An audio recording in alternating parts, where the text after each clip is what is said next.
I know you did it. We contacted it. I sure contacted it.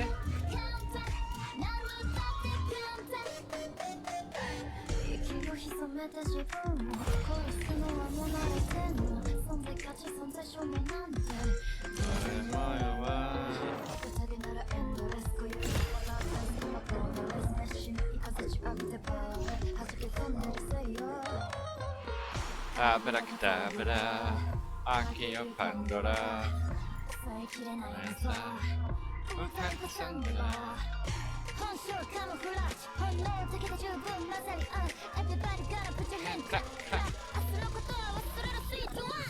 Yeah, I won't better. Yeah, I keep playing shit.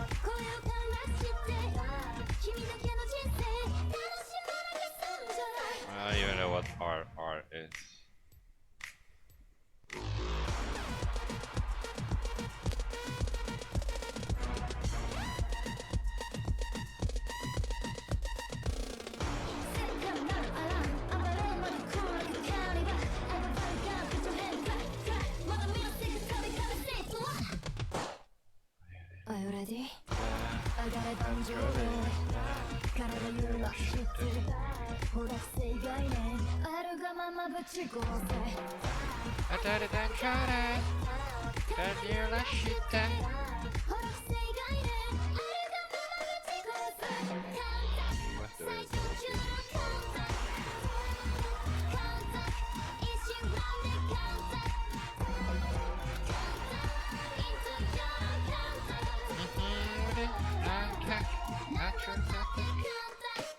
But I don't think so.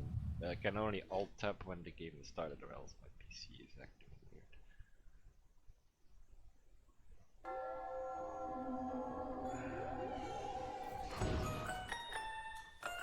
Nah, full lethality is bad here. You only have 2 ADs, but full lethality is gonna be Chase is gonna chase, Fi, and Swaina won't be able to kill those fast.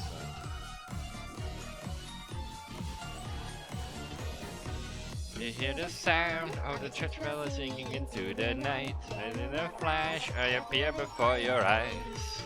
That you can run, and run away with all of your might. The discipline will await you if you try.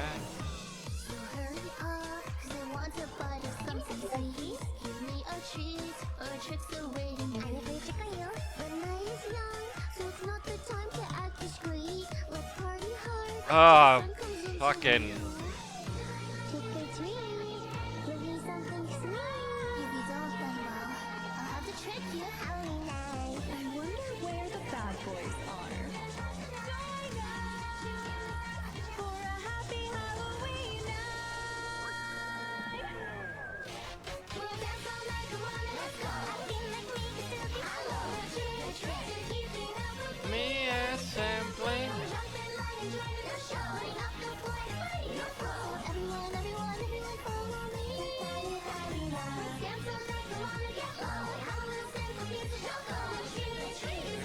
What you wanted from me.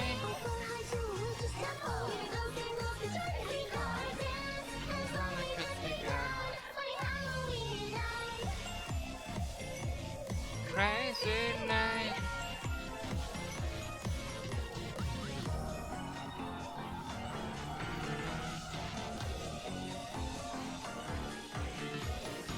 There's more to come, it's never-ending showtime. Follow along with the moonlight doesn't reach. And by the time that you realize as you can't decline. No waking up as the night takes over you.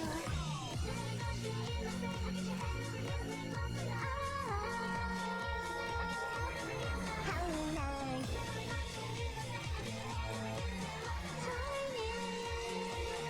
It's a lovely Halloween night, y'all. Sure, you came ready with lots of candy, right? You forgot. It's how to trick you though. Have you got your candy ready? Raise your hands for all to see. If it's the case that this is what you wanted, then guess I'll have a bite. We'll dance all night, come on, let's go. Angels like me can still be hollow. The trick is soaring with the stars and moon. Before that pumpkin ship should call. The fancy creatures fight their fall. Everyone, follow me. Vampire night, come on, let's go. Animals singing with the cow. The tree is dancing here with everybody. Never left behind for you to come on. Hello world, let's try our song. Dance has only just begun. Becoming like a forever with the fight inside the dead of night. It's a never-ending fighting. Now our death will start again. Funny Halloween night, crazy night.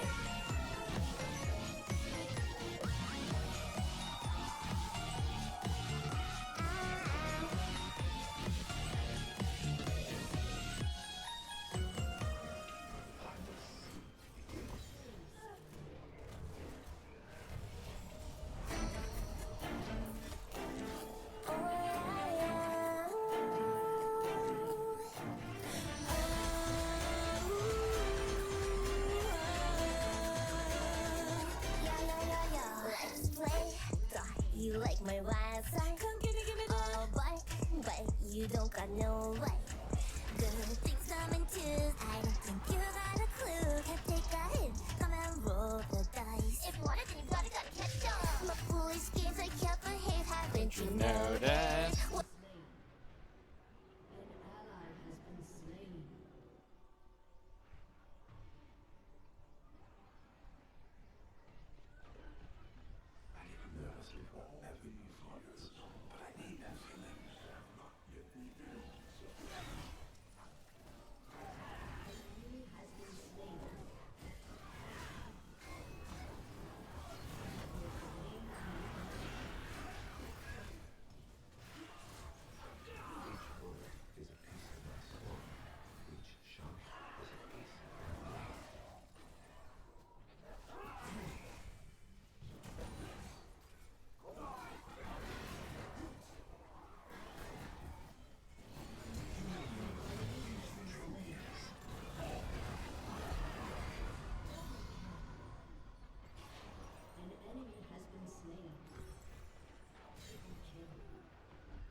No quadra.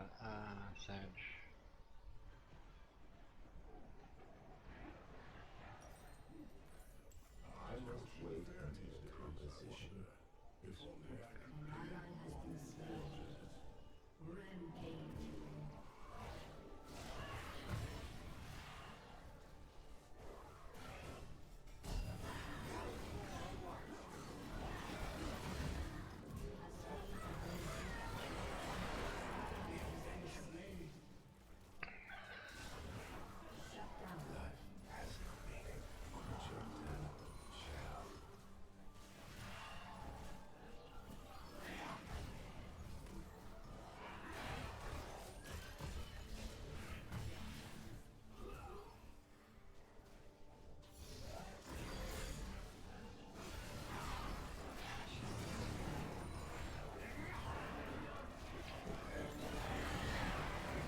Oh.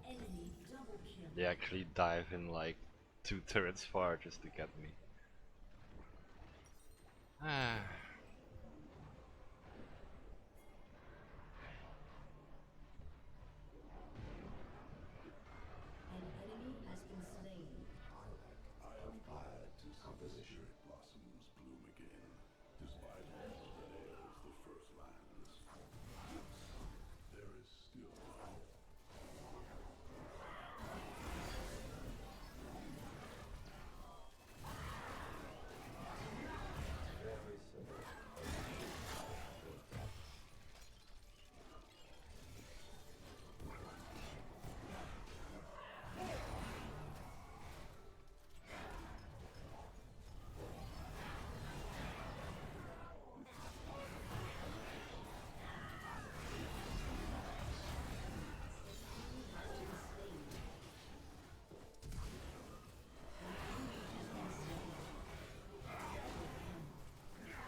I'm not. The fuck? I was not in that. Whatever, dude.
Well, at least we pushed like at 1/3 of them in already. Hey, guy. What are you waiting for? An item, I hope?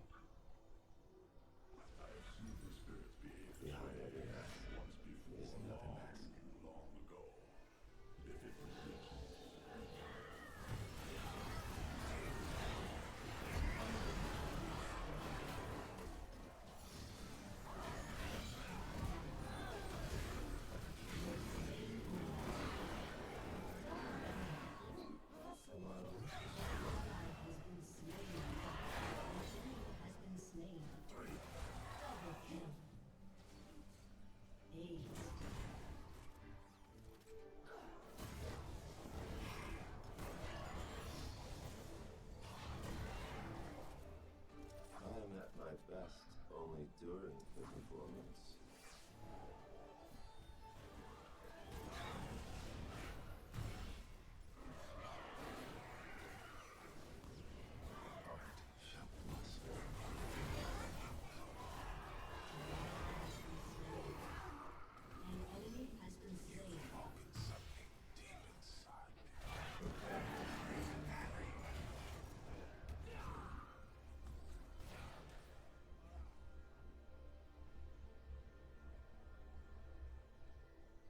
I could have stopped pushing, like, you know, so that they have to run into my health, but...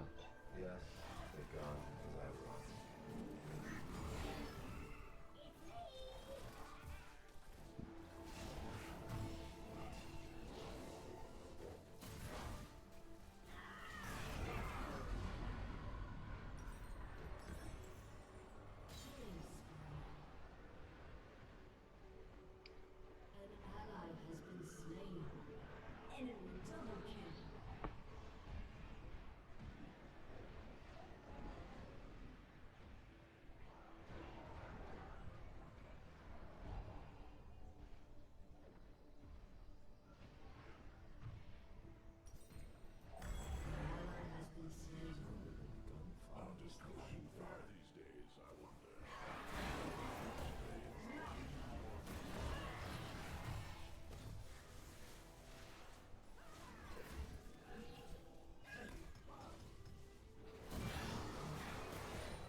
And this Pantheon is getting all the kills.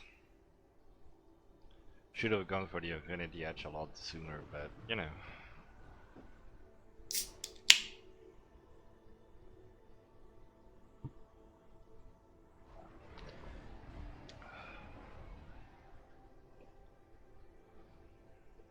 But people are respawning, so unless they take another 6 hours to actually move, then we should be good for a bit.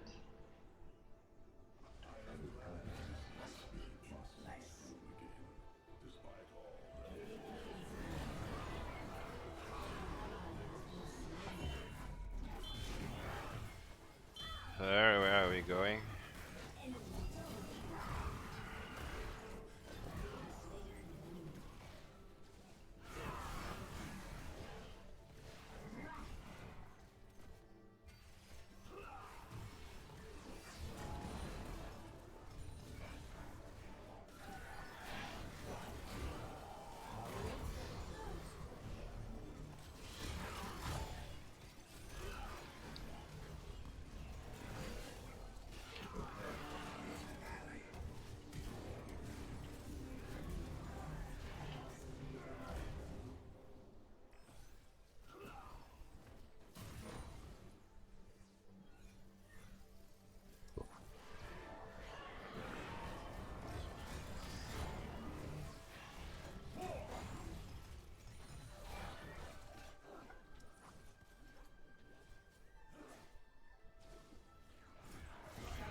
I mean, yeah, that was kind of what I expected to happen.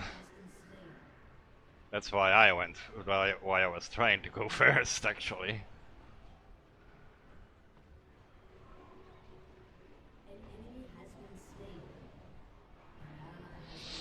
Well, this Swain is running roughshod over us.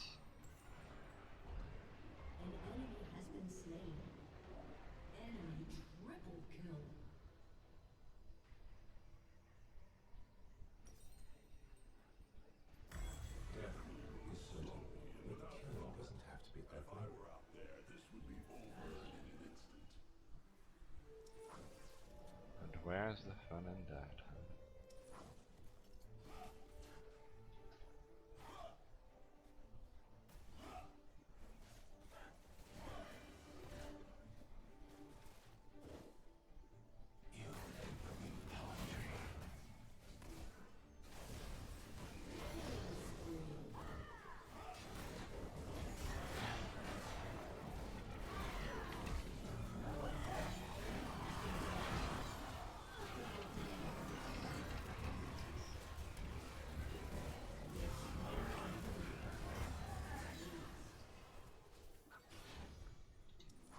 One Infinity Edge Violator. Aced. The world is cruel. It doesn't have to be ugly.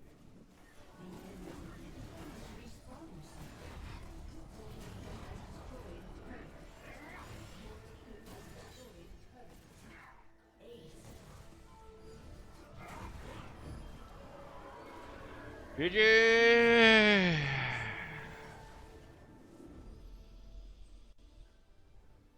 Nye nye.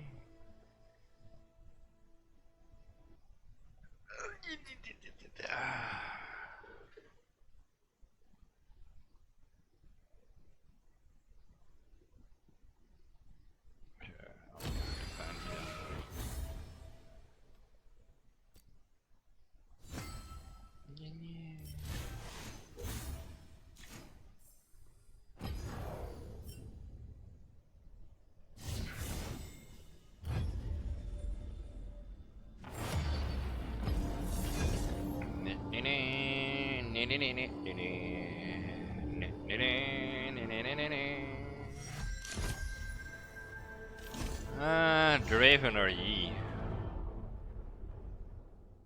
Draven is the more fun pick. Welcome to the League of Draven. Yi is kind. Ooh. I'll play in honor of.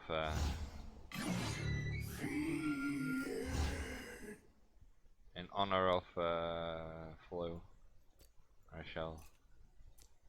I shall pick the fiddles.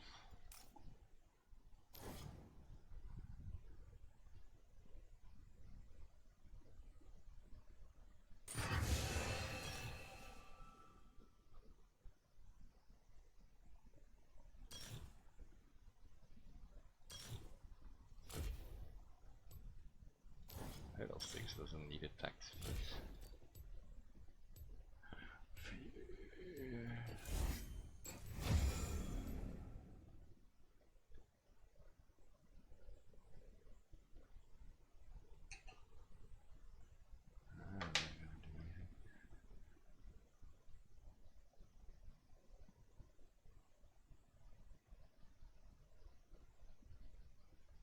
Blitzcrank, Garen, Victor, Misfortune, Rakan.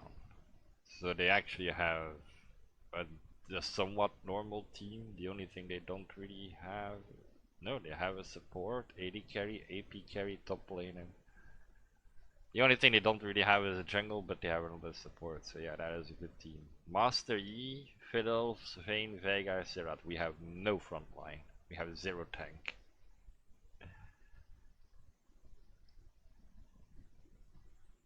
This is gonna be great. I don't think this is gonna be a win necessary. If they play it correctly, it's not.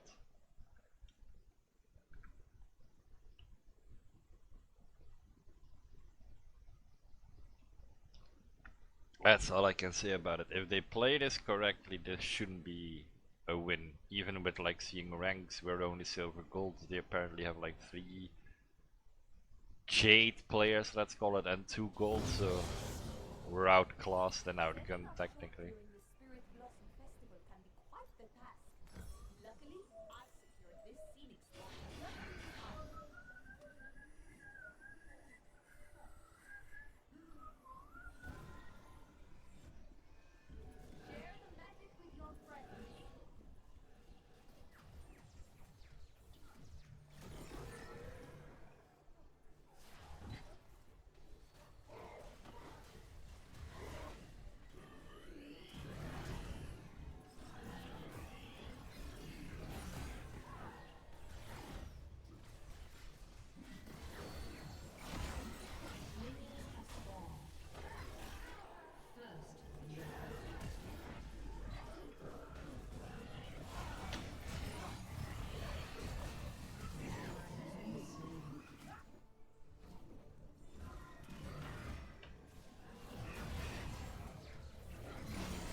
And there goes Vayne.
This is a Fear Terrify, yeah.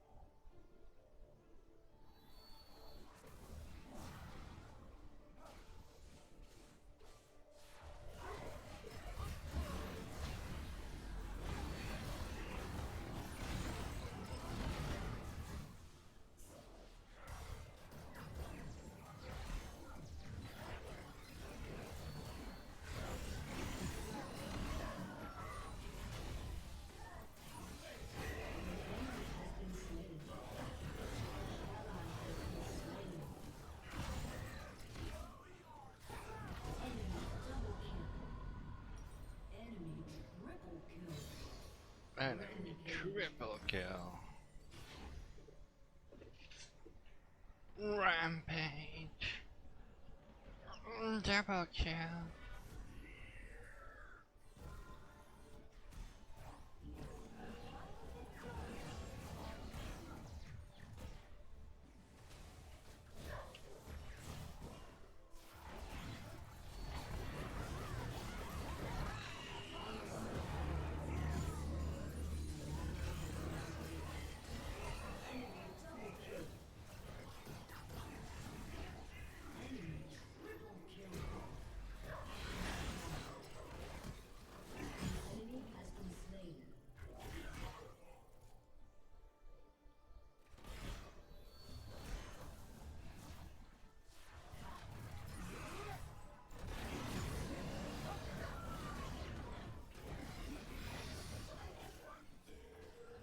No, I'm not that stupid to just run into your fucking...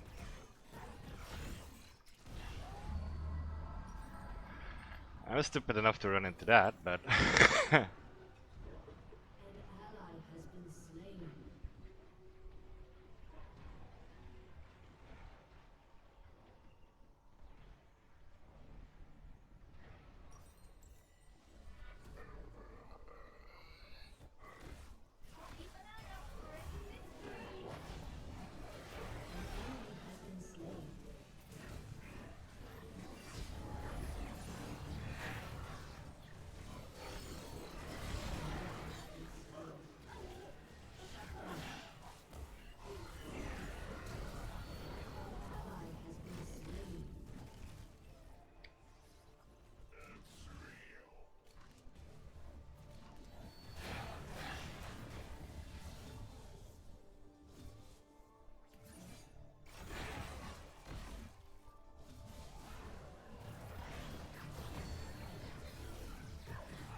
He's just standing there and none of you can kill him?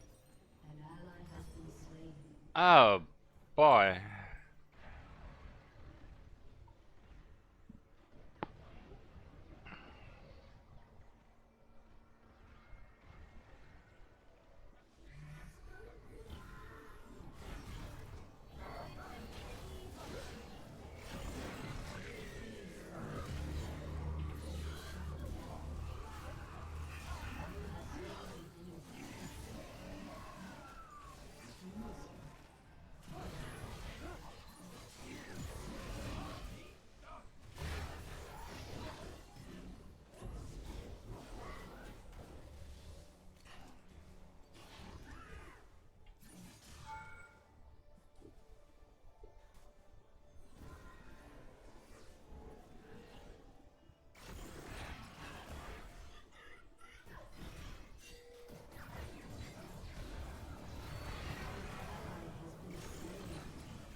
Just die already, Serath. Right now you have 0 use with your 5 HP.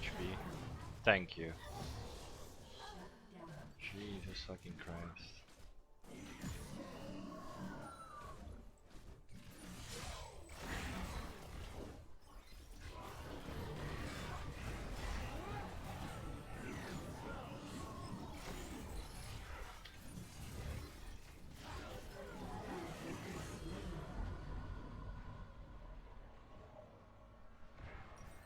Not only that, but you get new items if you die, so... Unless you have a very handy ultimate that does percentage damage, or like... We're not gonna win this, that's for sure. I come die.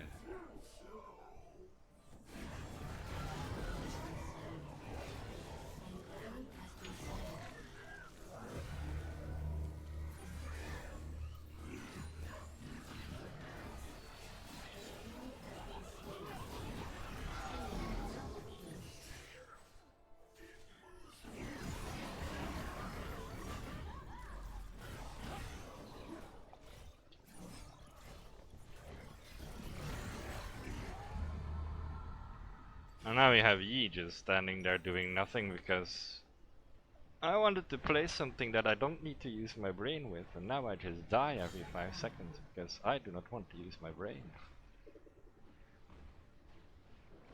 And he's dead. Man, that's annoying.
We're just clearing the waves.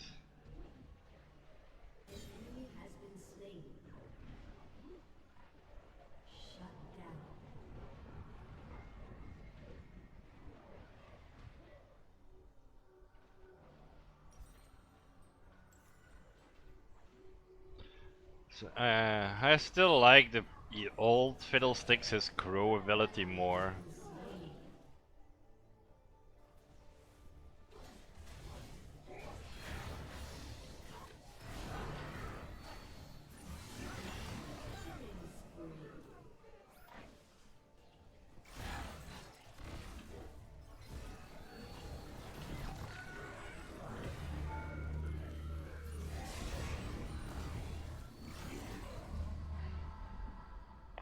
Nah, that was just me being stupid. It's fine.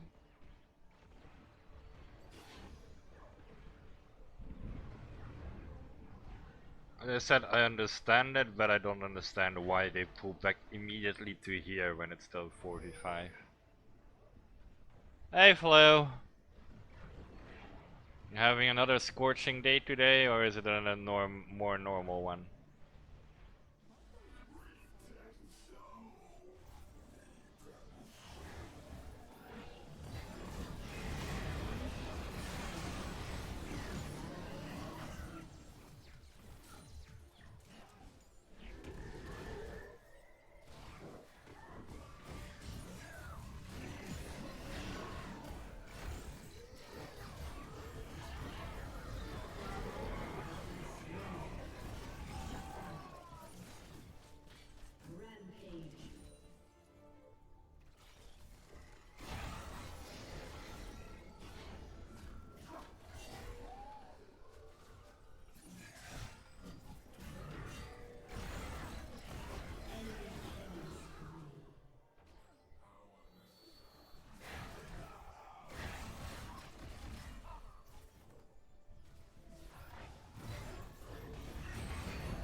How's today going? Good, sir.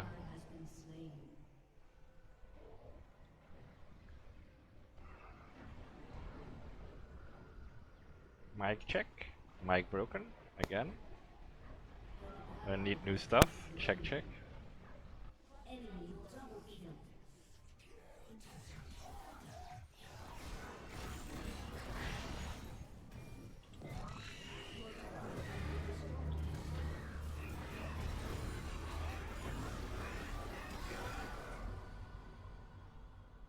24-ish Celsius? That's okay.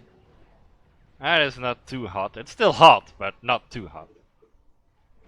Like, it's not 30, 35, which apparently what is the normal temperatures you have over there.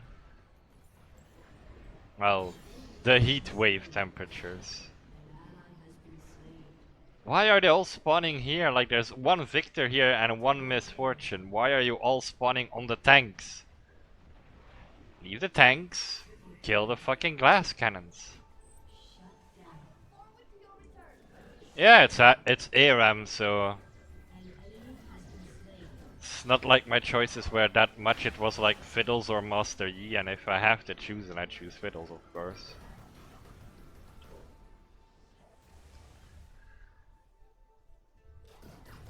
Oh no.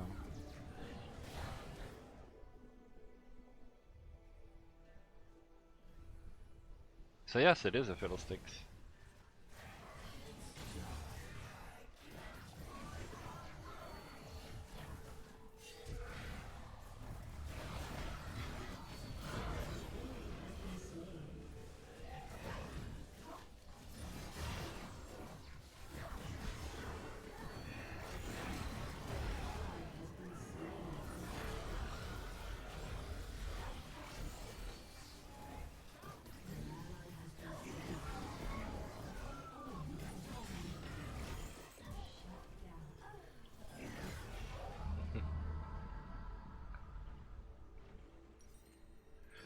Outclass, but I already said from the start, like, we're outgunned, we're outclassed. It's like they have a very good composition. Like, they have a tank, 2 tanks, 2 damage dealers, and like that engagement support, and we have like 4 glass cannons basically.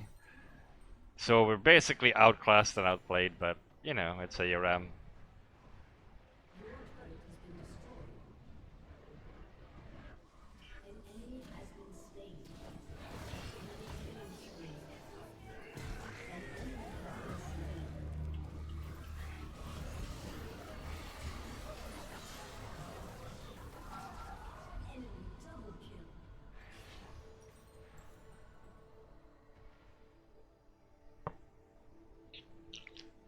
And I think most of our yeah, we have.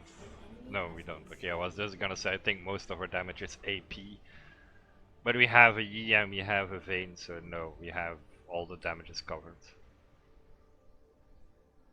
So yeah, it's... But it's ARAM, I'm not gonna cry too much about that one at the moment. It's more the moment I start going into rank later on, that's probably where real sorrow will set in.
My dude, just surrender. This is over.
was that, as I said, I knew this was gonna end bad from the start, this match.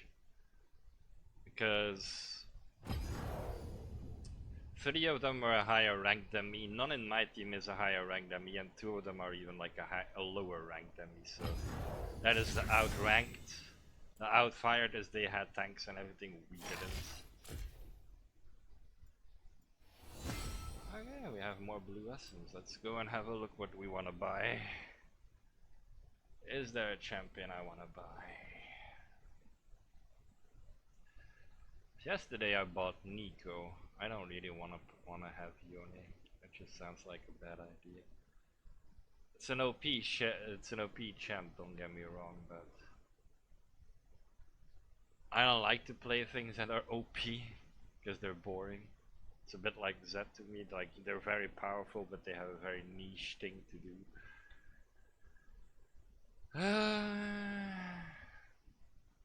Ziggs, that was one I wanted. Pretty sure that was one of them. And then Skarner as well. Yeah. I think that was everything at the moment that I wanted. Yeah, it's 600 is the lowest, so let's keep it going. I didn't know ARAM had this new like champ select either. Like you have only 2 champs you can pick out of and then the lineup that other people have. It's interesting, but to me also a little bit stupid. Not gonna lie. I thought you'd never pick me. Because the previous ARAMs you could just pick whatever you wanted. And now I'm here like... Rock solid. Now I have to try and be here and do this entire... whatever the fuck this is.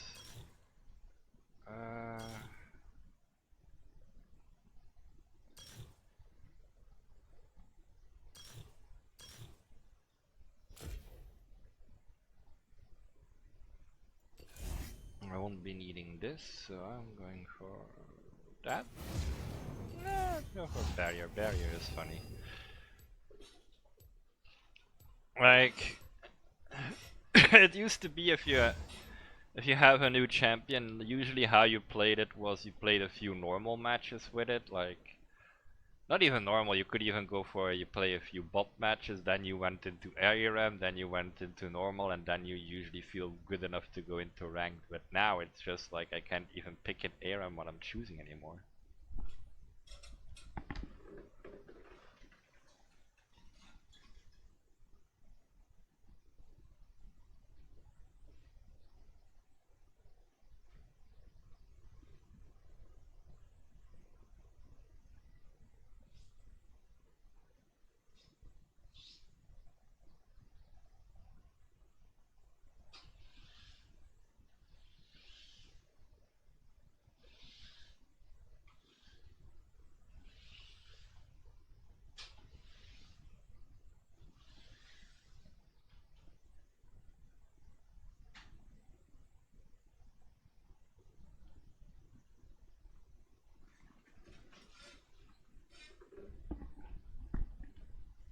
And then I end up with shit champions like...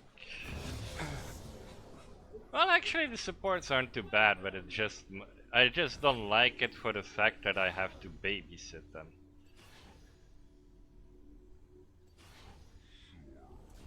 Well, the normal ARM map.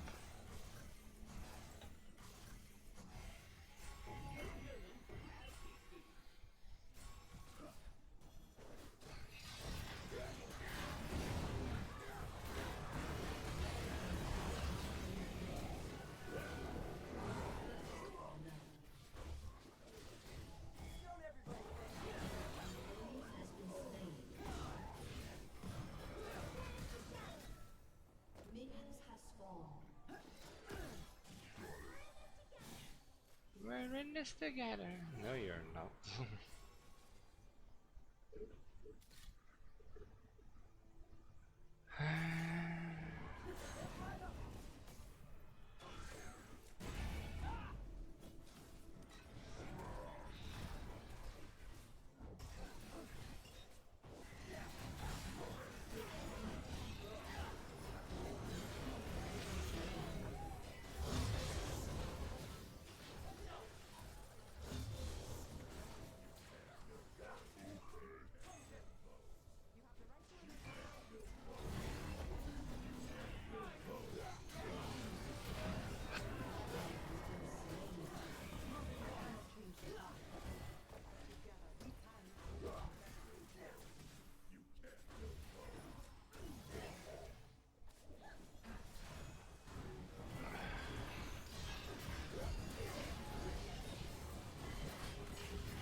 Gengar.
Ah, they got them their level 6s first. Okay. Binding Light! Ah.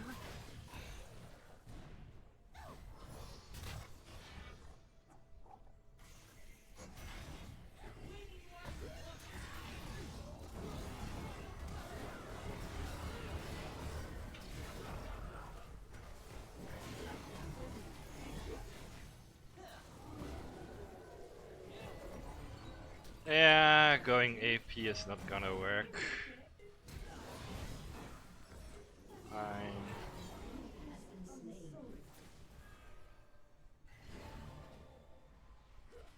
Or I'll go tank, I guess.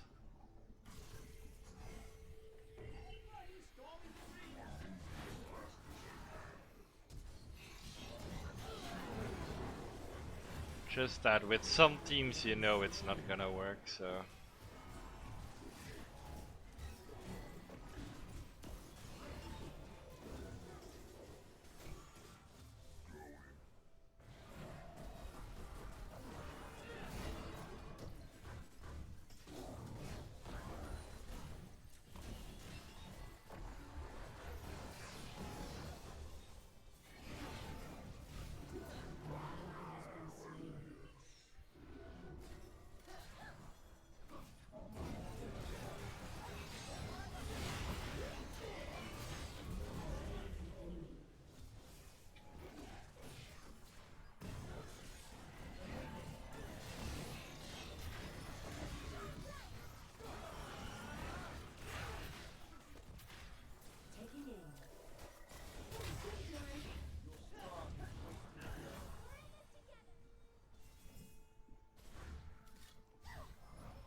Get back here, you bitch!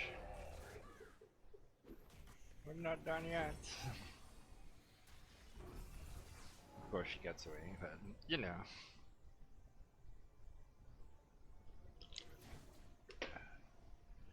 Yeah, I'll be selling this as well. I need more of these things.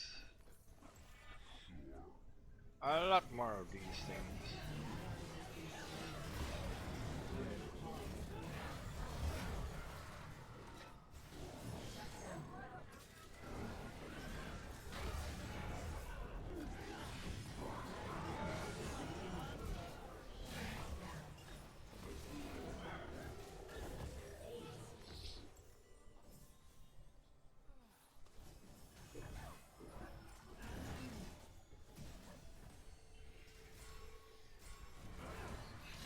This Silas, man. He goes in on that Alistar and he died 7 times like that already, and he's still going in on that same fucking Alistar.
Stop aiming for the cow! He has like 70% damage reduction. You're not going to go through that.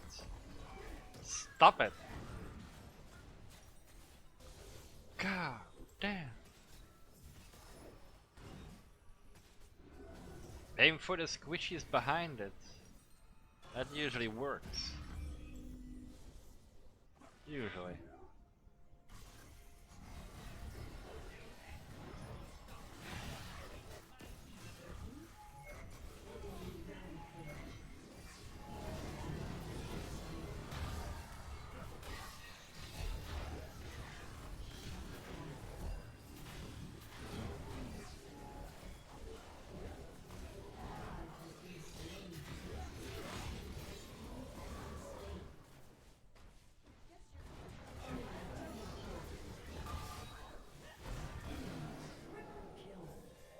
No, fuck you, I'm not gonna surrender this.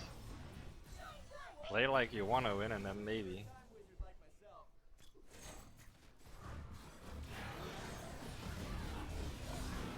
God, that was bad on a new level, I swear to God.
And I want to pick the silo up and shake him violently as I yell at him, stop hitting the fucking cow! Together with this echo.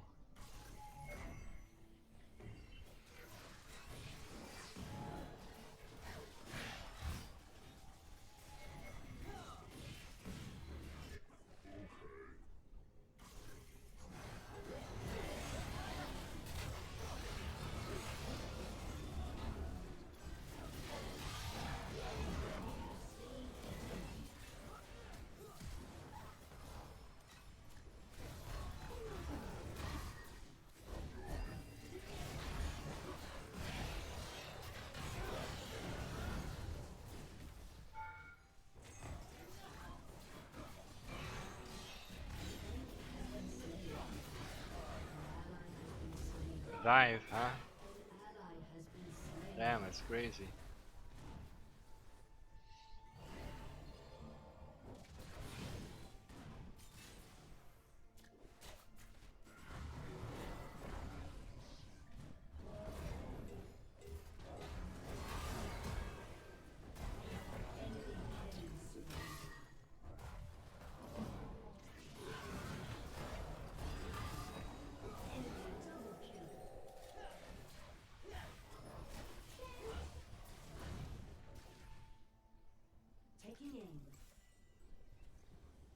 My vote doesn't matter, just like real life. I can... No, I'm not giving it to anyone. That they were good teammates. They run into the enemy team 7 times, attack the tank, and then go like, why can't we win? Because there are 4 other people hitting you and you're hitting a tank. That has like a 75-80% damage reduction on himself. You're a fucking idiot.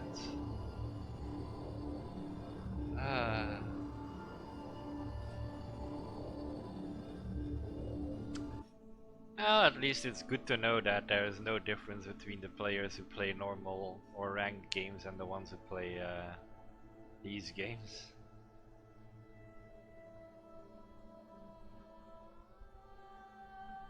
They're all idiots. Look at all these idiots. I'll take Ash. All the world on one arrow. We have a Jack, so that is a kind of tank.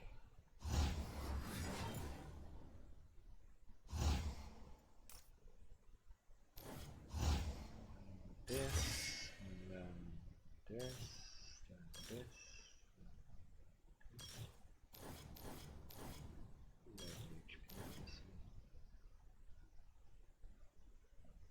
Let's go shoot this cannon and then attack speed.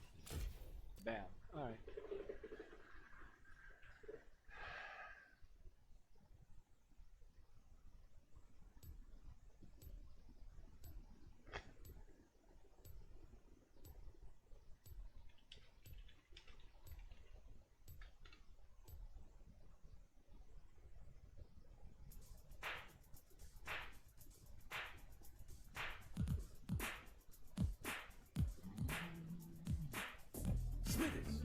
Turn on the surveillance monitors.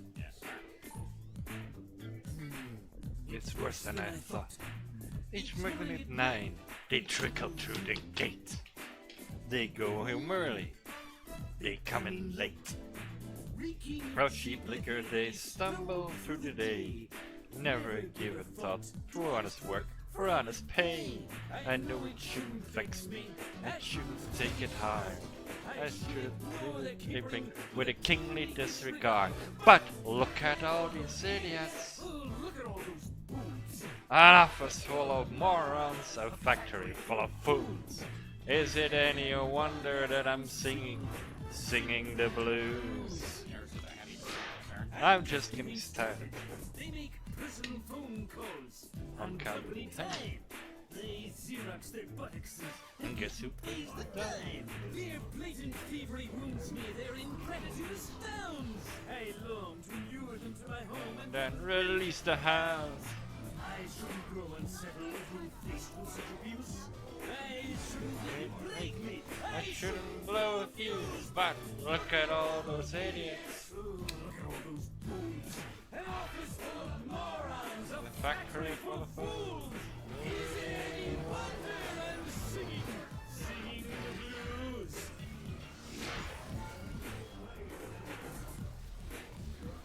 What happened? Where are the instruments? I believe they call us a breakdown, sir. I can't have any breakdowns here. What if there was an inspector around? Play a guitar solo. Francis. I said do it. So do it, do it, do it. Yes, sir.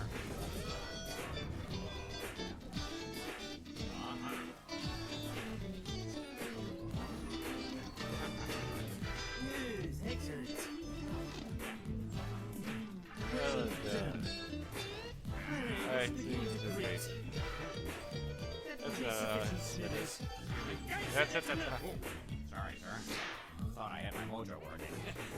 That man by the cooler drinking water as if it's free. Oh, that's Homer Simpson, sir.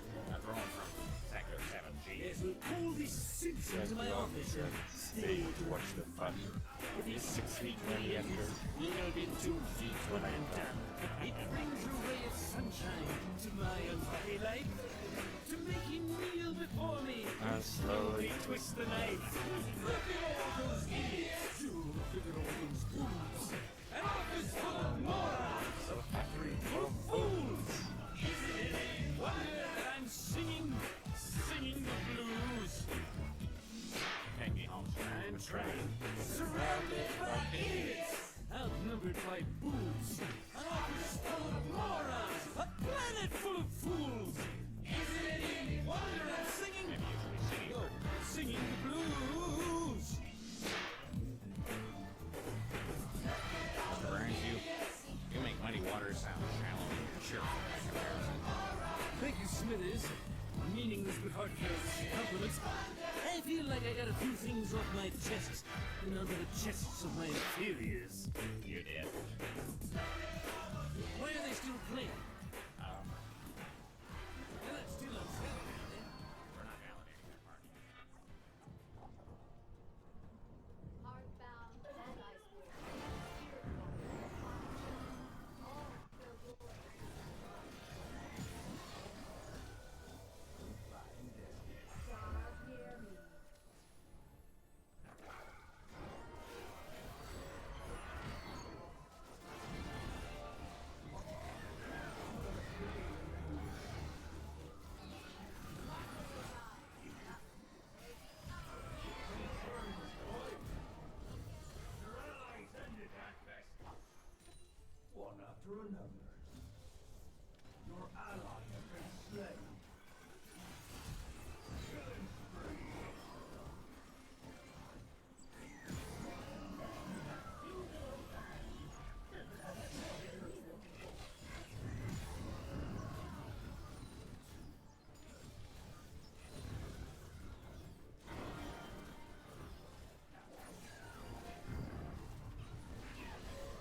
Ah, shit.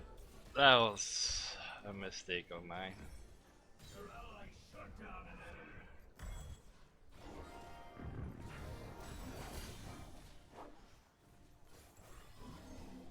Ah.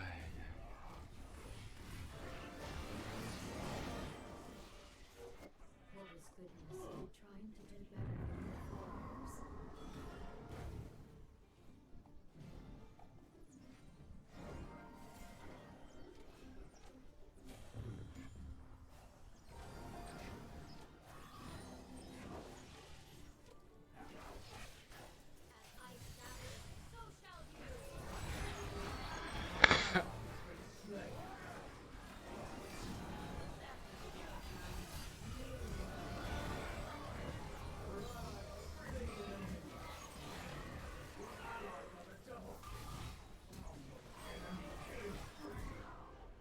You put that to rest.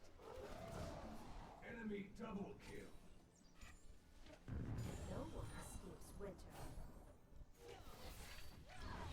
Let's make it an example.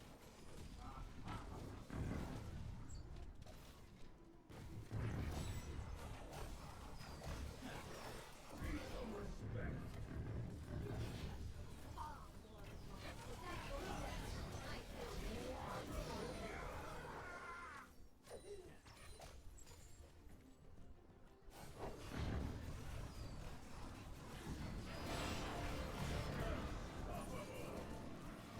Direct that turret.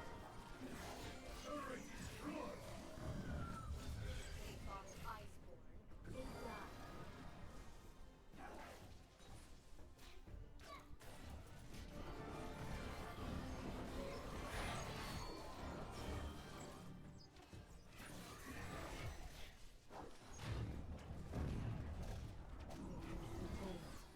I have seen things the Southerners cannot imagine.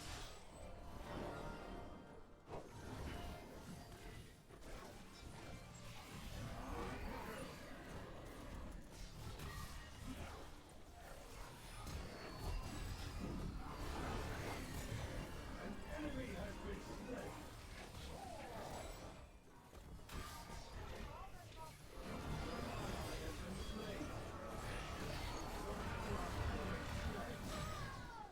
Everything's got an end.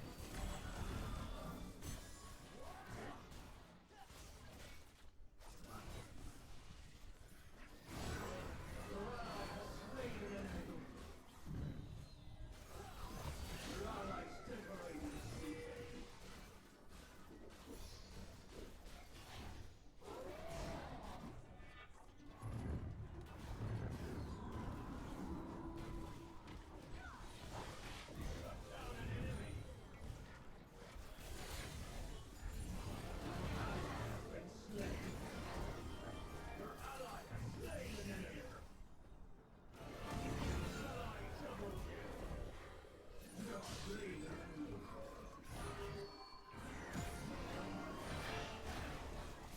Right between the eyes.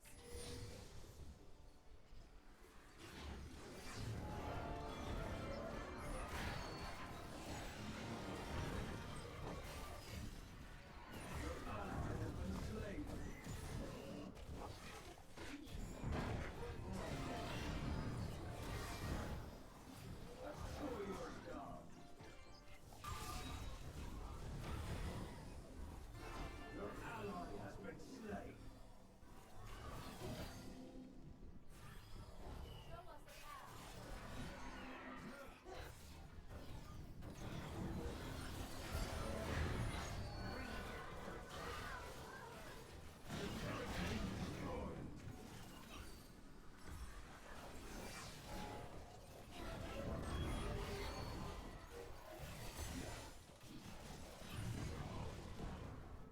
Holdener.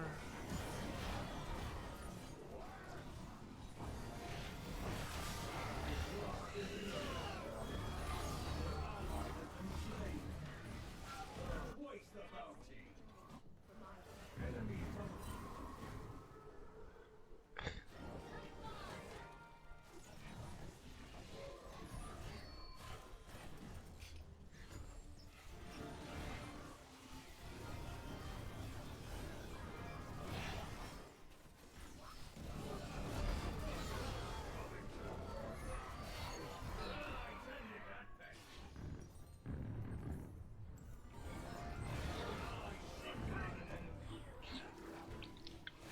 Ah yes, 12-5.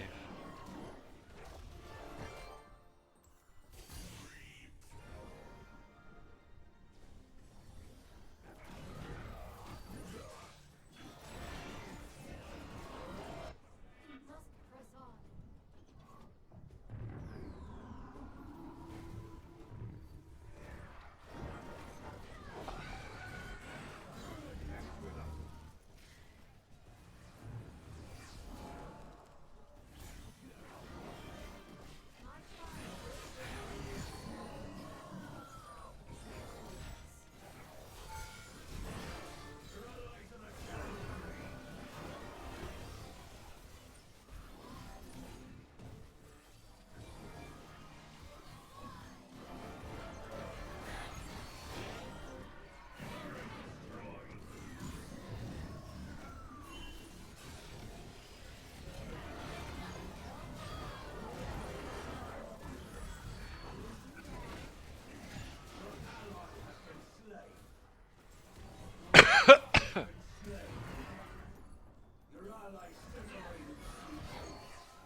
Shut down. Same problem as before, we have 0 tanks.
Fine, I'll tank everything.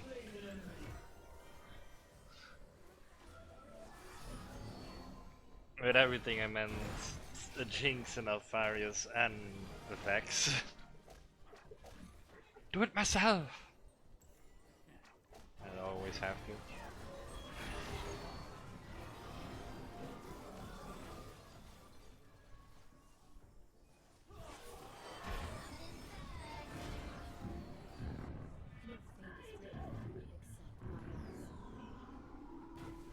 Why is this fiddlestick so far back?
to be expected.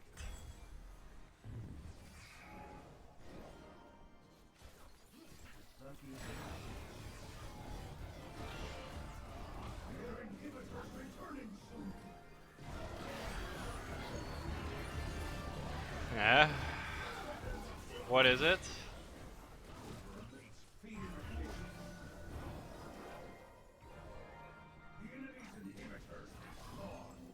Something wrong, Flo?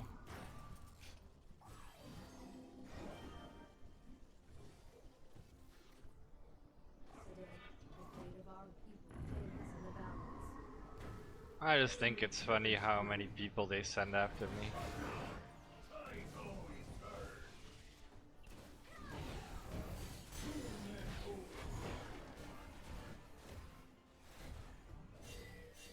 There will be peace in the frail world. I will forge it.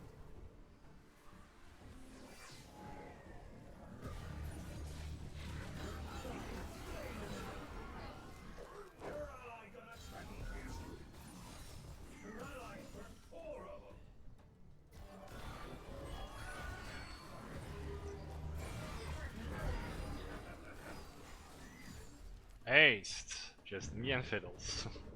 No one escapes my bow.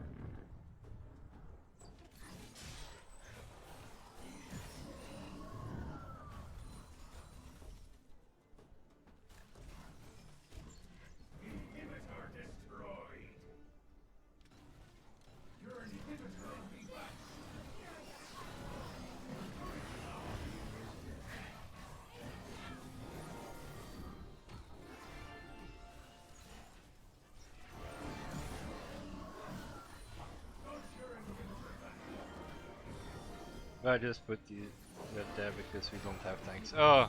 The throne of avarice.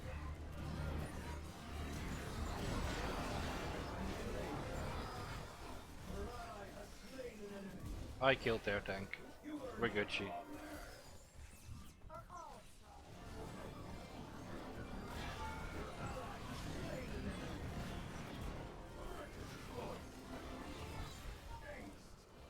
And another ace. Win.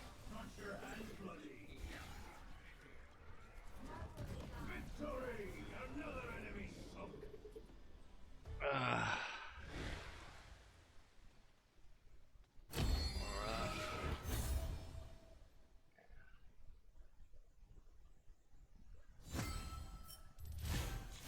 That would bring my total kill score in this on to 21-8.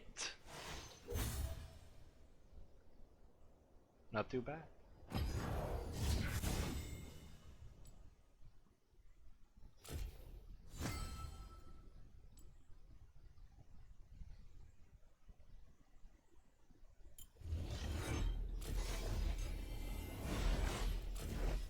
I already have Gwen, so bam. Means maybe I can buy a new champion. Maybe, just maybe.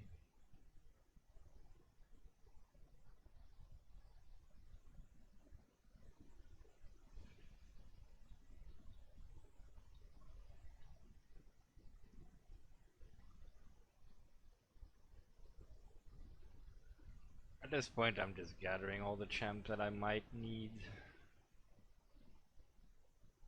To be honest, I've got a blitz. So why not? I'll get Zed as well, just so that I can finish up my entire mid AD line.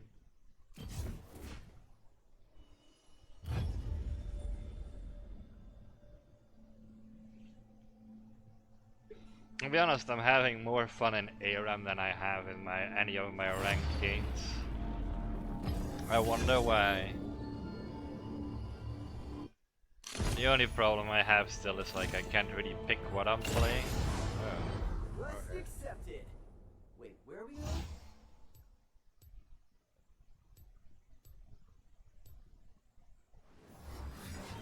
going?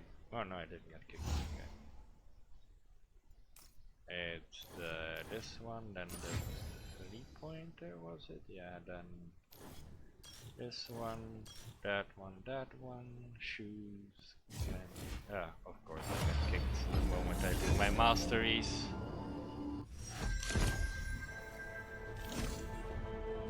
Olaf Darius. They will regret opposing me. Not a fan of either, to be honest.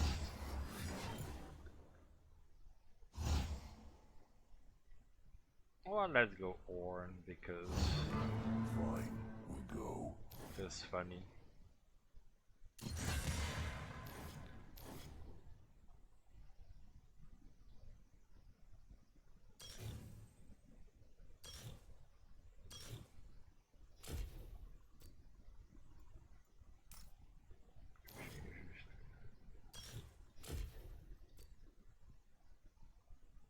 I haven't played Orn in a while.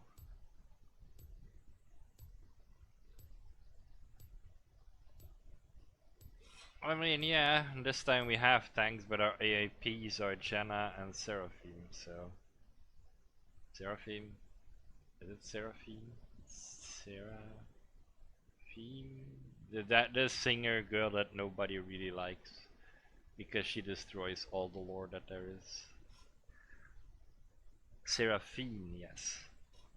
Seraphim, not Seraphim, Seraphim. People hate her just for, mostly for lore reasons, and also she came out immediately with like a legendary skin attached to her and stuff like that, so yeah.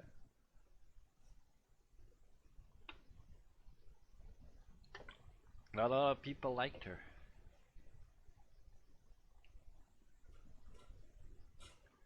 But I think like in lore wise the most outrageous thing they basically did was go to, well, basically her entire platform that she sings and dances upon is like fueled by the soul of one of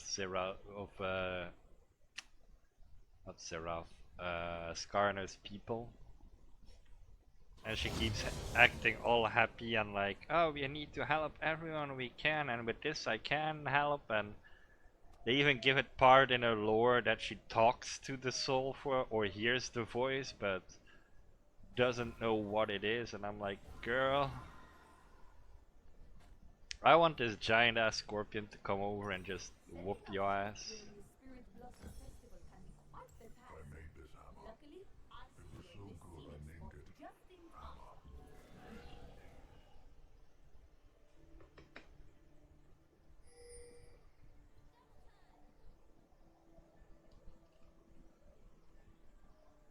Stuff like that. Minions have spawned. First blood. Huh.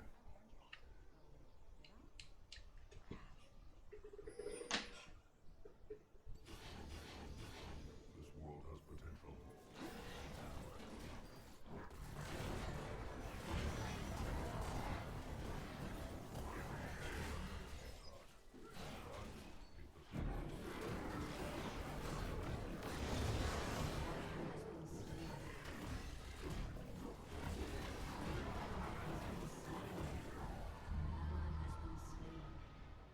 Enemy double kill. Well, apparently the secret Secretary of Defense having a navy naming a ship name with a different one.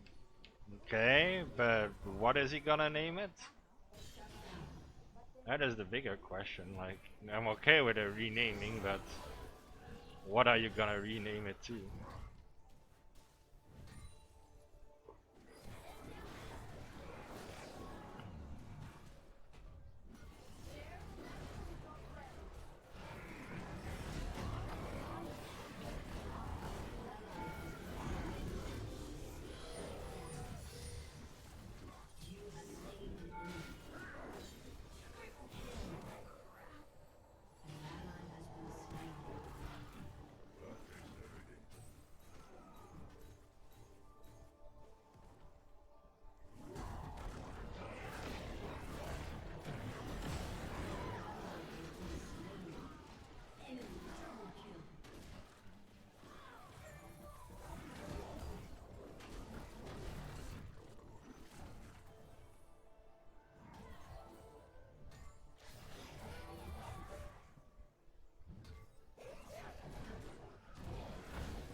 Yeah, that's gonna depend what they're gonna name it after, so.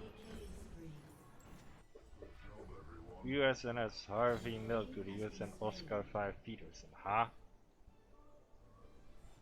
Okay.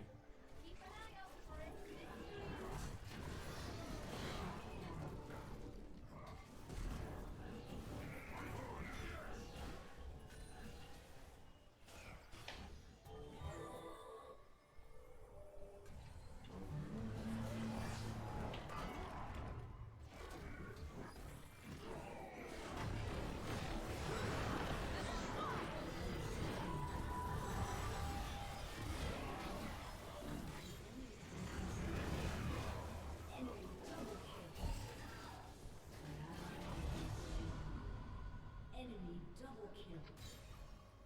Harvey Milk to the Oscar 5 Peterson. It's weird, but I guess it's probably one of those. Could be one of those. It fits better if we have to give our ships codes or anything, I guess.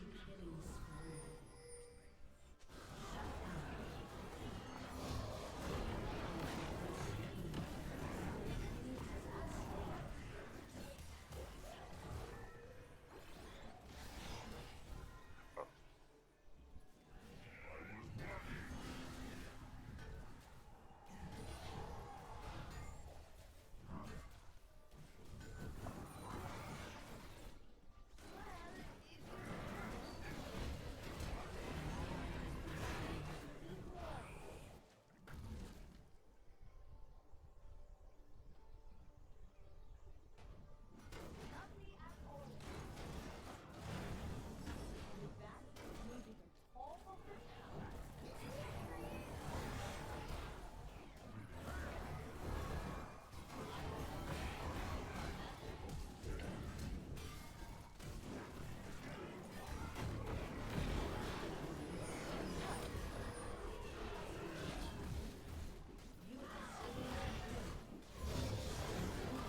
spree.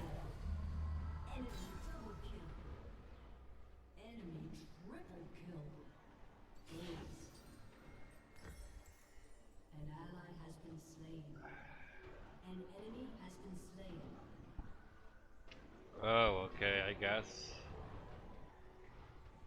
I mean, I get it, kinda. Even if it is for a political act, because why else would you wanna rename a ship? Unless it has like a stupid name like the Coomer or something like that.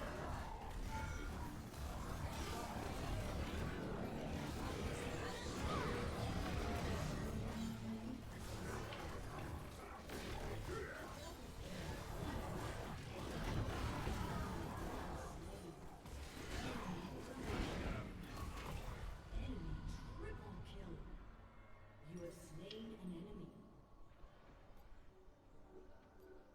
Enemy quadra kill. Ace.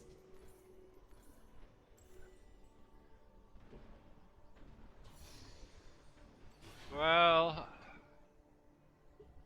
to put it in a very stupid light, at least you know where your tax dollars are going.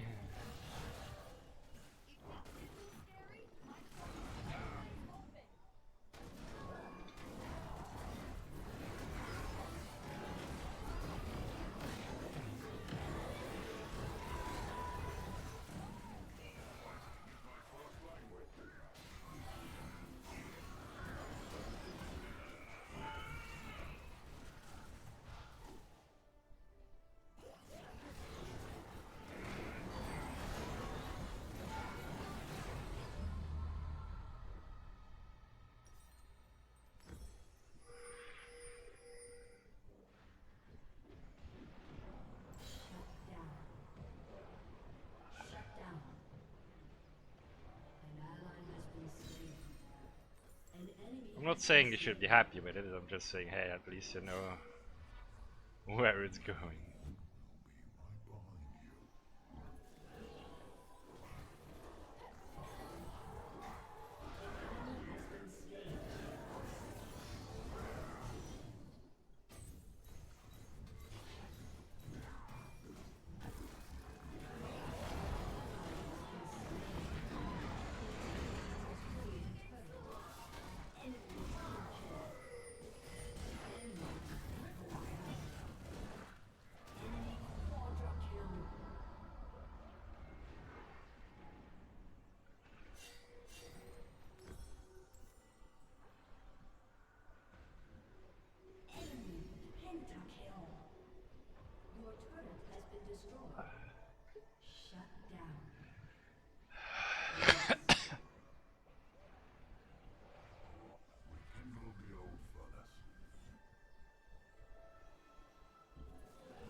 mean, it's not like I don't have any defensive things, but apparently this Graves is just doing too much damage.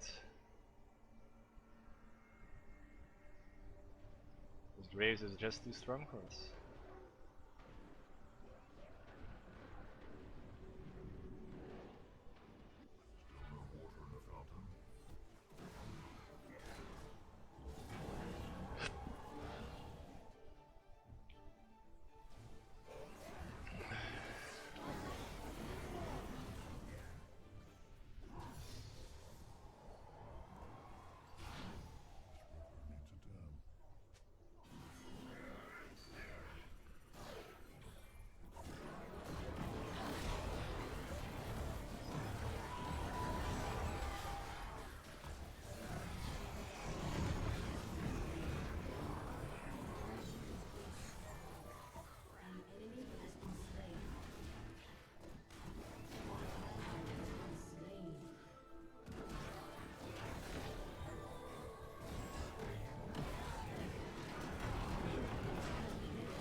They're all focusing the wrong thing.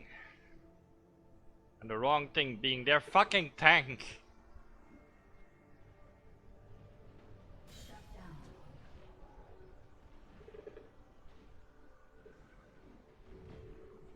Double kill. Ah, yeah.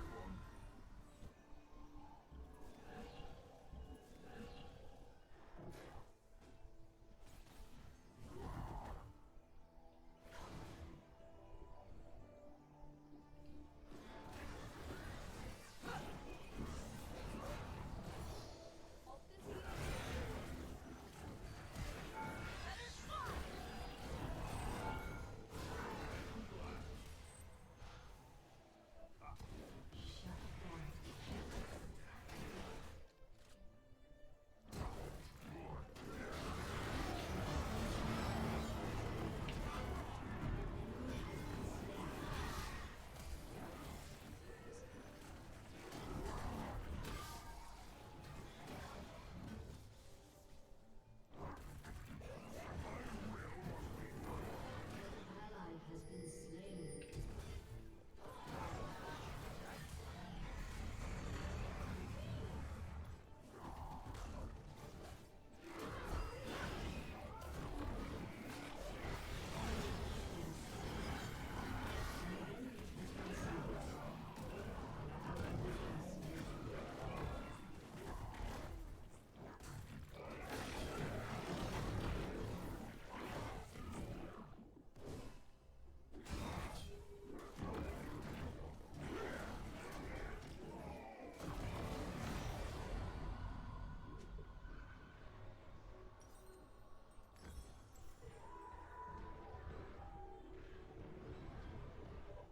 An enemy has been slain.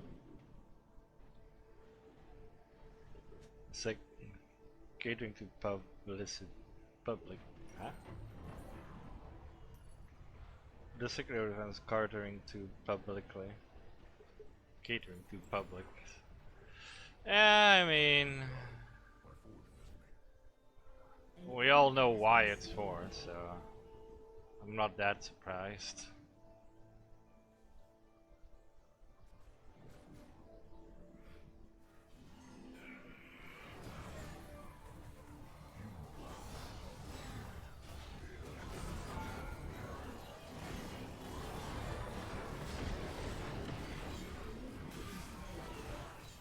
Shut down.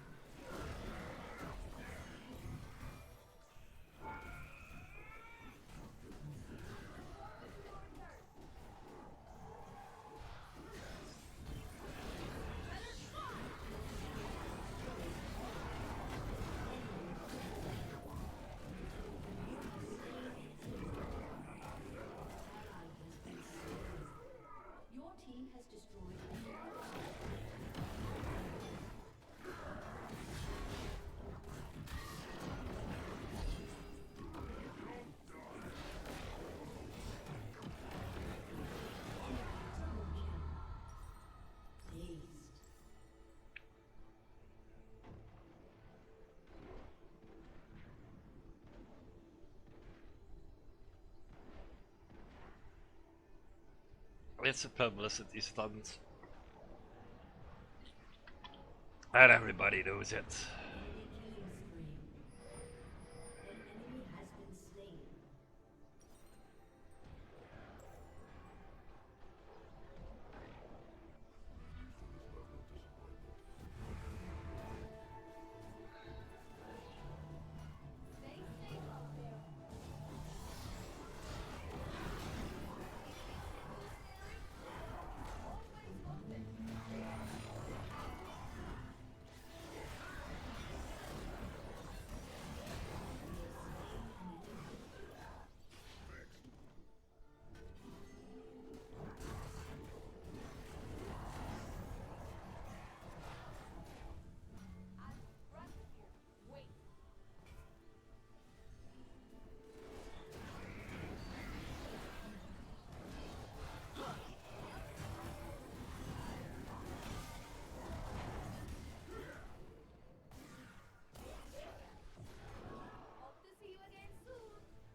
Well, the 4v5, so yeah.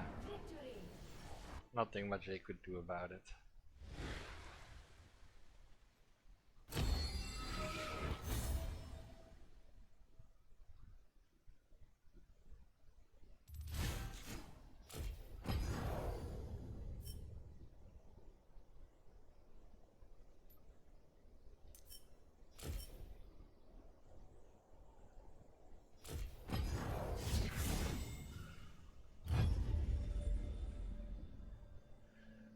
I mean, I think here we have the luck that they can't really rename things except for like entire platoons or squads. Like you have like, what is it, the first platoon or something like that, the AA, All American.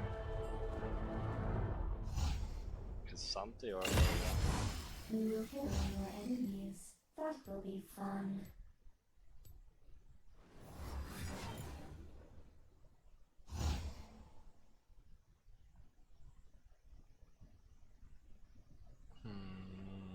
Mundo, let's go. Fired up and ready to serve.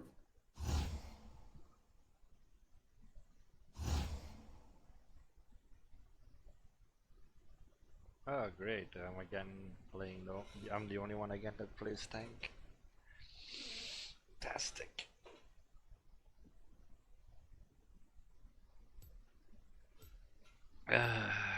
Well, no one else is gonna do it, so...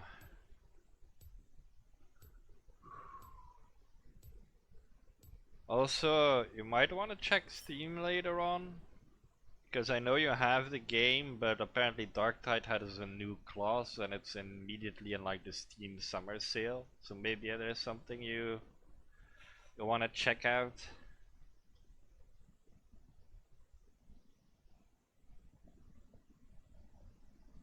Also, do you always skip like the message that I get to see if you actually, when you sub to me, Flo?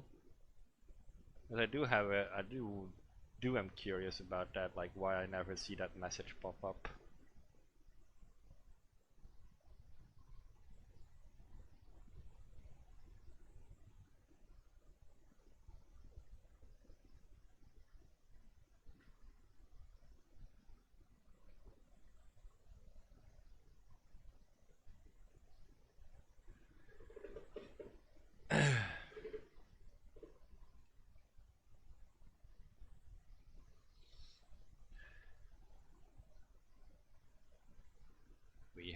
AP, AP, AP, AD, and one ish tank, I guess.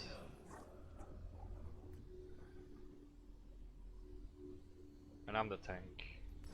Be careful with that. True ice is powerful stuff.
Oh, hello!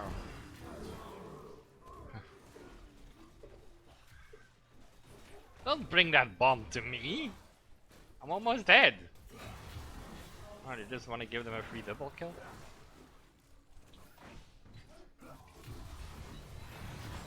Bye! I am fishing for yordles.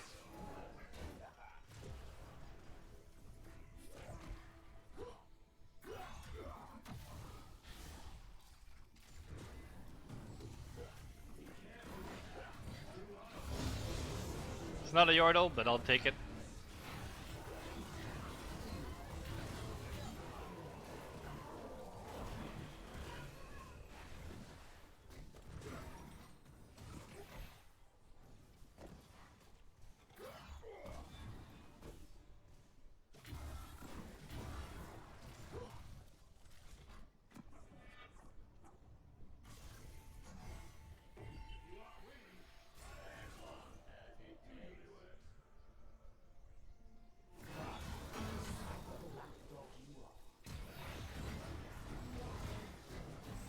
Bye!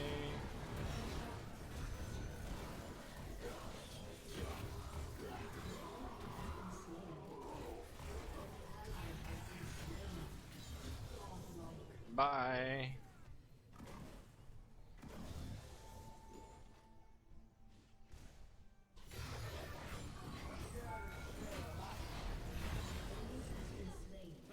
Bye! Bye! Oh no! He's casting spells! Quick, somebody stop him.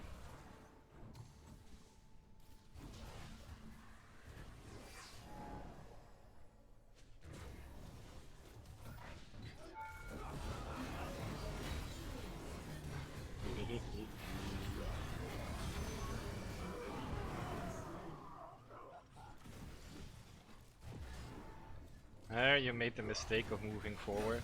Penalty is death.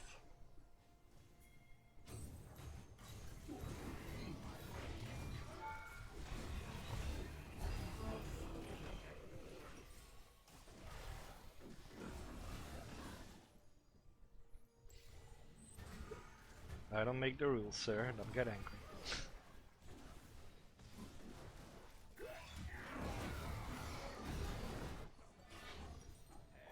Shut down. Shut down. You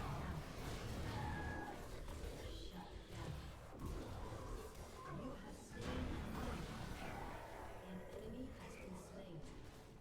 An ally has been slain.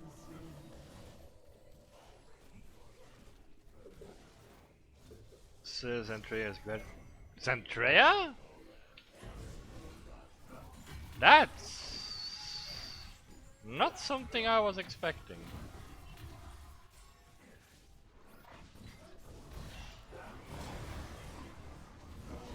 Like, I knew Giga was going.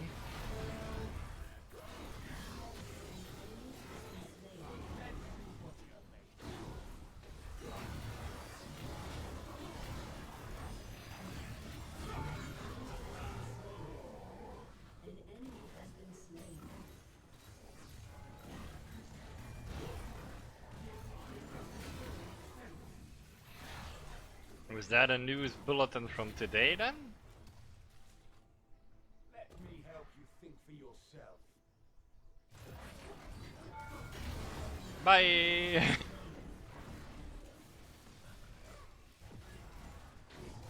Return to your master.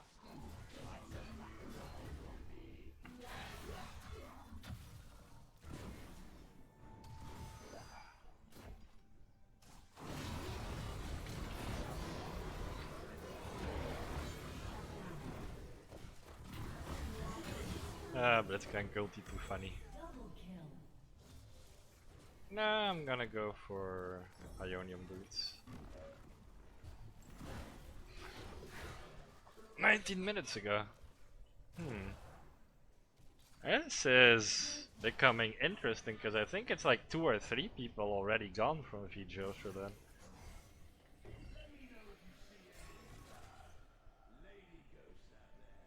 An ally has been slain.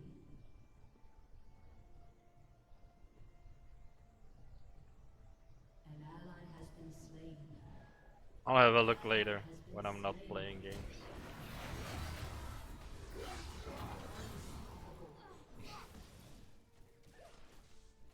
During the intermission.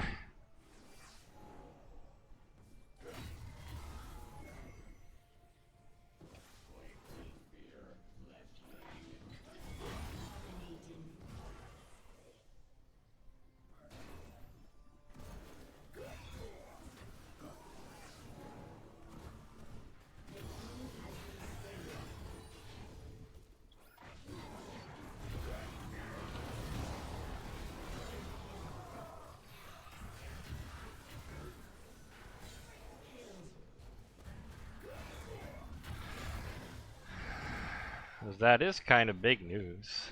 Kinda.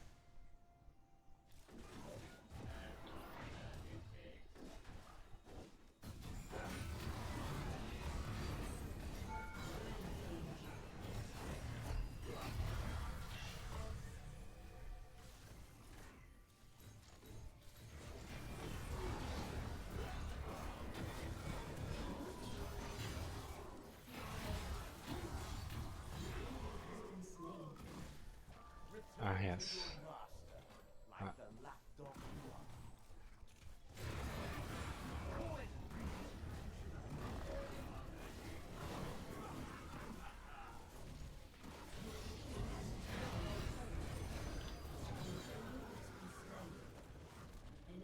We got him, lads.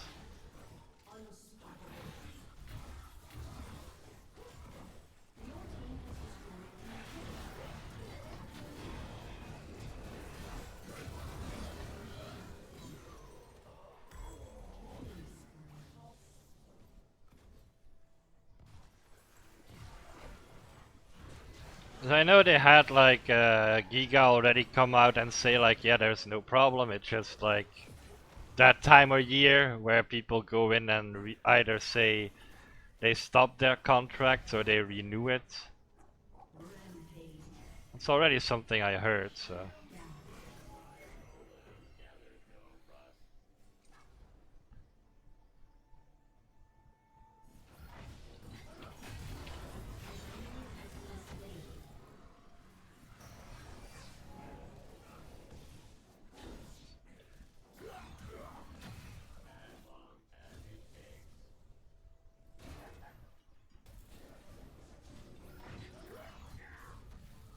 Of course, this minion walked up to me.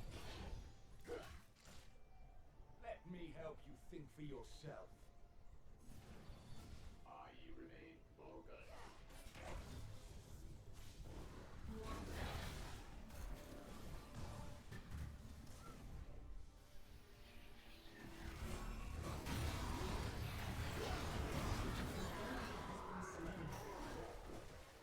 Rise, no flash.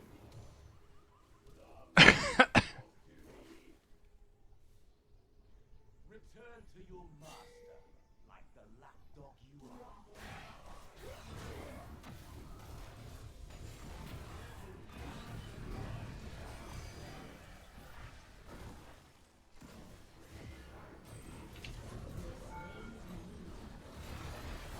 Magic cannot be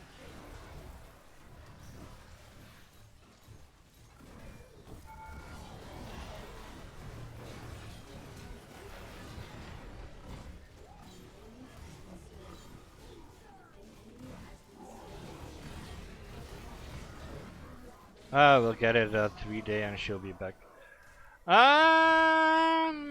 I don't think so myself. Just for the fact that it's very much out of, well, not out of character, like.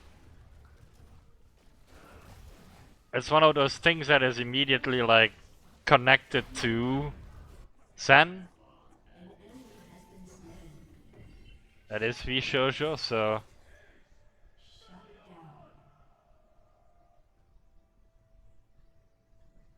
That's why I'm taking this a little bit more serious than normal, but otherwise than that.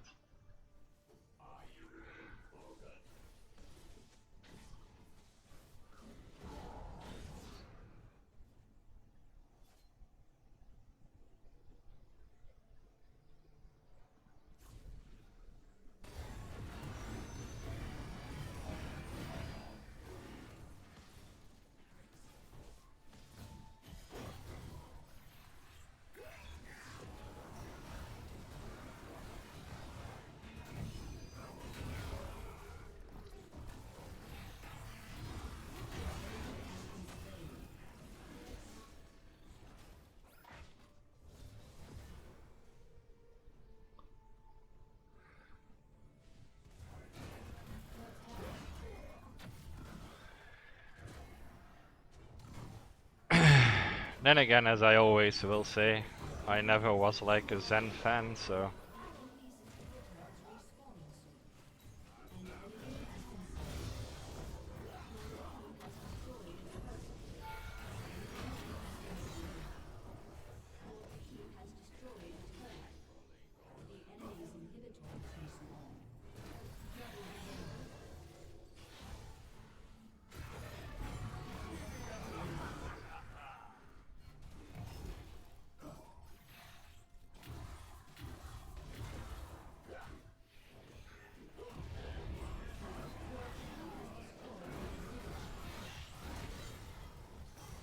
GG!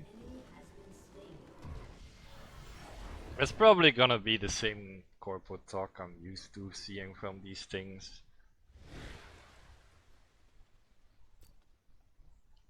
Just the entire, there is no problems. Alright, let's have a quick look.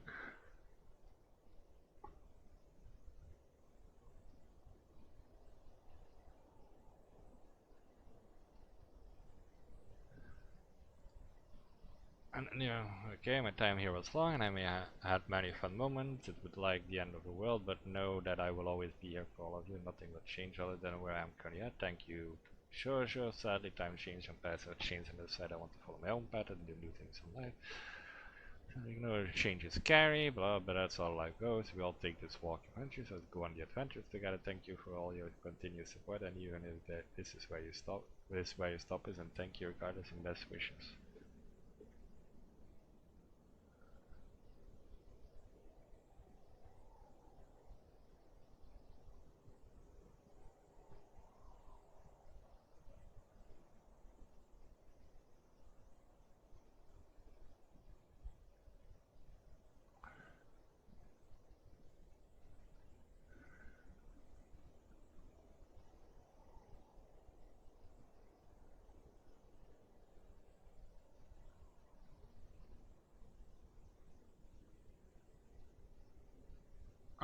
So technically, as far as I can see with like this very quick glance, it's just her saying I'm going somewhere else or I'm going indie again.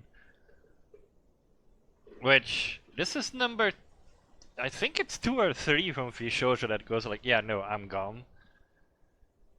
Because I know Giga went, I know Zen went. I think there was another one, but maybe I'm just wrong on that one and it's only 2, so that's 2 out of V-Shoujo again. Yeah.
I personally cannot say more about it than, to me it's more of a footnote than just a big large announcement, because one, both are gonna keep on streaming, and two, I never was a fan of either Giga or Zen, so I don't know, it's big news for the fact that it's just she has been in there so long. For me personally, it's no news because I saw maybe 3 Zen streams and then decided it was not for me. Not even for the content. For me, it's just the TTS voice. That's it. Feel the power of the wild. That's all it was for me, the TTS voice. Like,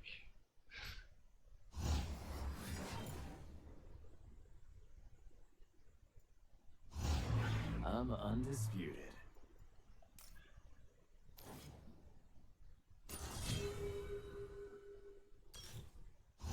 not that I hate it or anything, but it's more of a,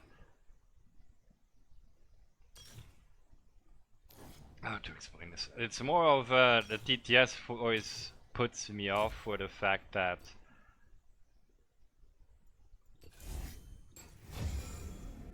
if you type something and she's responding to it, her response might be like 2-3 minutes later.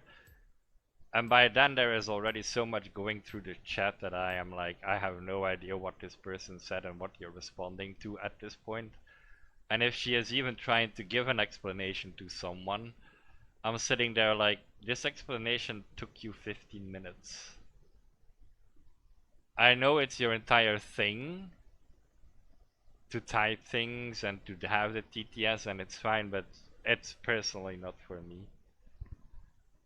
And Giga, I think I saw Giga once. And I think she has good explanations, but sometimes it's a 50-50 with her. Sometimes I think her takes are a little bit too much from a corpo side. Or from someone that already made it.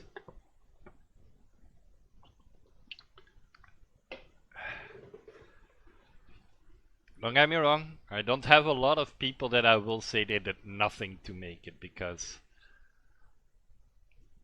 for some people the first step into the VTuber world and immediately getting that first shove, I will say corpos have the easier part of saying they didn't do a lot. But the second thing is maintaining said viewers and growing it over time. Like, cause basically in corpos everyone is living off the success of Gen 0, basically. Like the first one who stepped in there. Everyone is living off that because they will bring their communities and their support to your channel, and from that on it grows, it grows, it grows. But then again, it's the maintaining and the growing part that is the hard thing usually to do. And if you can do that in a corpo, don't get me wrong, it's technically a bit harder, but with easier, but with more constrictions about it of what you can and can't do. I'm set, so I'm gonna take this.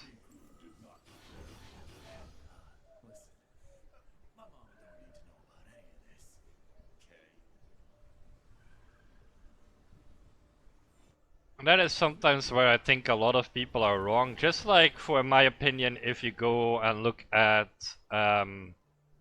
Tectone these days, what he says about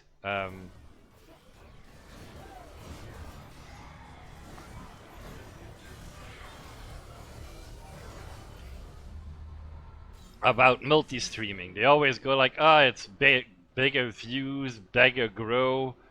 I doubt it. I think a lot of the bigger grow he has are a lot of his YouTube viewers and all going over to Kick, going over to Twitch, going to over wherever he is, and then just go from there.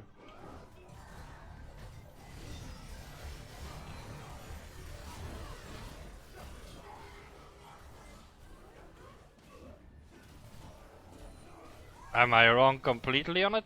No, I think I'm partly wrong about it, sure.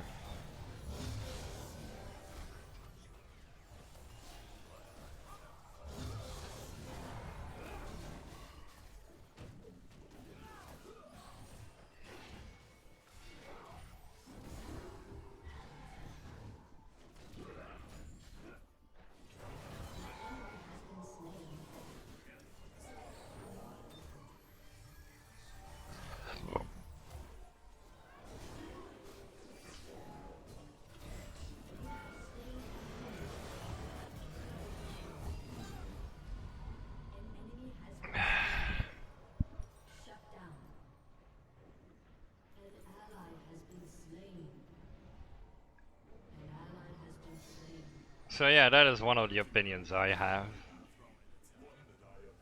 which is probably not a very popular one, but I don't think multi-streaming does that much.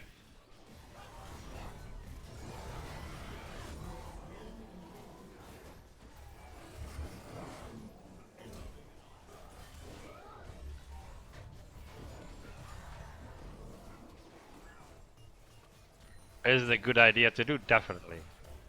Like, if you can do it, probably do it because you're going to reach out to a wider audience.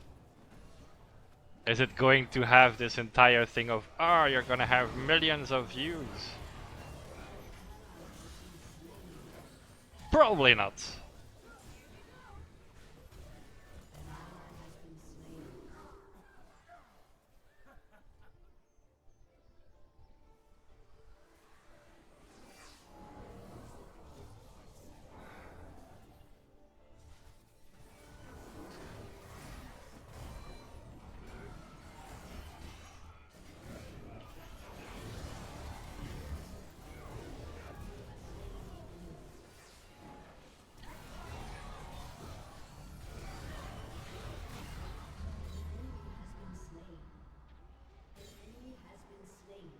Anyways, that's just me. That's my ramble for today. What was I gonna do again? I don't know. I got my skills and everything, so let's just move back to the front lines.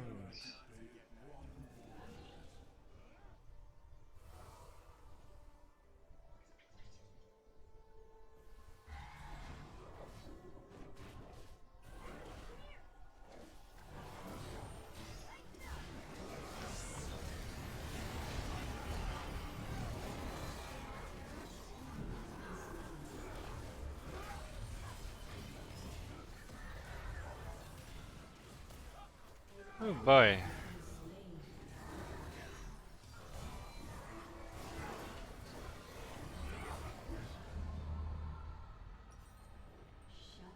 What is their most damage? AD, okay, so plated steel caps it is.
I hear a lot of heart steals going off.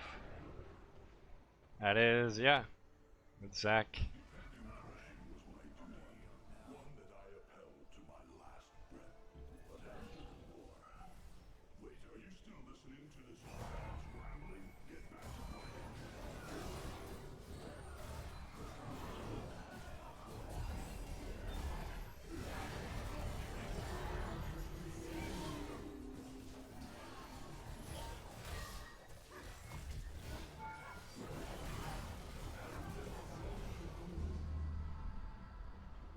Oh no no no no no, buddy! You're not running away from me.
Enemy double kill. You went straight in there. Enemy triple kill. Enemy quadra kill. I think the enemy gen is killing us. We might, you know, you might want to do something about that. Just saying.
Ah. But yeah, it's a very basic I am leaving but nothing bad happens kind of report. So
Your team has destroyed an inhibitor.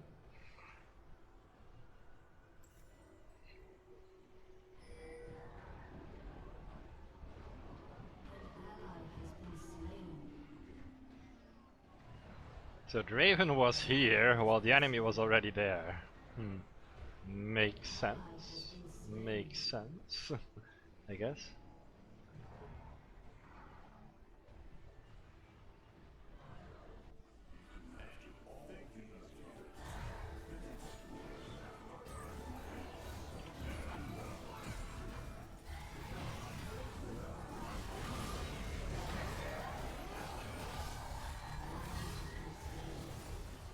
Enemy double kill.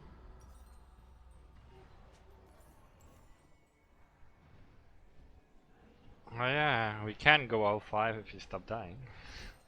Just saying.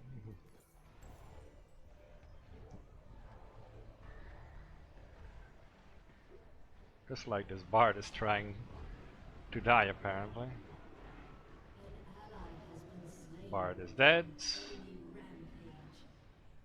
An enemy has been slain.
And Raven got caught again.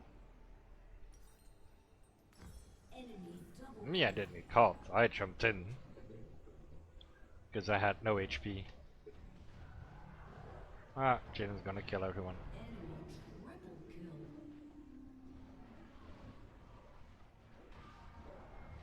Enemy quadra kill.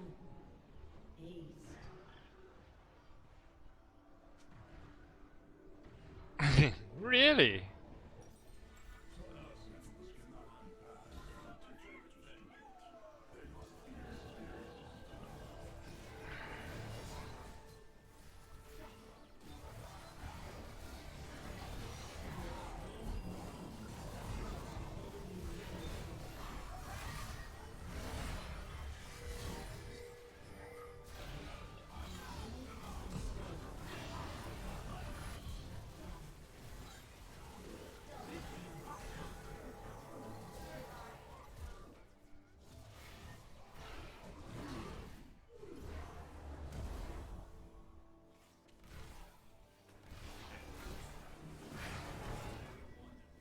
The enemy's inhibitor responds.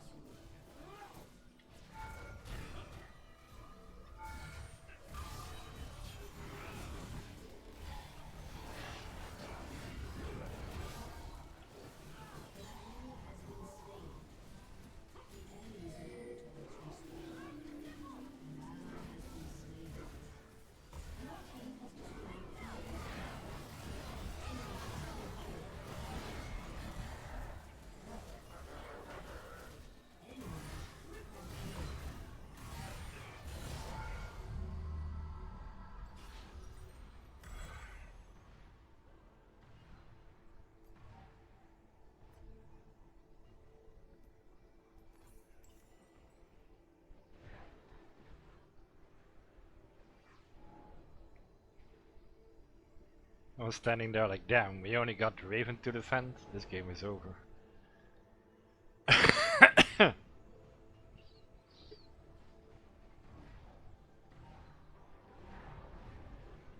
Oh wow, this bar damage.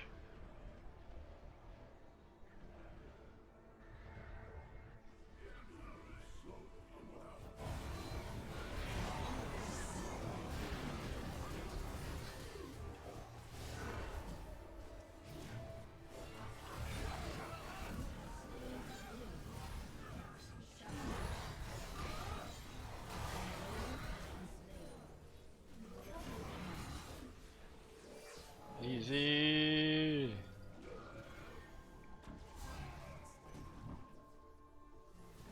Easy, easy, easy.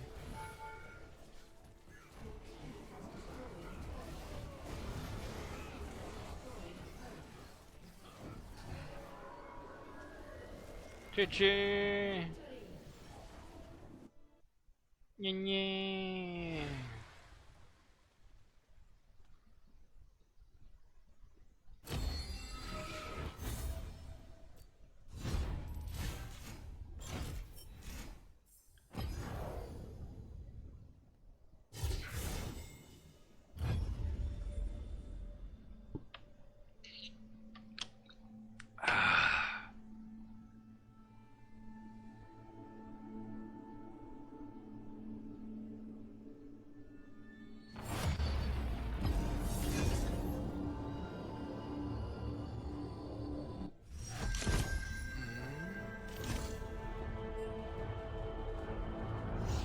Sure.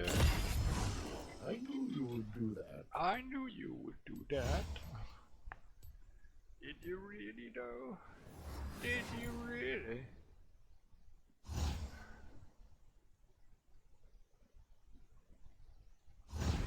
Once a Vandal Gunner, always a Vandal Gunner. Oh great, we have 4 AP damages.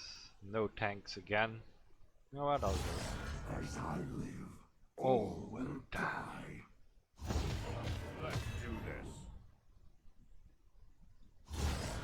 As I live, all will die. I like playing Brand, but with already 3 APs in the mix, I'm not going to pick Brand. I'll play Renekton. Been a while, but I'll play Renekton.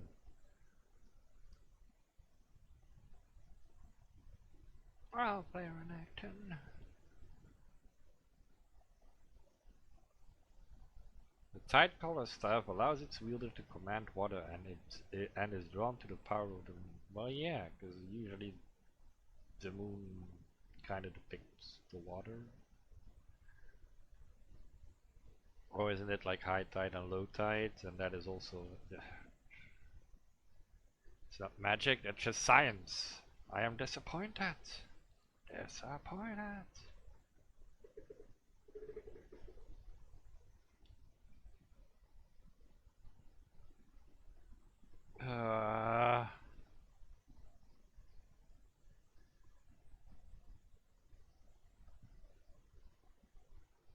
I'm just happy humidity is up here because we had some rain the last few days, so it is not the entire like fucking dry heat where you're just standing in the sun and it feels like it's like 40-50 degrees Celsius.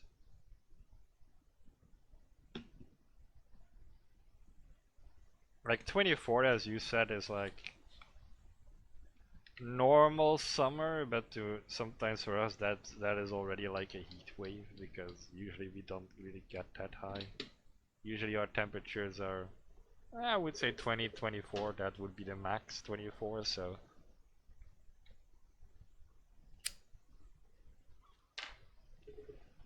So I'll be fighting Xin Zhao most of the time, aiming for Zerion trying to stop Akali, okay, great.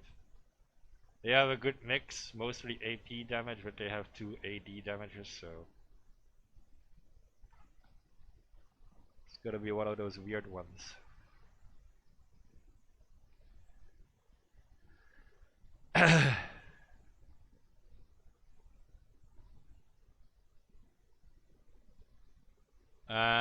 Oh, I also, in preparation, I finally was able to save up some money and build me some and get me some new pyro power, like the pyro pup gamer subs thing.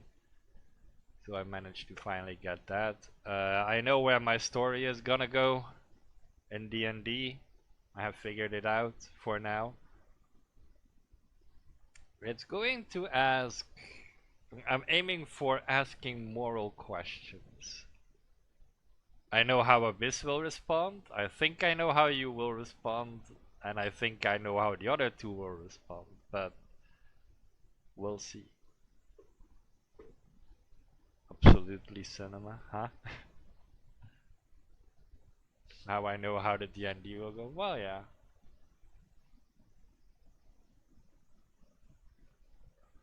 I have a plan and most of it would have been come to fruition by October. By Halloween I basically want to have this entire plan worked out because that is when when Vampy said she might join for a D&D 1 or 2 games of it.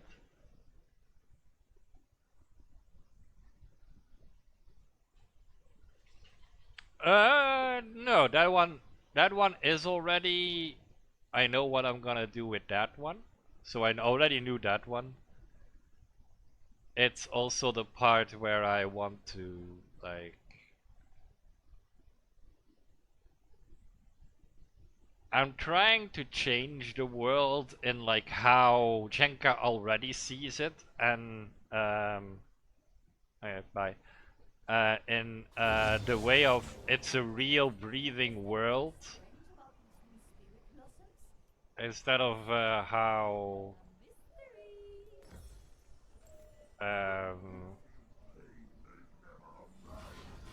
people see it now with like NPCs are not real people and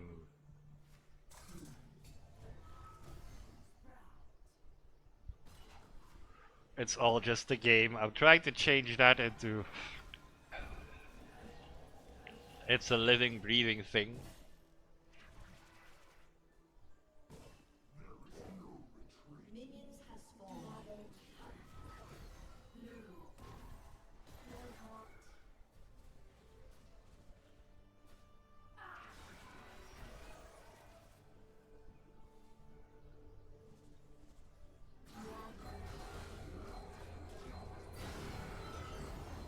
great.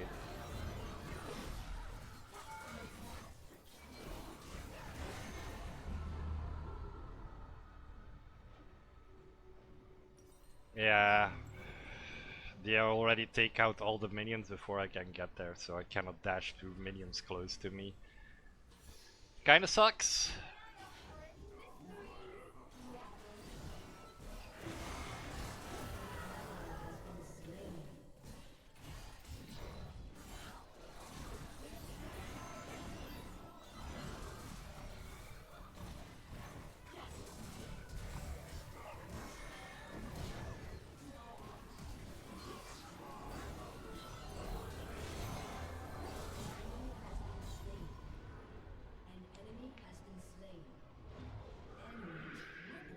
Did Trist? Yeah, okay, she did. Okay.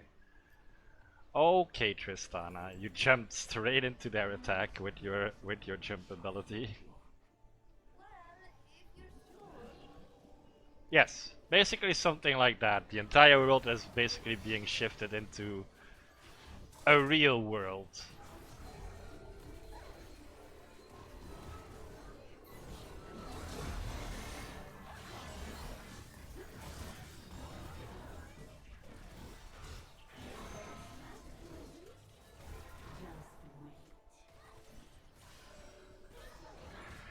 That's the aim at the moment.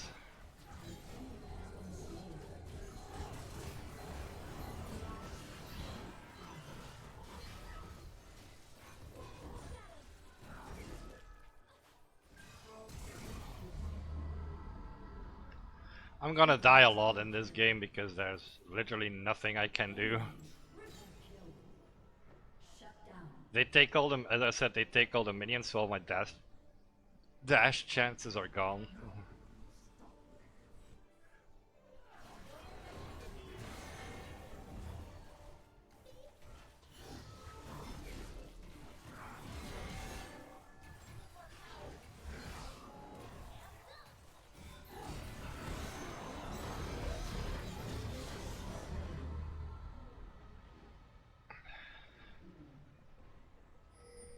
Oh yeah, it is going into that direction. No fear for that. But I want to make it more of a slow progression.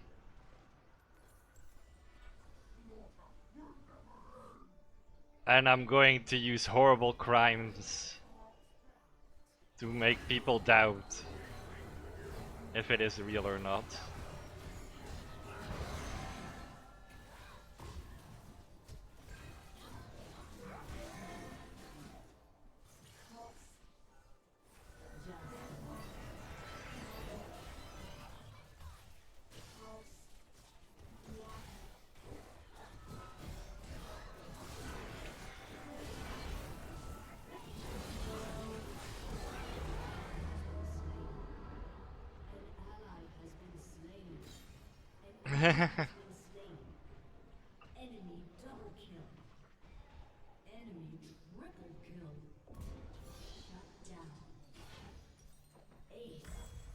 Sundered Sky, yay.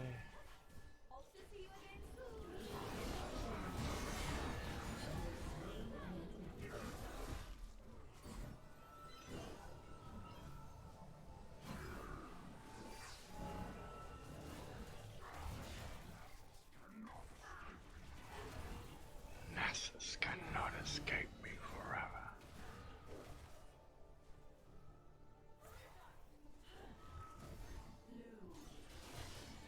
Blue.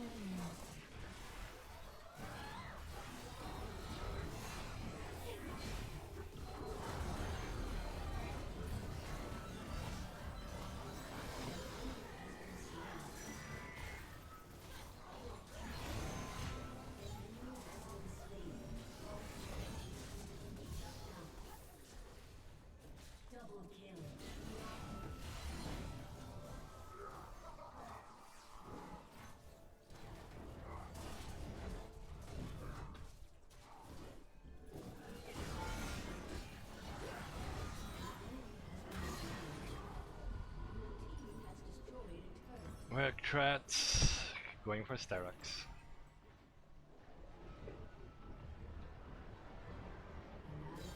But it seemed like a good concept to explore and see what people think about it.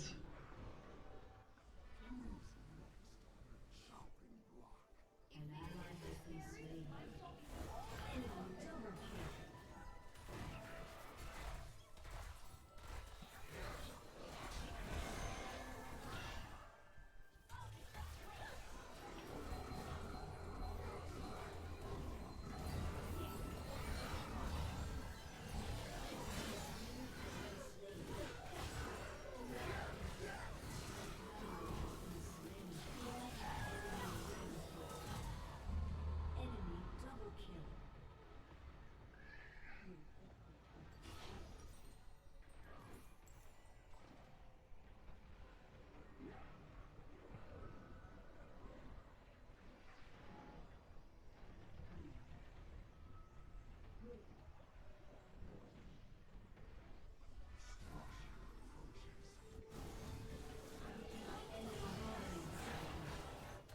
An enemy has been slain.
You are unstoppable!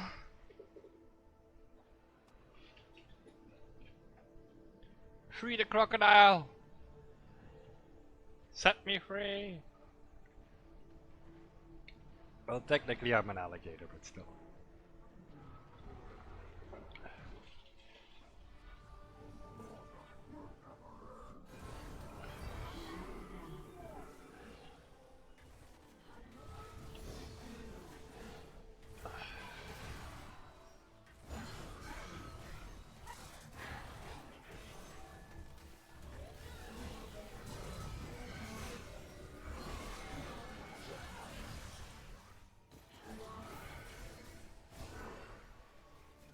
Just wait.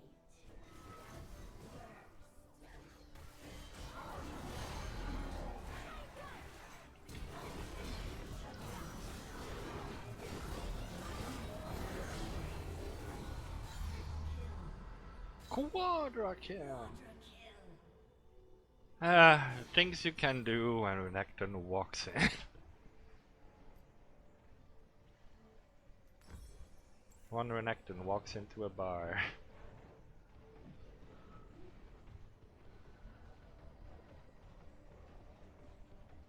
Your team has destroyed a turret.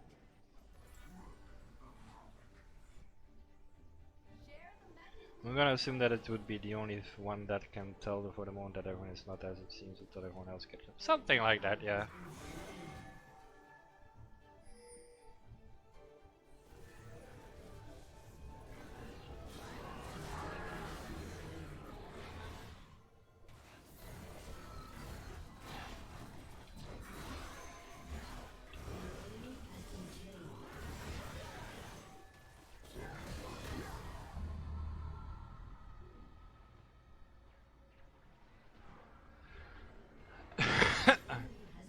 It's more, in my opinion, well, in my humble opinion as your DM, it's more of a, you know, because you're already treating it as such.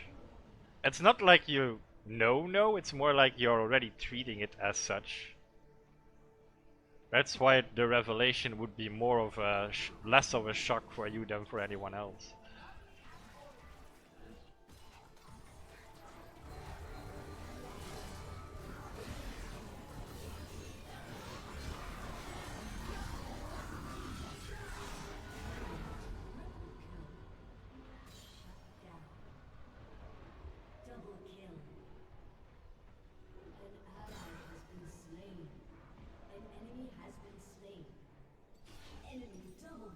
Stana, why do you do less damage than me? So that is more of the thing that I'm thinking, like, since you already treat it as like the real world, that's why it's, for you it's gonna be less of a shock that it all works like the real world.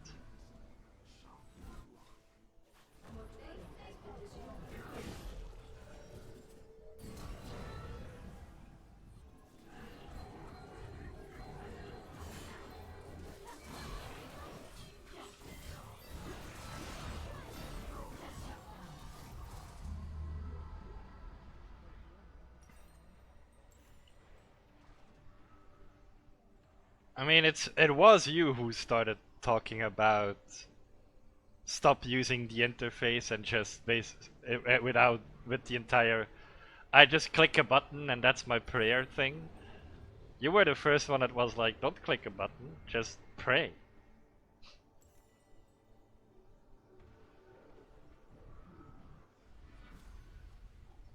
An enemy has been slain. Double kill. Quadra kill. True, true.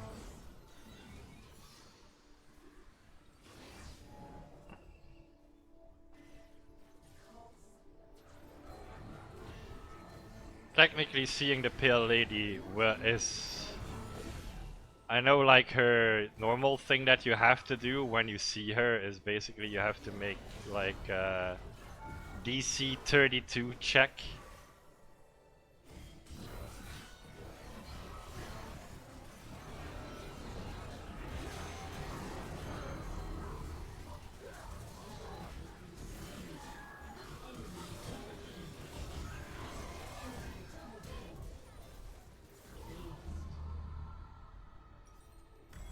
Because if you fail that check, there are like a few options, but one of them is you go insane, and the other one is you die.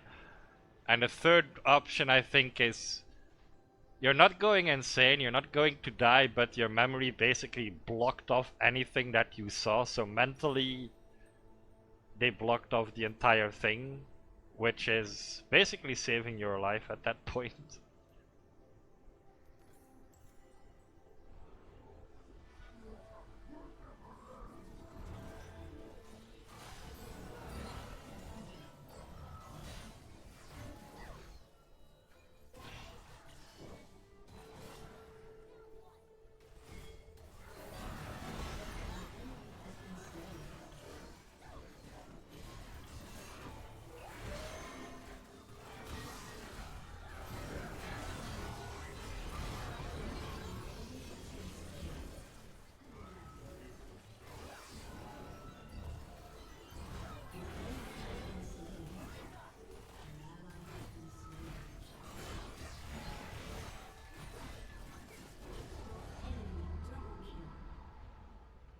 They're all ignoring the DPS again. Like, I had no other option. Like, I was trying to aim for them, but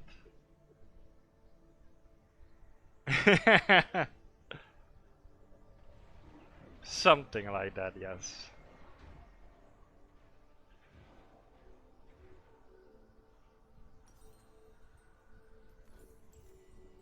Or it's only base health regen and I don't take it.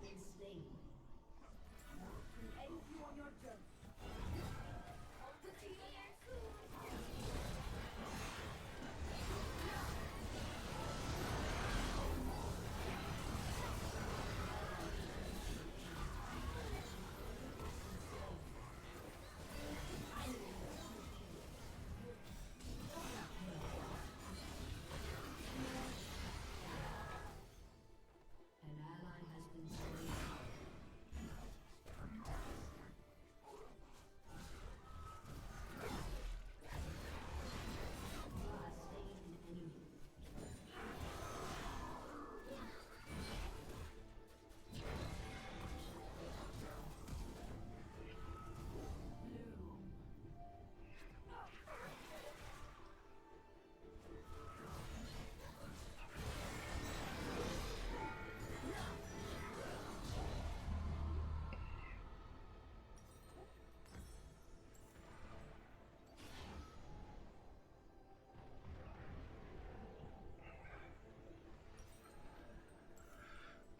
And here I was thinking I was going insane because of the multiple personality disorder. That is a side thing. An enemy has been slain. An ally has been slain. That is just a very interesting personality quirk. An enemy has been slain. An enemy has been slain. The enemy's inhibitor is respawning soon. An ally has been slain.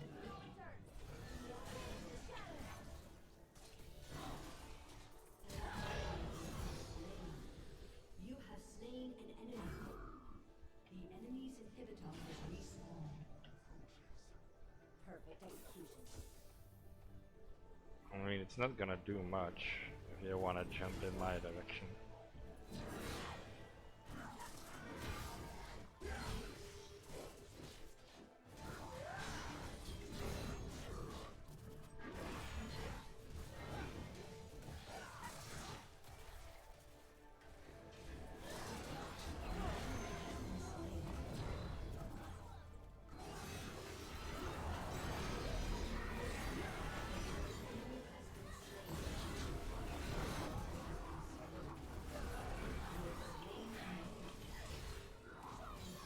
Has been slain.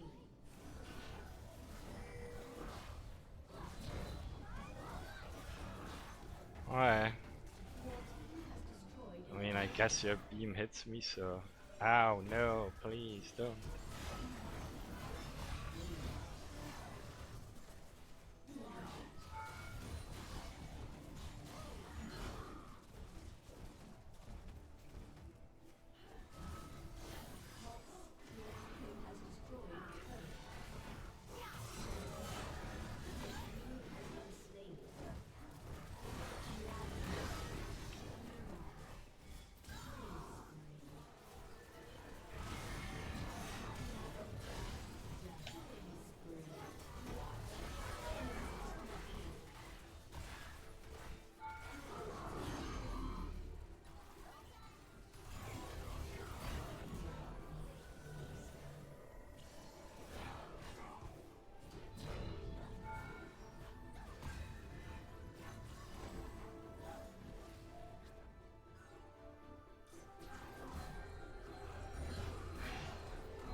has destroyed a turret.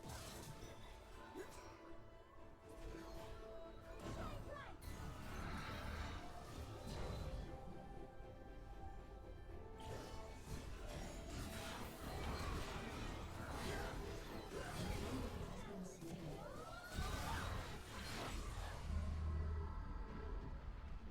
An ally has been slain. Enemy double kill.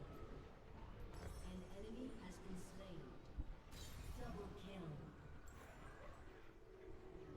I'm guessing about the meter and the repressed memory going on. No, the repressed matter is when you actually see the face of the pale lady. You haven't seen the face of the pale lady yet. You have seen the pale lady. That is not the thing that will drive you insane. The thing that will drive you insane is if you see her face.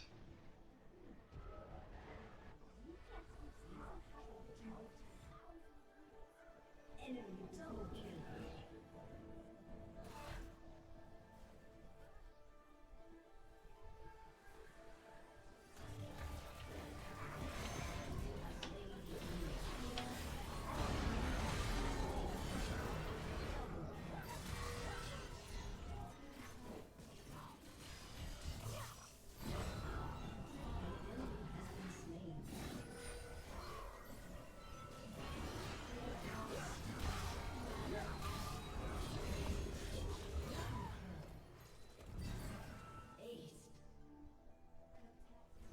I'm too big for the minions. They're blocking me.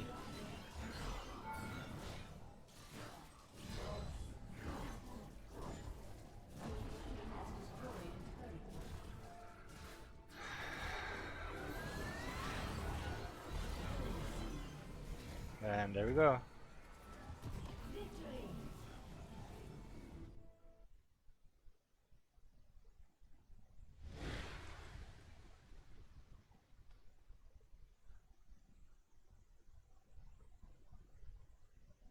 That was pretty easy. All I had to do was tank.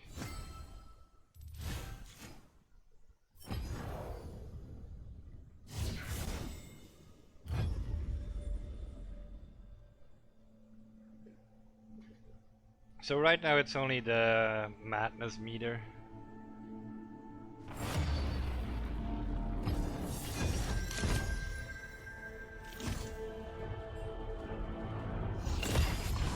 Dead man walking.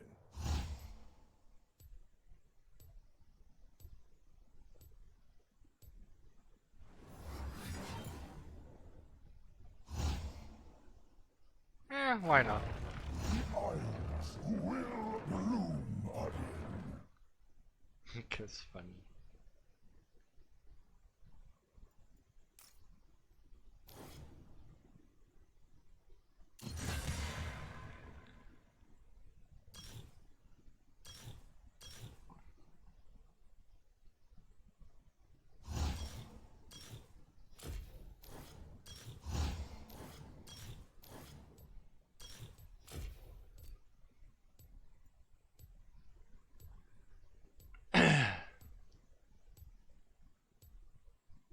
Oh, we have 2 tanks, okay.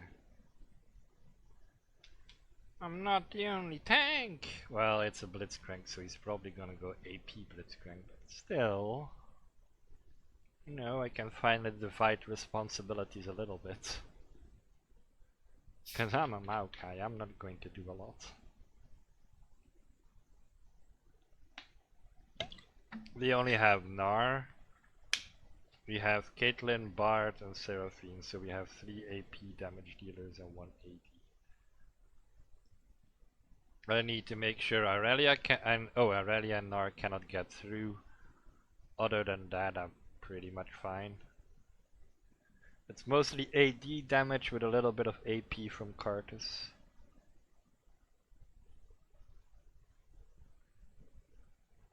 But yeah, that would be the goal, because by October, when Halloween hits, I want to have that point completely mixed in with you guys, so that you go to a new floor, and that's where then the one shot will start. Setting up shop during the Spirit Blossom Festival can be quite the task. Luckily, I secured this scenic spot just in time. Now that album has a fascinating story behind it. The water of life succumbed to death. Share the magic with your friends.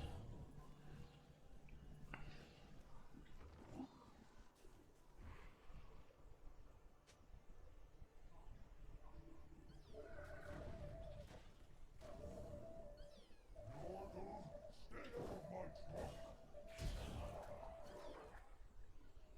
Minions have spawned.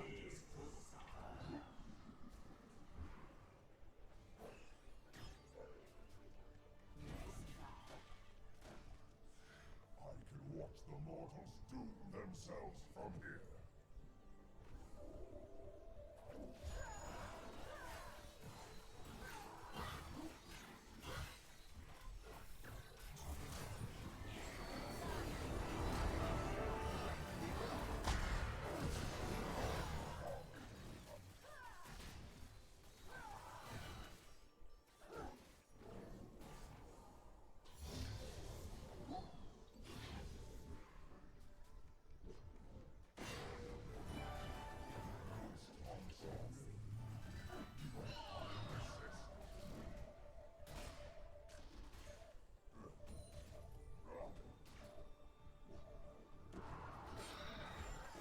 More spell casting, less spamming Seraphine.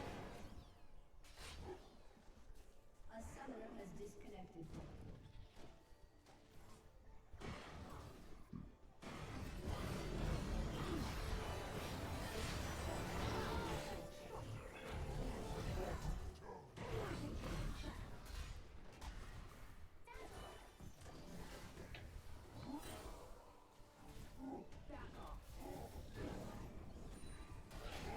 Grab her!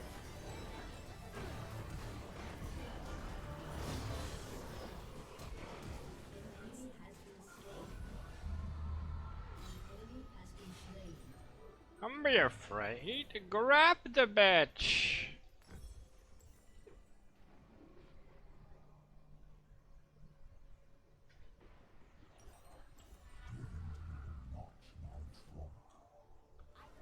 Whee.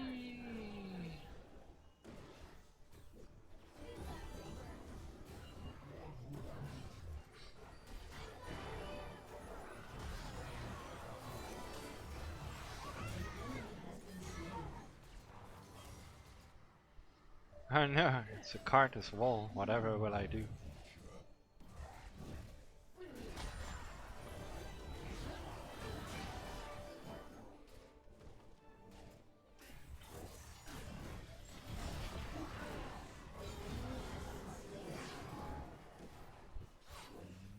Ow.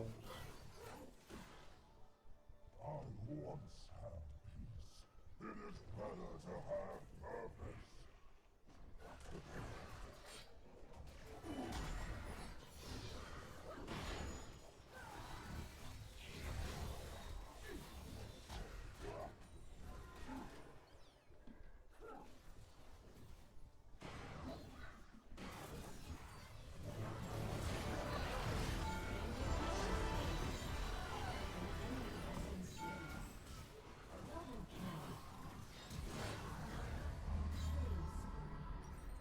Killing spree.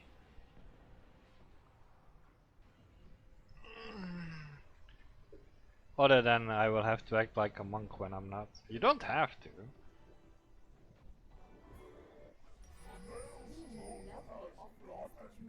Well, technically the day isn't over yet. So yeah, sorry, you do have to.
Yes, as I said, as I just remembered, the day isn't over yet, so yeah, technically you do have to.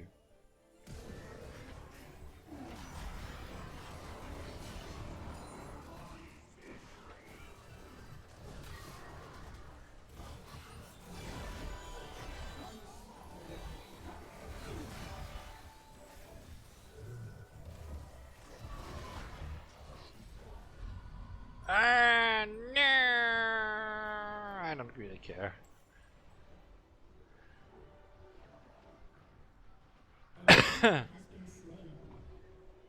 Still curious how you're gonna play that one up.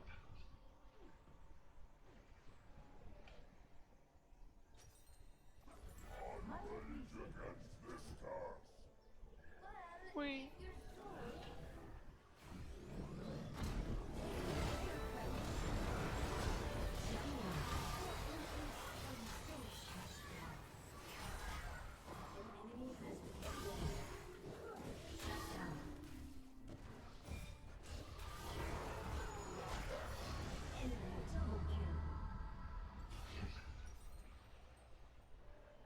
Maybe I am throwing just a little bit.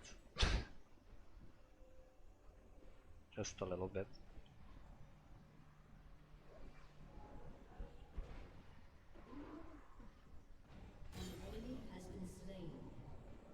Lol, nobody blocked that. Stuck in my arc.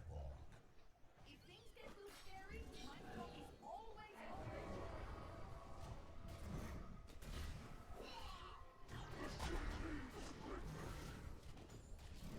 Boom. Headshot.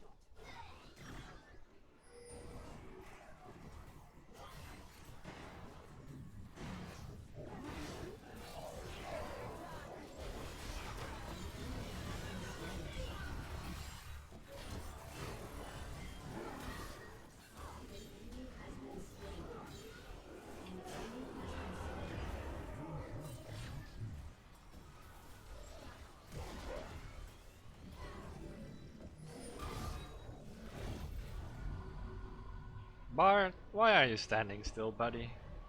Ally has been slain. Not that I was expecting anything from you, but why did fuck he ran up here and then okay, that makes sense. Summoner have been A disconnected. summoner has reconnected. Guess I'm gonna have to ask the man himself so I know what I'm An ally has been slain. An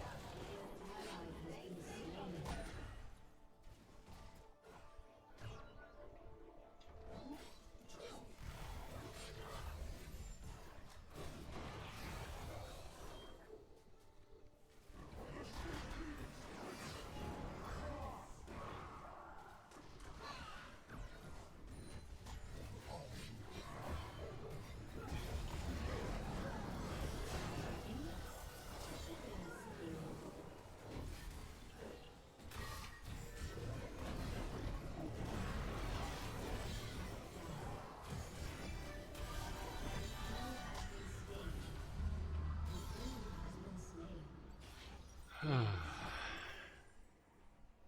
An ally has been slain. Just act like a space marine.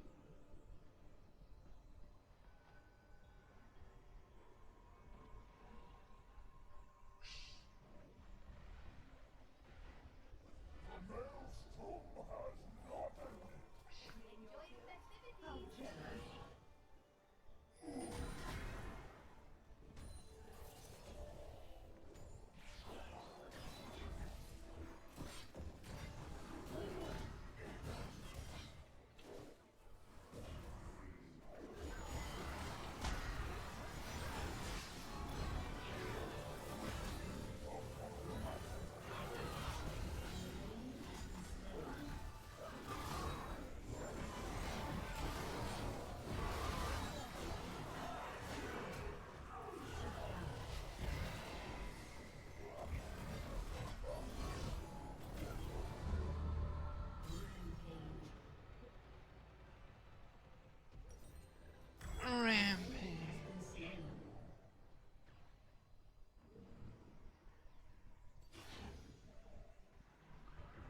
Shut down. Okay.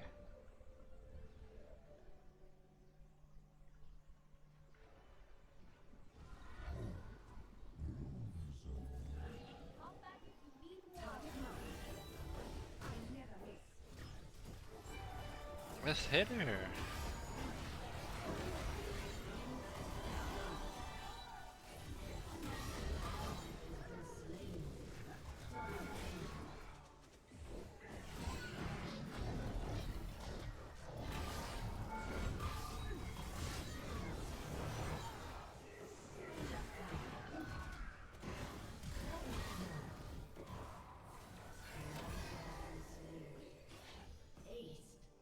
Aced. Hop. Oh, look who it is. This is the next guy.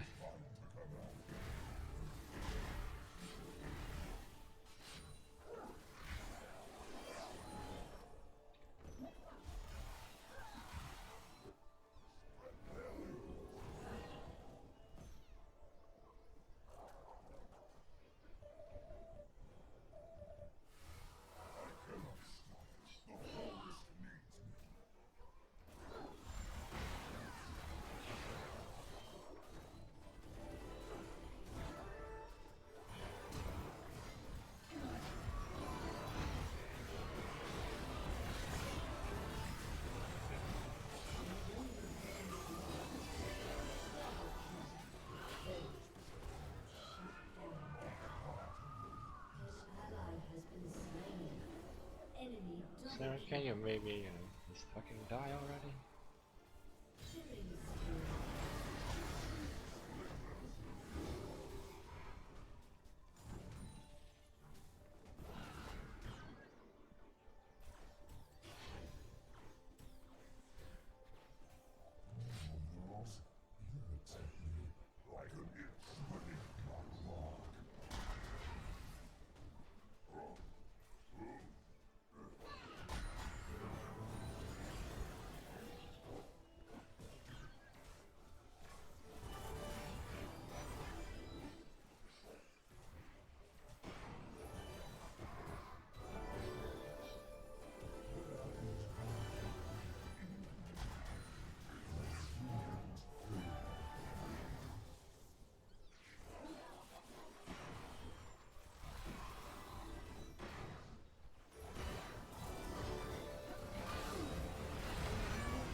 Like an infinite rock.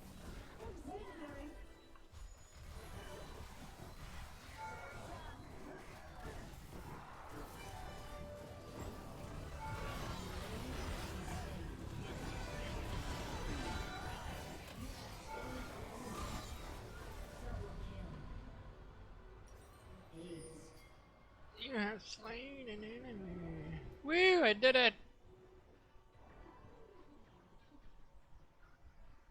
Nah. Let's go for this one. Your team has destroyed a turret.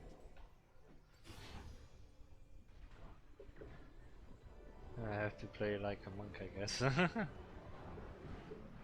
Well, I mean, how are you gonna play as a monk if you don't know how to play as a monk? I rage against this curse. Dearie me, I was enjoying that.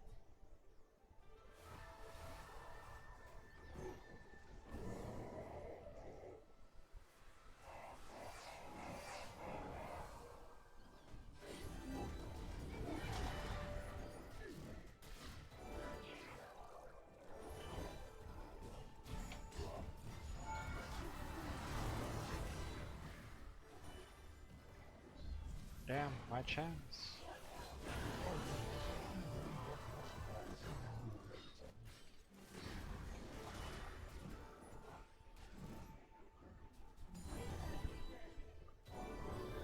Yeah, so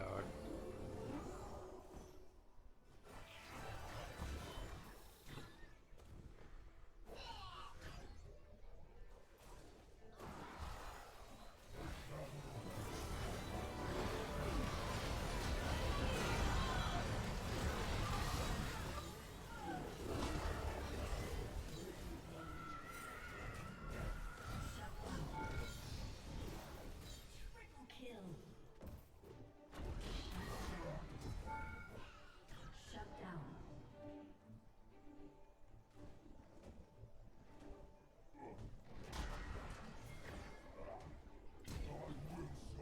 over here, little one. Run.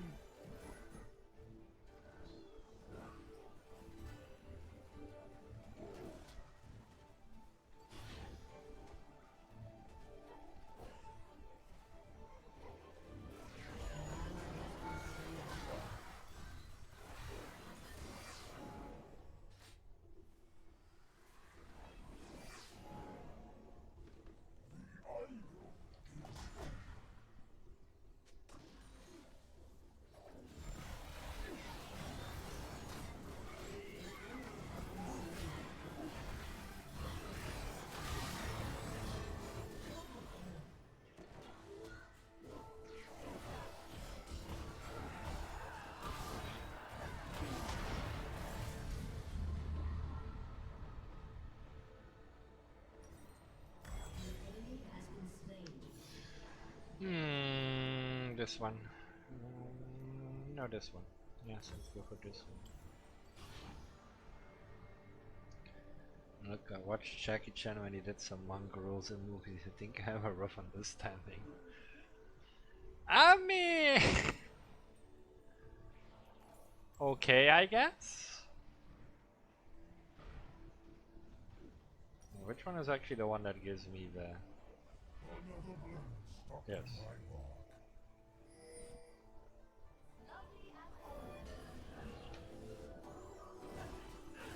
bark. Pa-pa-da.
Stillness is not peace, it is death.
Bam, bop, bop, bop, bop, bop, bop.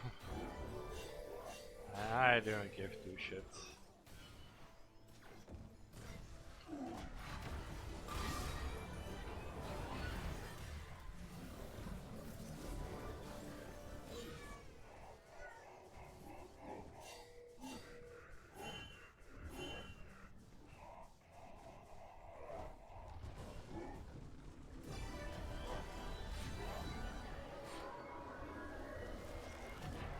Victory!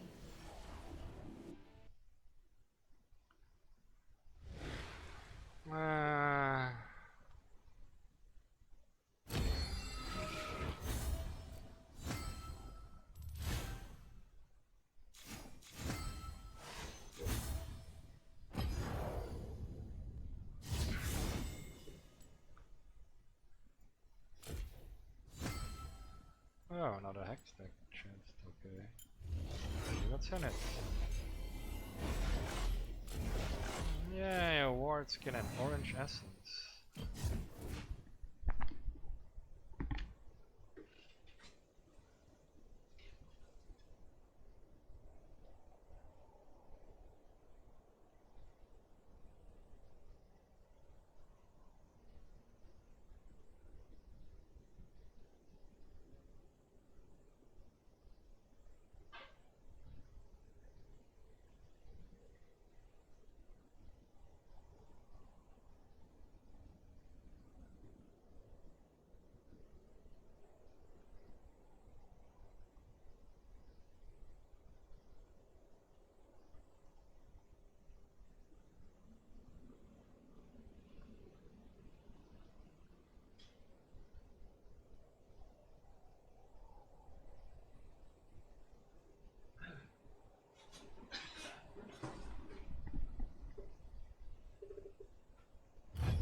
I mean, I look at a lot of anime. That doesn't mean I know how to get. Well, that doesn't mean I'm get isekai the moment I die. You know.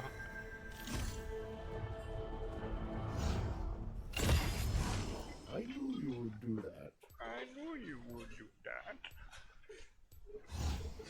Ah, he's here. No one picking? No one? Really? Move! Nothing can hold me back.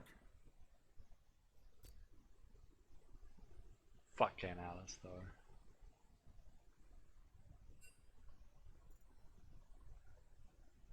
Ah, he needs to go. Alright, Raya is going to get banned.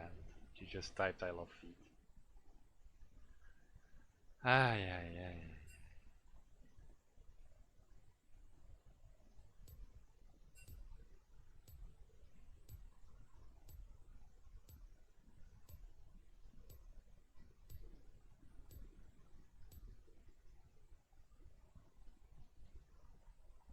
I am cow.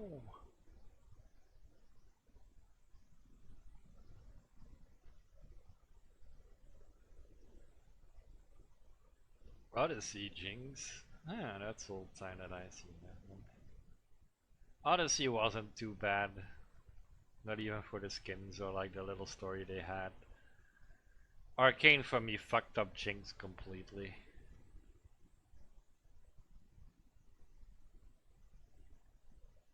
Well, not really like fucked up Jinx, it's more like they made her very incompetent in my opinion. She loved her chaos and all that, but she managed to outsmart Vi and Kate constantly in the lore, and now it's like every time they basically hit like a road bump, she either is like, oh Vi, I'll help you, or like Vi is like, I'll help you. It's like, no. She would shoot Vi in the face. Feeling down, stop now. Any item you need with Shopkeeper Lao. Nothing can hold me back. That's why I'm so disappointed in the entire arcade thing. Do not embarrass me. Moo.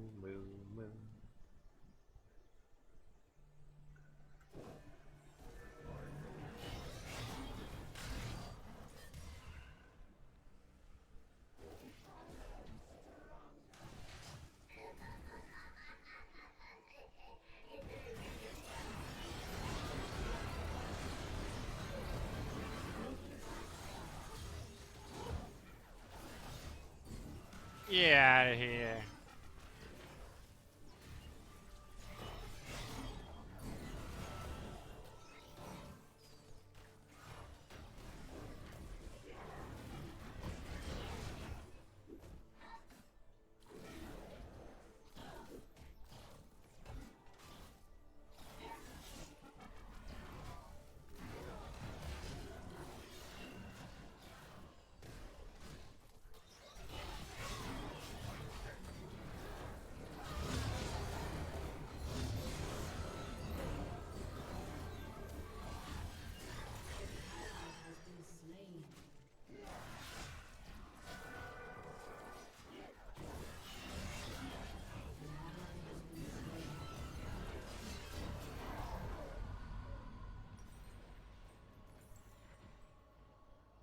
Enemy double kill.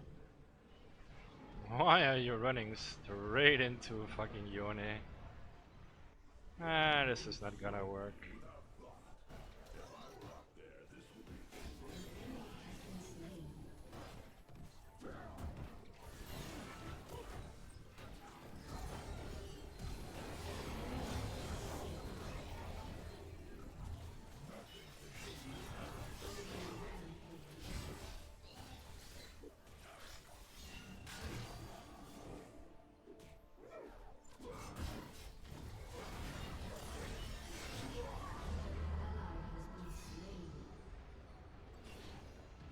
And they're staying just a little bit too long in the front lines.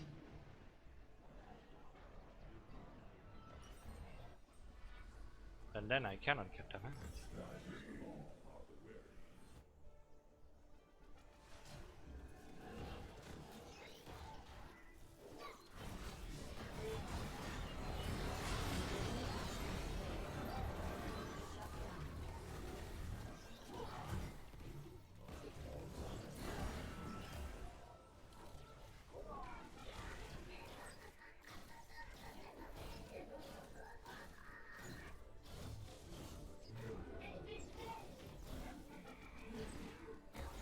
Oh, that's a Valkos. Ally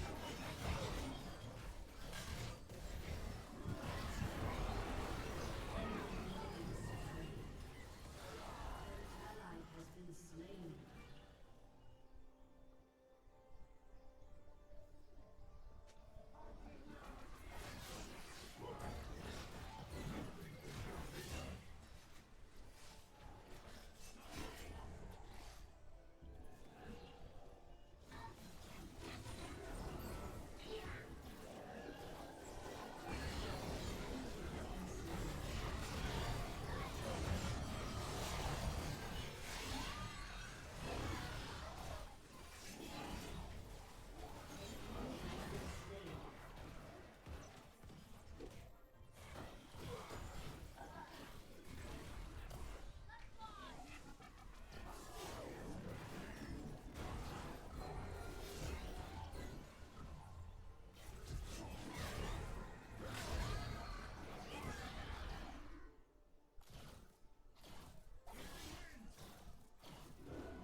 Even after all these years, many mysteries have not yet revealed themselves to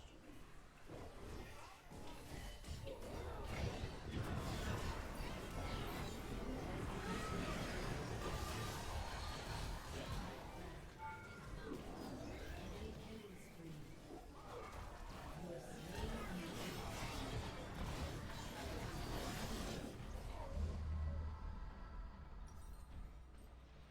Enemy double kill. Enemy triple kill. Shut down. Enemy quadra kill because it's Yone. He heals fucking more with one strike than you can do with 5. Slowly and without thought. If I were out there, this would be over.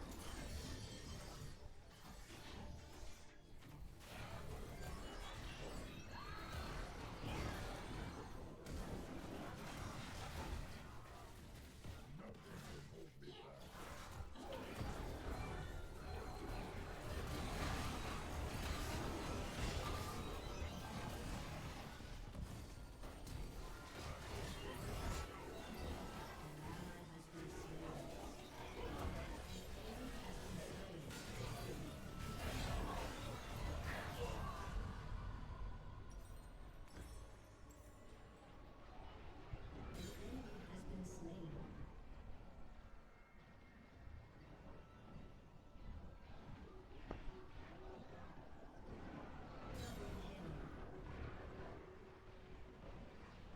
An enemy has been slain. Entertaining to see such spirited youth run off to battle like this. A luxury I once took for granted.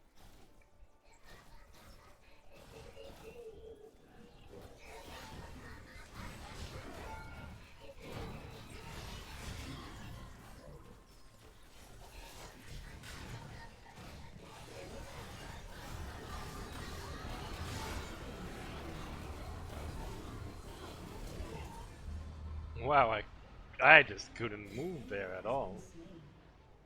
Enemy triple kill. Enemy double kill. Aced. Awkward. Probably in the stars, stuck in the star bit, so... My spirit behaved this way once before, long, long ago. If it persists.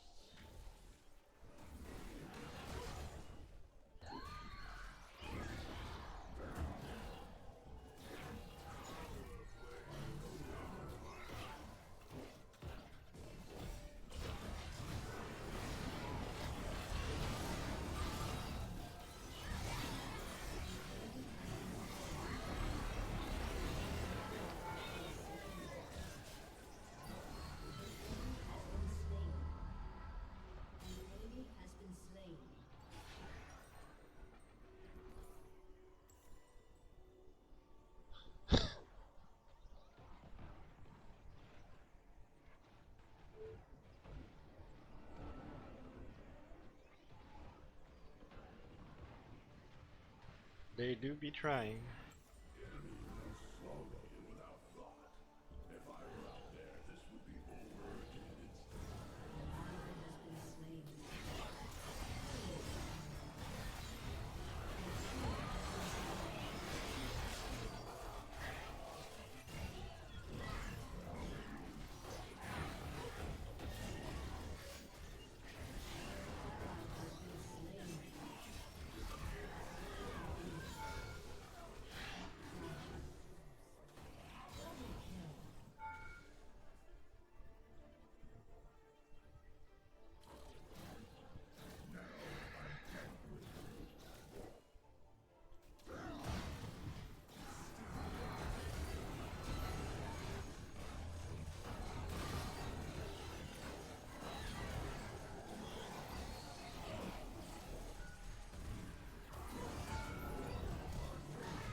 Yeah, you know, it's his realize that's fucking us up because he just beams you and then you cannot run away because every tick of his beam is gonna slow you.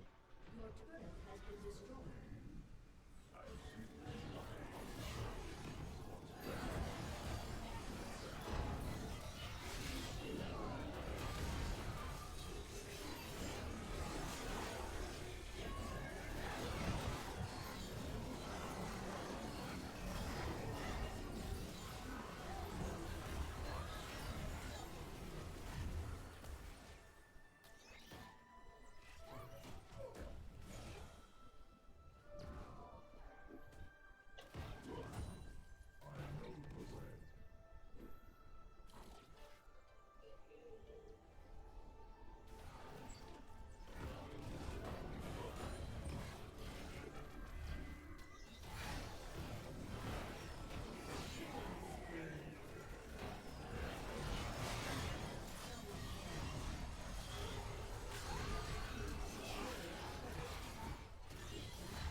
Enemy double kill.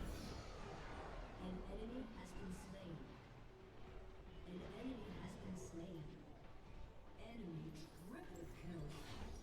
Enemy quadra kill. Enemy pentakill. He was gonna give it. That's why I tried to get to him.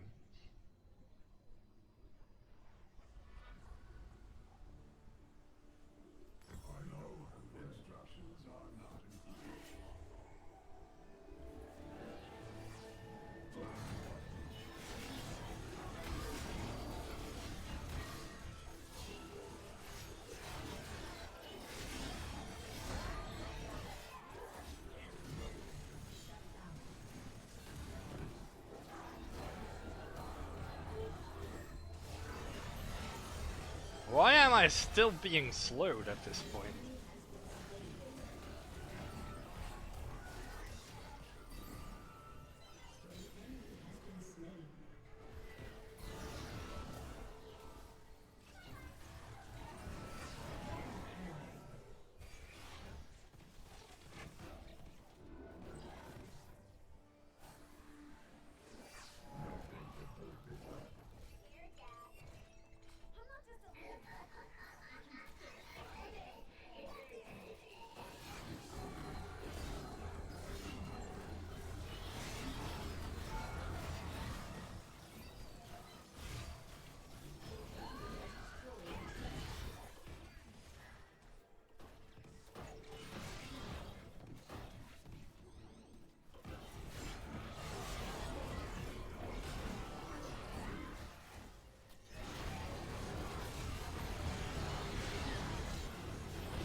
Double kill. Oh, that was fucking ridiculous. Enemy double kill. Aced. We had a dragon beam, we had a Valkyr's beam, and that's about it, I think. Oh wait, did I go for the wrong item here? I did. Shit.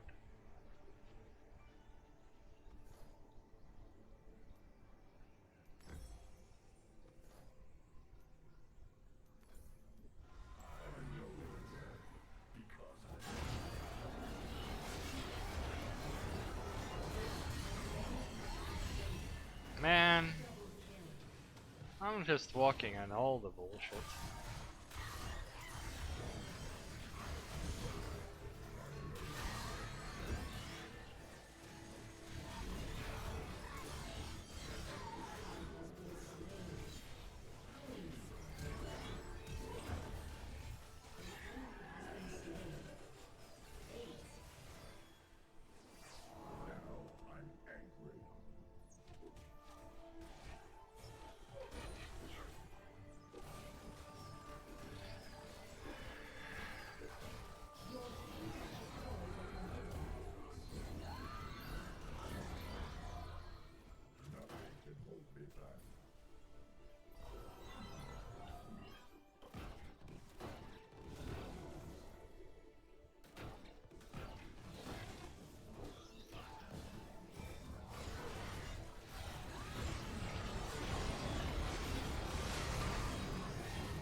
Ash is just built differently, man.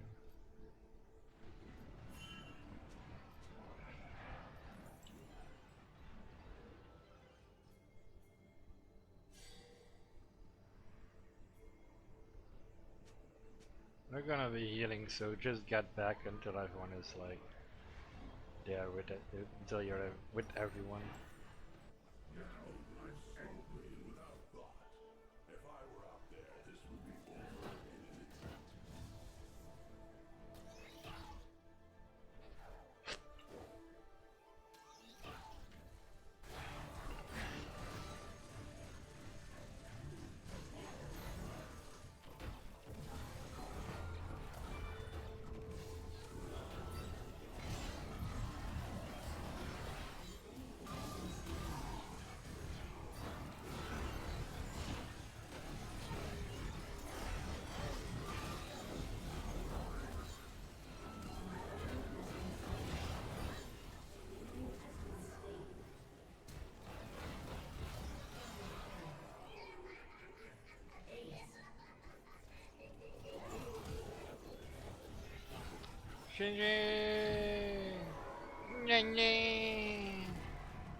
Of course, Fizz has to ruin it with a easy.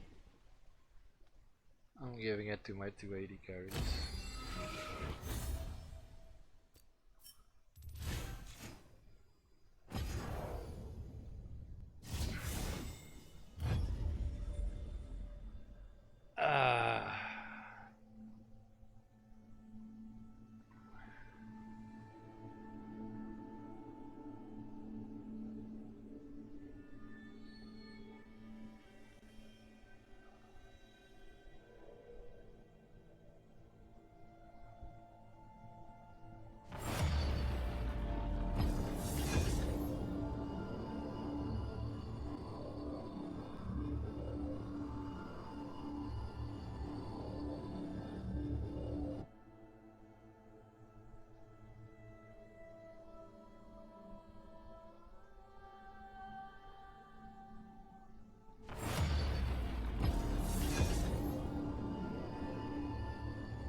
just happy I don't have to wake up early tomorrow.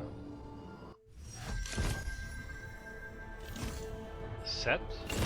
It is. I'm undisputed. Ooh, I do like Jinx or MF though.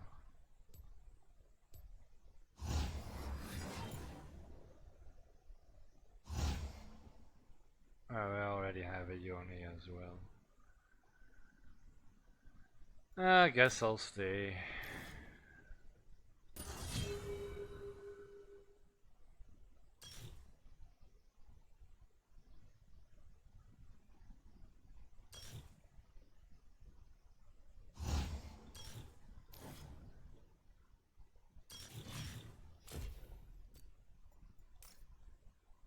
I don't really need.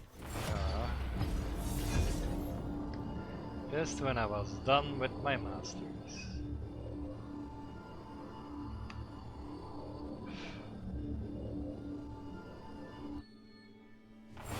Just as expected.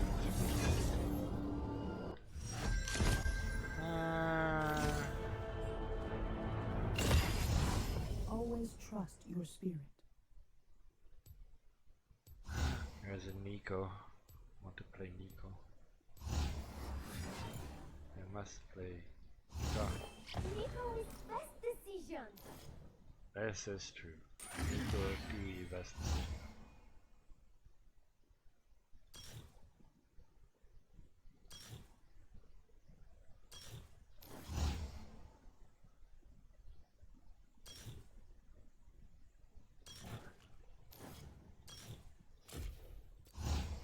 Nico do the best decision though.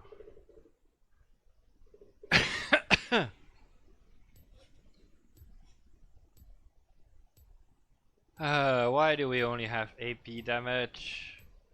Ah! Fuck you people. That I actually want to play something, it'll be like, hee, let's all take some AP damage with us, so that my damage will be probably 0.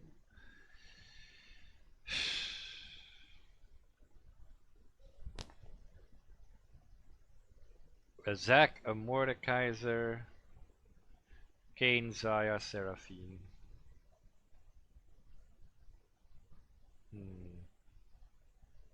Wait, we have Jax and Poppy to counter them, but they have 2 ADs and 2 APs basically, so our damage distribution is way off.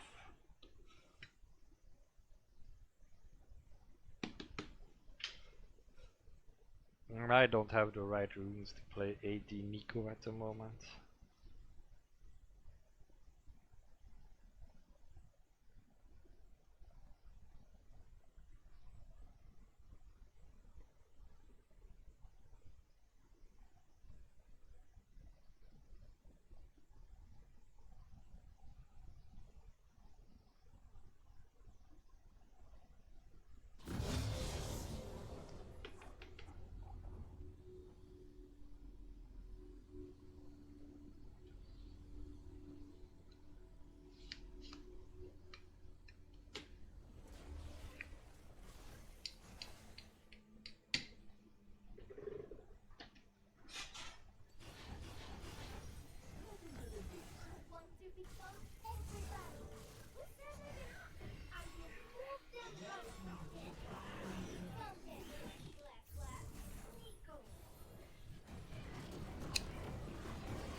Angry now.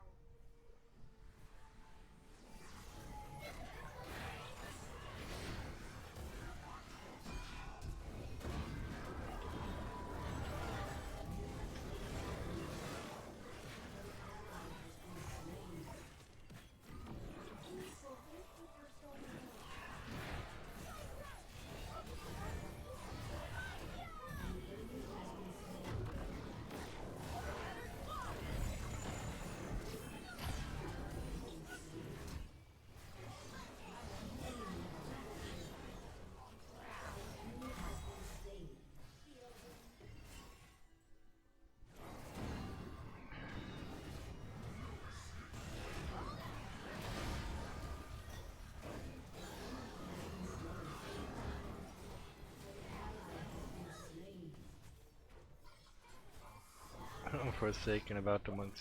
Oh, for you've talked with Forsaken about it. I don't know if I should be happy about this or scared.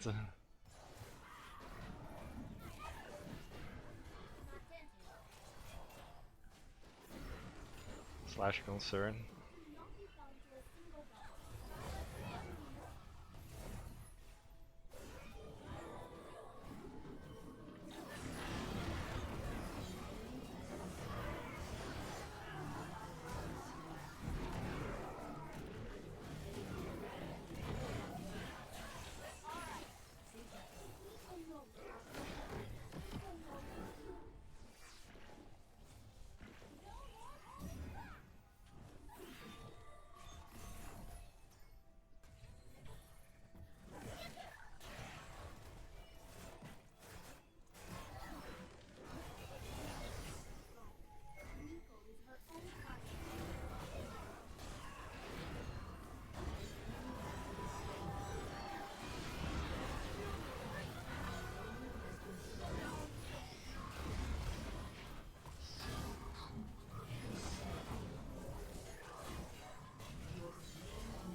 Nico.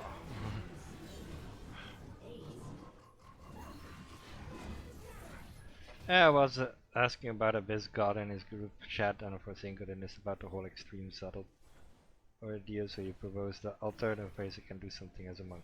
Okay. Now you're making me just curiouser and curiouser.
GG! Same thing goes for burn. Since I'm extremely religious, I 100% believe that when I use these spells, I use them by hitting something with my hands. Yes.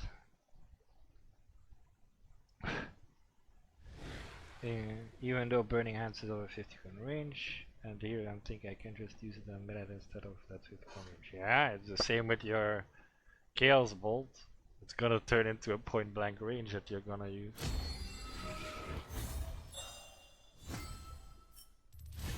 No thanks.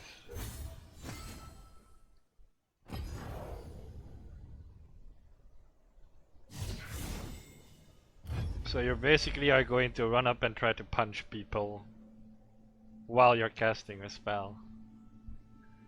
So you're making a spell melee attack. Okay.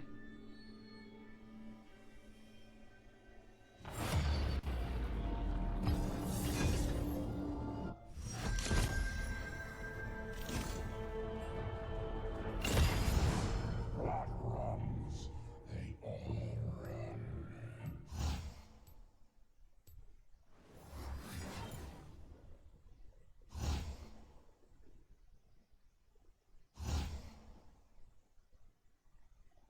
I mean, Ornn is fun, We go.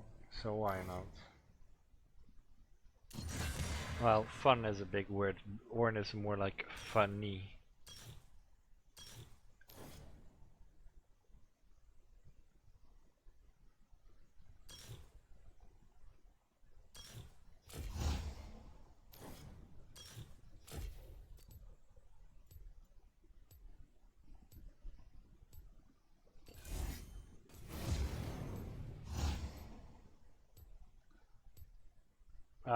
They. I was okay with playing Karma, but because someone picked them, I didn't go for Karma, and now the last second they swapped to Karma. They swapped the Karma out, and I'm like, why? Why? I wanted to play that. God damn.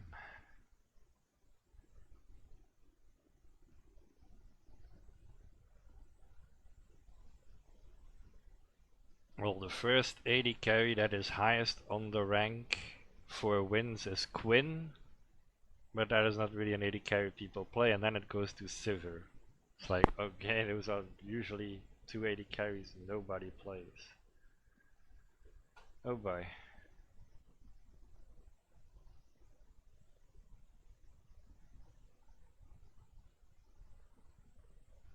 They have a full poke team, so which means we will have to do the engaging part, but we have 2 very hard engages, which is Nautilus and Thresh. I have my old Lilia can walk up, and the only poke we have is Vel'Koz, so that's ought to be fun.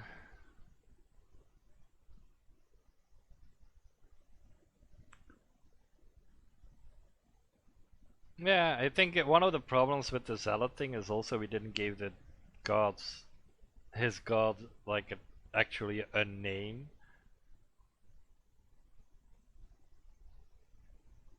So it's not like something simple as just shouting in the name of blah blah blah. Now the way I see Chaos Bolt working, because it bounces around when it doubles numbers such as you think the energy just cracks with the guy and it's someone else. Yeah? It's kinda how it works, yeah. It's like this little lightning bolt thing that you see go off. It like chain lightning in most games. It hits someone and then it bounces to a new target. Like you see like the little lightning go to another person, something like that. Depending on whatever energy you're using or whatever energy gets out. So yeah.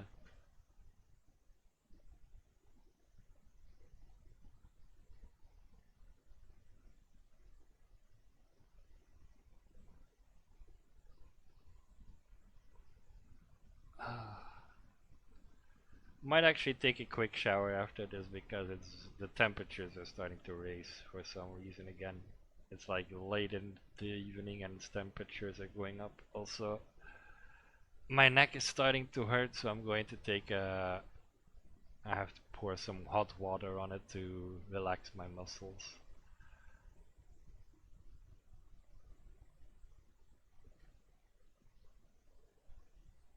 after this game, so I'll put something up that is like 10-20 minutes long for a video while I quickly go and do some showering.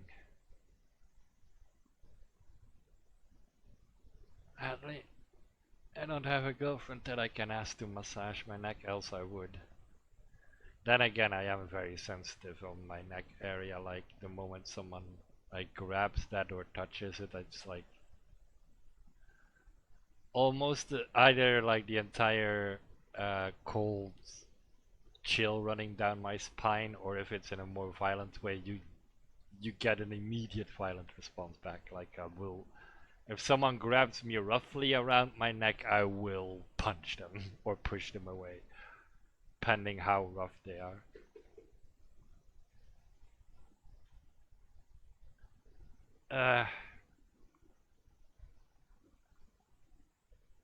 Also yesterday I was a little bit disappointed because apparently a friend I know for a time apparently decided to have her own OnlyFans, and I was like, no, why? Why do you do this to yourself? It is soft.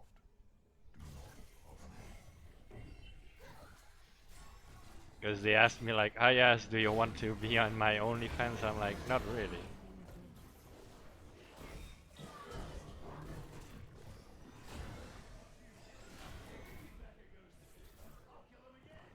I have no interest in it so far.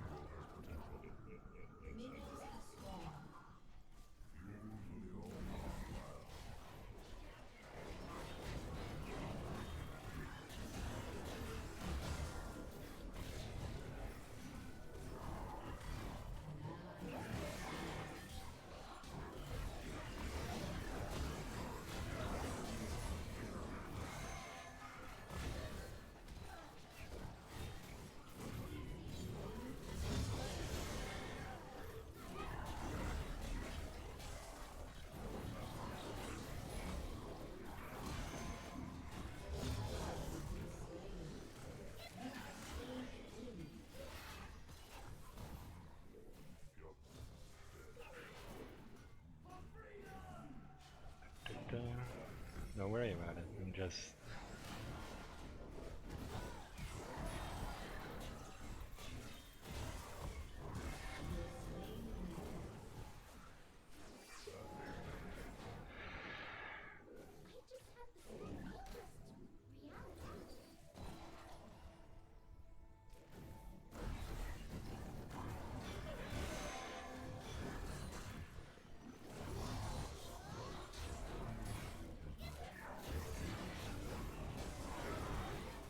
Oh, they surrendered, okay. They might have a person to not enough people there, like someone might have. Yeah, someone went AFK. Okay, okay. I am going to put in. I'm going to put myself in the set shower. Let's see if I can find something interesting for you to look at while I'm in the shower. Yeah, it was, from my point, I was like, this is just, I'm disappointed, because you're a lovely girl, you are beautiful, cute, and smart, and all that, and this is what you're gonna do. Ah, disappointed.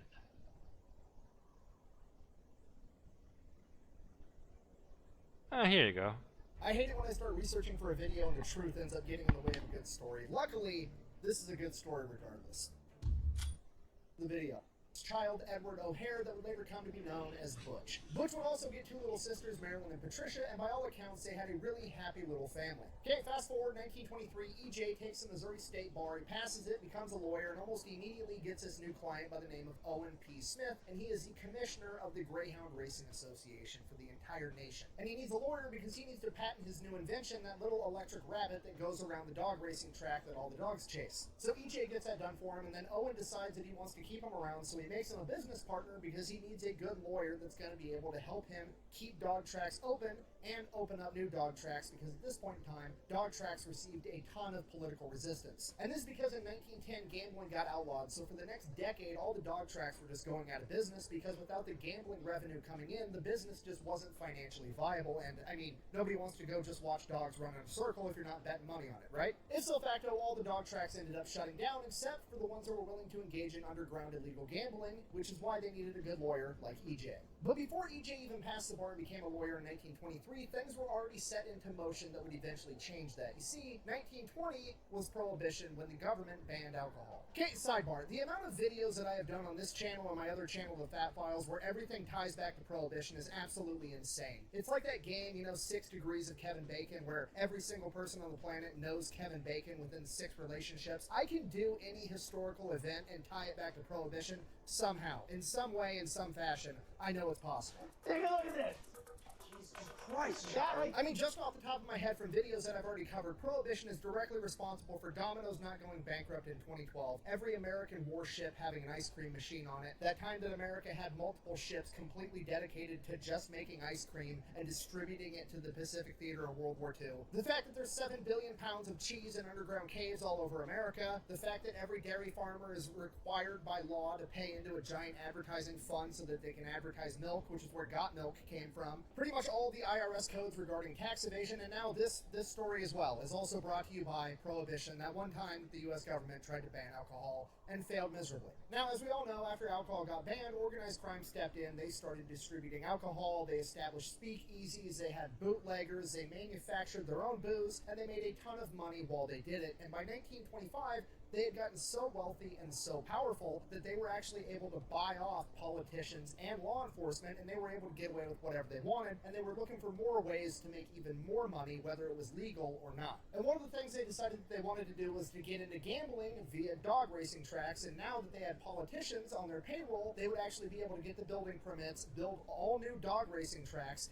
and not be busted for gambling by the law enforcement because they were paying off them too. So you're a big-time mobster that wants to get involved in dog racing, money's not going to be an issue, getting building permits from politicians isn't going to be an issue, and the law enforcement's going to leave you alone. What's the last thing you need? You need somebody that knows how to run a dog racing track and one of those stupid electric rabbit things, right? Right. So that's what they do. The mobsters go and they get a hold of Owen Smith and his legal consigliere, E.J. O'Hare. And when I say mobsters, I just mean the first big-time guy to figure all this out and put the plan together, and that was a gentleman from Chicago by the name of Al Capone. Yeah, E.J. and Owen are now partnered with Scarface. Definitely looks suspicious. And his Southern Italian heritage raises some flags. Using Capone's connections, they end up building dog tracks in Chicago, Miami, and Boston, and they make a ton of money. And this goes on for years, and EJ ends up earning his new nickname from the mob, Easy Eddie. And back at the O'Hare house, they go from, doing pretty okay financially to being very wealthy very quickly. And despite EJ, Easy Eddie, Dad, being in bed with the mafia and working with Al Capone, when he's back home, by all accounts, he is a terrific father to all 3 of his kids and a great husband to his wife. But Butch, his son, is the absolute apple of his eye. They have a really special relationship. Using all this new money he has, he goes up, he takes him camping, teaches him how to shoot guns, and then he even gets into flying airplanes, loves taking Butch up into the airplane with him, and sometimes even letting him take control of the plane, and Butch falls in love with both flying and shooting guns. And this goes on for years, being a bad guy for a living and being a good dad back at home. So fast forward 1927, Owen P. Smith ends up passing away. Now, since his business partner just passed away, he acquires the business and the patent to the electric rabbit. And this is where things get a little controversial, depending on which source you want to read. Some sources imply that he swindled Owen's widow out of the patent and out of the money, and some other sources say that he basically paid her out. Which, to be fair, both of those are completely possible. He is a crooked lawyer working for the mafia, and also it's pretty standard practice that if you are in a business partnership and your partner passes away, that you buy out his shares and you acquire the entire business. So you can go ahead and pick whichever one you like more for that. Now, it's also at this point in time, right around 1927, that Easy Eddie and his wife Selma come to the realization that their son Butch is adapting a little bit too well to their new life of luxury. I mean, they have enough money to give their kids anything they want. The problem with Butch is all he wants is to sit in the house read books, and eat donuts 3 times a day. He's 13 years old, he's already starting to get fat and kind of lazy, and one day he reaches peak laziness when he asks his mother at the age of 13, "Hey mom, can I borrow the car to go to the bakery?" The bakery is literally 4 doors down where he buys his donuts. He didn't want to walk like 60 feet to go get a box of donuts so he could eat it. At that point, his parents realized that they had a problem on their hands. So they do what any good parents would do. They come to him with love and compassion, and they hold his hand, and they look deeply into his eyes, and they tell him, "It's okay." I'm just fucking kidding. They sent his ass straight to military school. It's a med camp! Are you crazy?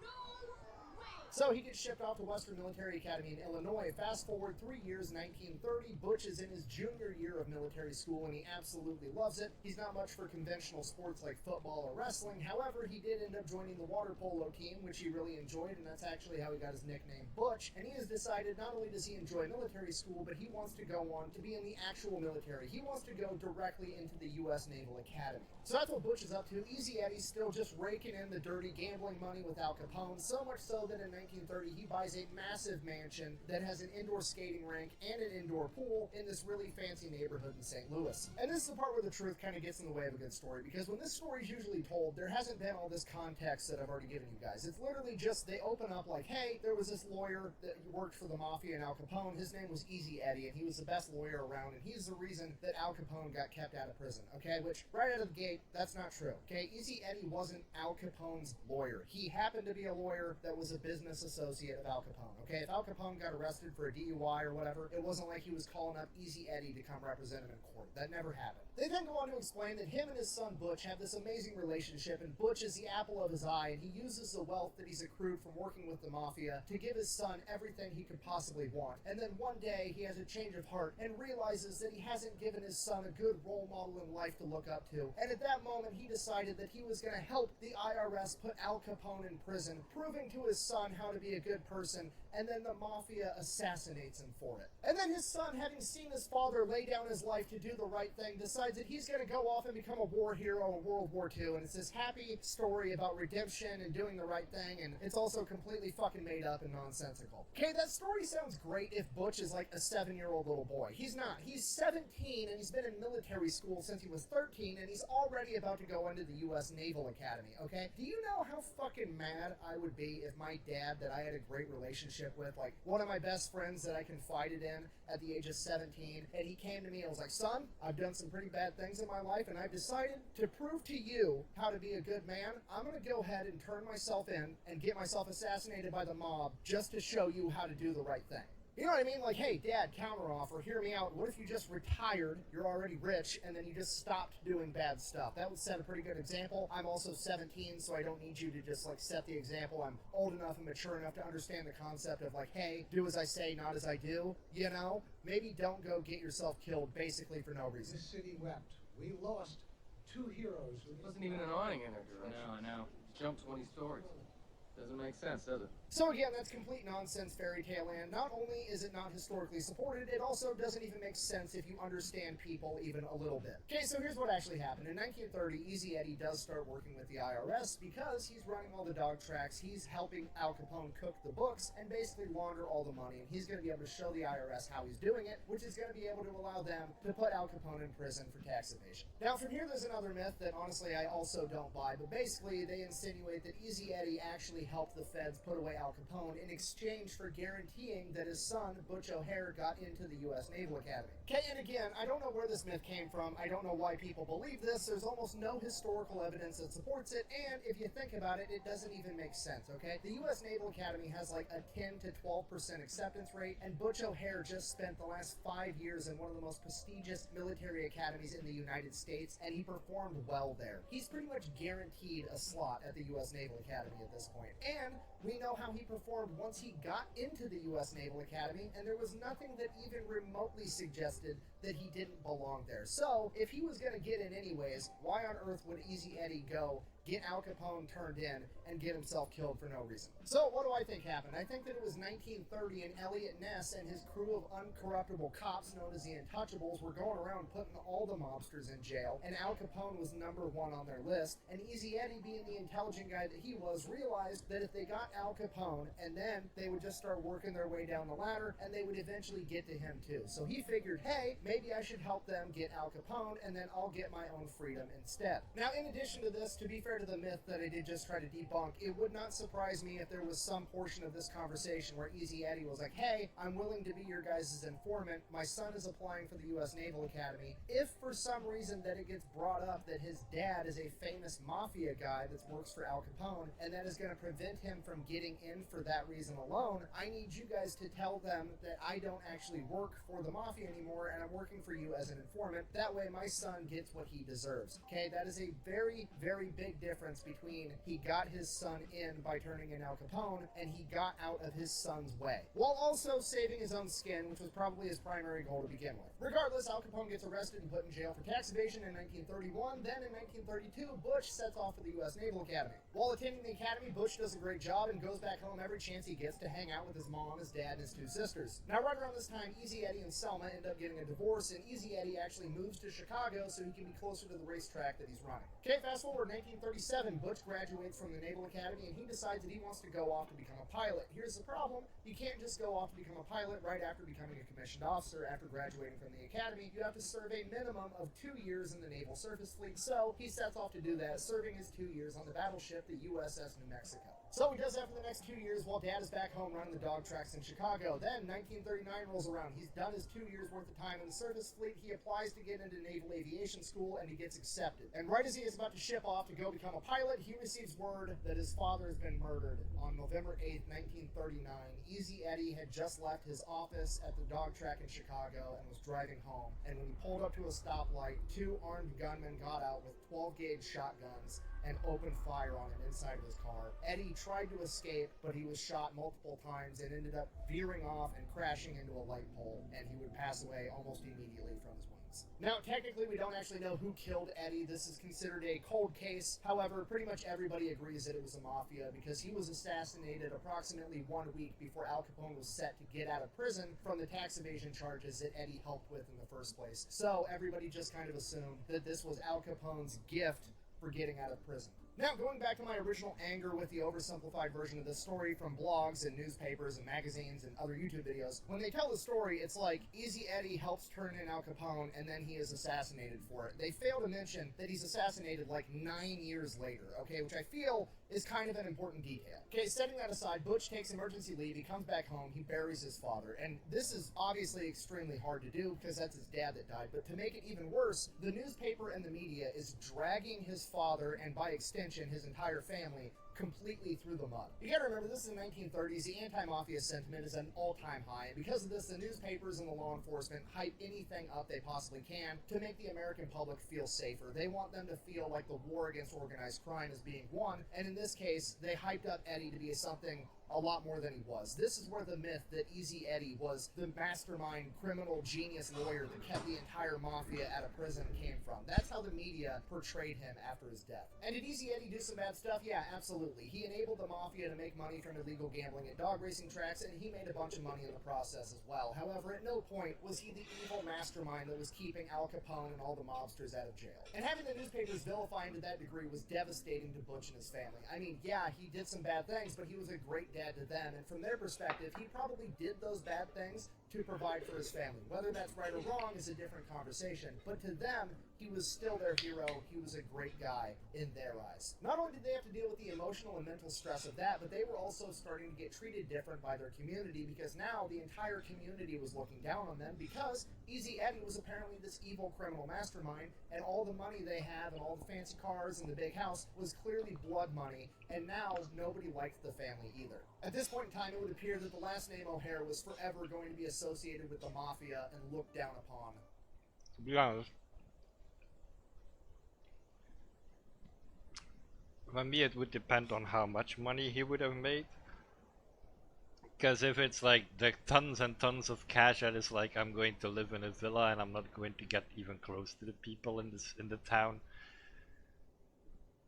I mean, at that point, you're already at the stage of I'm just going to ignore this and live my happy life in my villa, because I only see you maybe once a week. So, at that point, I'm like, community doesn't really matter that much. If you go into the point of it's just enough for them to get by, then yeah, this is bad. Also, I'm finishing my food. Forever. Now, I don't know this for sure because Butch never wrote about it, so I can't truly know his intentions. However, putting myself in his situation, I have to assume that he felt like his dad was in fact a good guy that was driven to do bad things for the right reason. Being in Butch's shoes, that's his dad, it was his best friend, it was his hero. Realizing that his dad had done horrible things to put Butch in the advantageous position that he was in now, having gone through military school, having graduated the U.S. Naval Academy, and now being headed off to flight school, Butch couldn't afford to waste the opportunity. His dad had become a villain so that Butch had the opportunity to become a hero.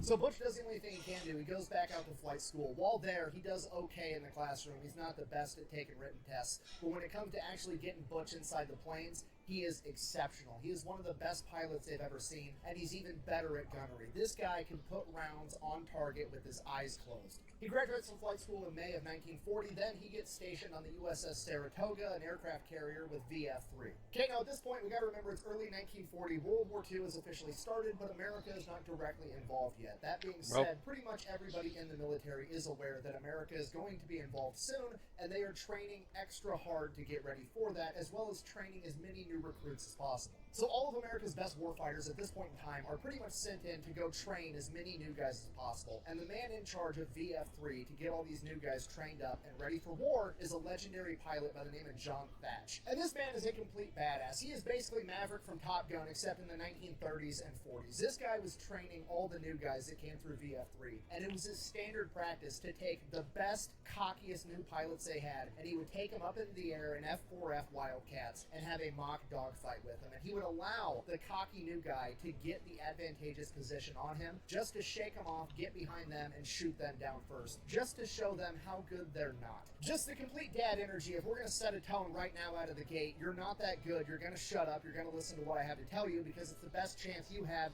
at making it through this war that we have coming up. The dude is out there right now just breaking egos for a living, until one day there's a new pilot that shows up. He's not particularly cocky, but he's highly regarded as one of the best they have, and Thatch wants to take him up in the air just to see what he has, and he does what he always does. He lets them get the advantageous position, except this young pilot by the name of Butch O'Hare is so good that Thatch can't shake him. Now, Thatch is a better pilot overall, but O'Hare is so close in talent to Thatch that if Thatch does give up the tactical advantage, he's not able to recover. After seeing how incredibly talented Butch is, Thatch decides to take him under his wing and becomes his mentor. So they train a ton. It's that Yoda and Luke, the Mickey and Rocky type relationship. And one of the things that they start doing is they start trying to address the issues that they know they're going to run into once the war starts. And the big issue right off the bat is Japan's new fighter plane, the Mitsubishi Zero, that came out in 1940. It is faster and more maneuverable than the Grumman F-4F Wildcats by a long shot. Okay, this means not only does the Zero have the edge in combat, it also means that the F-4F Wildcats can't really run away because the Zeros will just chase them down and shoot them out of the sky. So Thatch, being the tactical genius that he is, realizes the only chance they're going to have is to fight. This situation is kind of like when he first met Butch and took him up into the sky. Thatch is a better pilot than Butch. However, if he was able to give up that small advantage, he wasn't able to recover. He needs to find whatever that small advantage is that the F-4F Wildcat has over the Zero so that he can enable his men to win. And what he comes up with is a tactic that would later come to be known as a Thatch weave. It's basically a counterpunch because he knows the Zeros are going to end up behind the Wildcats. They're faster, they're more maneuverable. Once a Wildcat has a Zero on its tail, another Wildcat's going to pull up next to it, and then they're going to cross paths, and then they're going to cross paths a second time, kind of like a zipper. And right as they're about to cross paths a second time, the wingman is directly lined up with the broadside of the enemy Zero, and he's going to be able to open fire without running the risk of shooting down his friend. So it looks good on paper, but obviously he's got to see if it works in real life, so he calls upon his protege, young Butch O'Hare, to go up with a bunch of other planes to be the bad guys and try to chase down him and his guys where he can test the tactic. And it works out great. Butch was not able to shoot down any of them. The Thatch weave would then be proven combat effective at the Battle of Midway, and it is still considered a viable dogfighting tactic to this day. During all this training, Butch would actually get some time off. He goes out, meets a young woman by the name of Rita, and on their very first date, he asked her to marry him, and she says yes, because Butch O'Hare doesn't miss. They then go, they have a honeymoon in Hawaii, they come back, and they start living together in Coronado, California, while VF3 is stationed at North Island Naval Center. And while he lived there, everything went great. He was training a ton, he was busy, but he did get to go home to his new wife every single night. And then one day, Thatch decided to make everybody in VF3 come in for extra training on what appeared to be a random Sunday in December of 1941. And they did their training in the morning. Thatch cut everybody loose for lunch, and they were supposed to report back to finish training that night. And as Butch O'Hare was driving to his apartment to meet up with his wife for lunch, over the radio he would find out that Pearl Harbor had been attacked. He gets home, he tells his wife, and I quote, "The Japanese have attacked Pearl Harbor. I'm to board the Saratoga as soon as possible.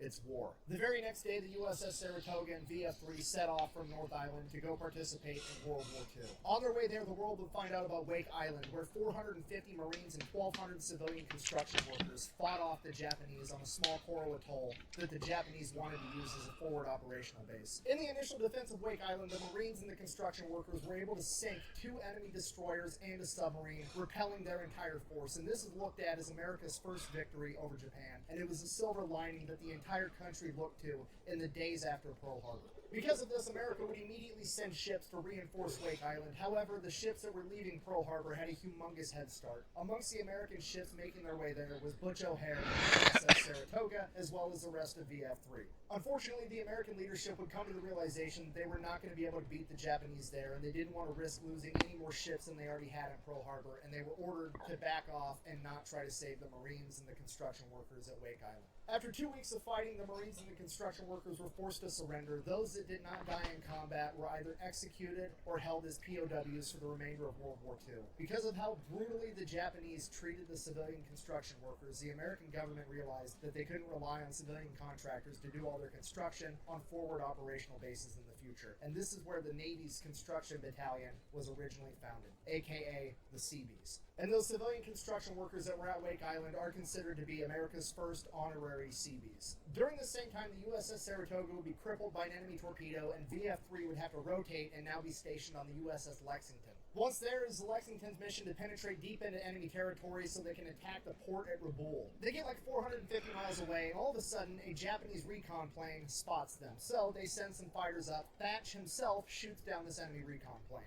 But he didn't get to him fast enough because they got that radio transmission out, and the Japanese bombers are already on the way to hit the USS Lexington. They start getting fighters up in the air as fast as they can as 9 Japanese G4M Betty bombers show up, and some of the fighters are already starting to engage the bombers, shooting them down. And Butch O'Hare is the last man slotted to get up in the air. He's sitting there on the flight deck in his Wildcat, fully fueled up, as the bombers are coming in, getting attacked by the other Wildcats, and he's just waiting his turn to get up in the air, hoping that the bombers don't make it and bomb the USS Lexington with him right on top of it in a fully fueled up aircraft. By the time Butch gets up in the air, the combat's basically over. The bombers have been repelled, and most of the Wildcats are still chasing them down, and they end up shooting down all of them. And then a second wave of bombers gets detected on radar, and this is a humongous problem. You see, all the Wildcats are up in the air, and most of them have been in the air so long that they're out of ammo and fuel, and once those planes return from chasing down that first wave, they're going to have to land. They're not going to be able to fight. By the time that second wave gets close, the only planes available with fuel and ammunition able to fight are Butch O'Hare and the guy that went up right before him,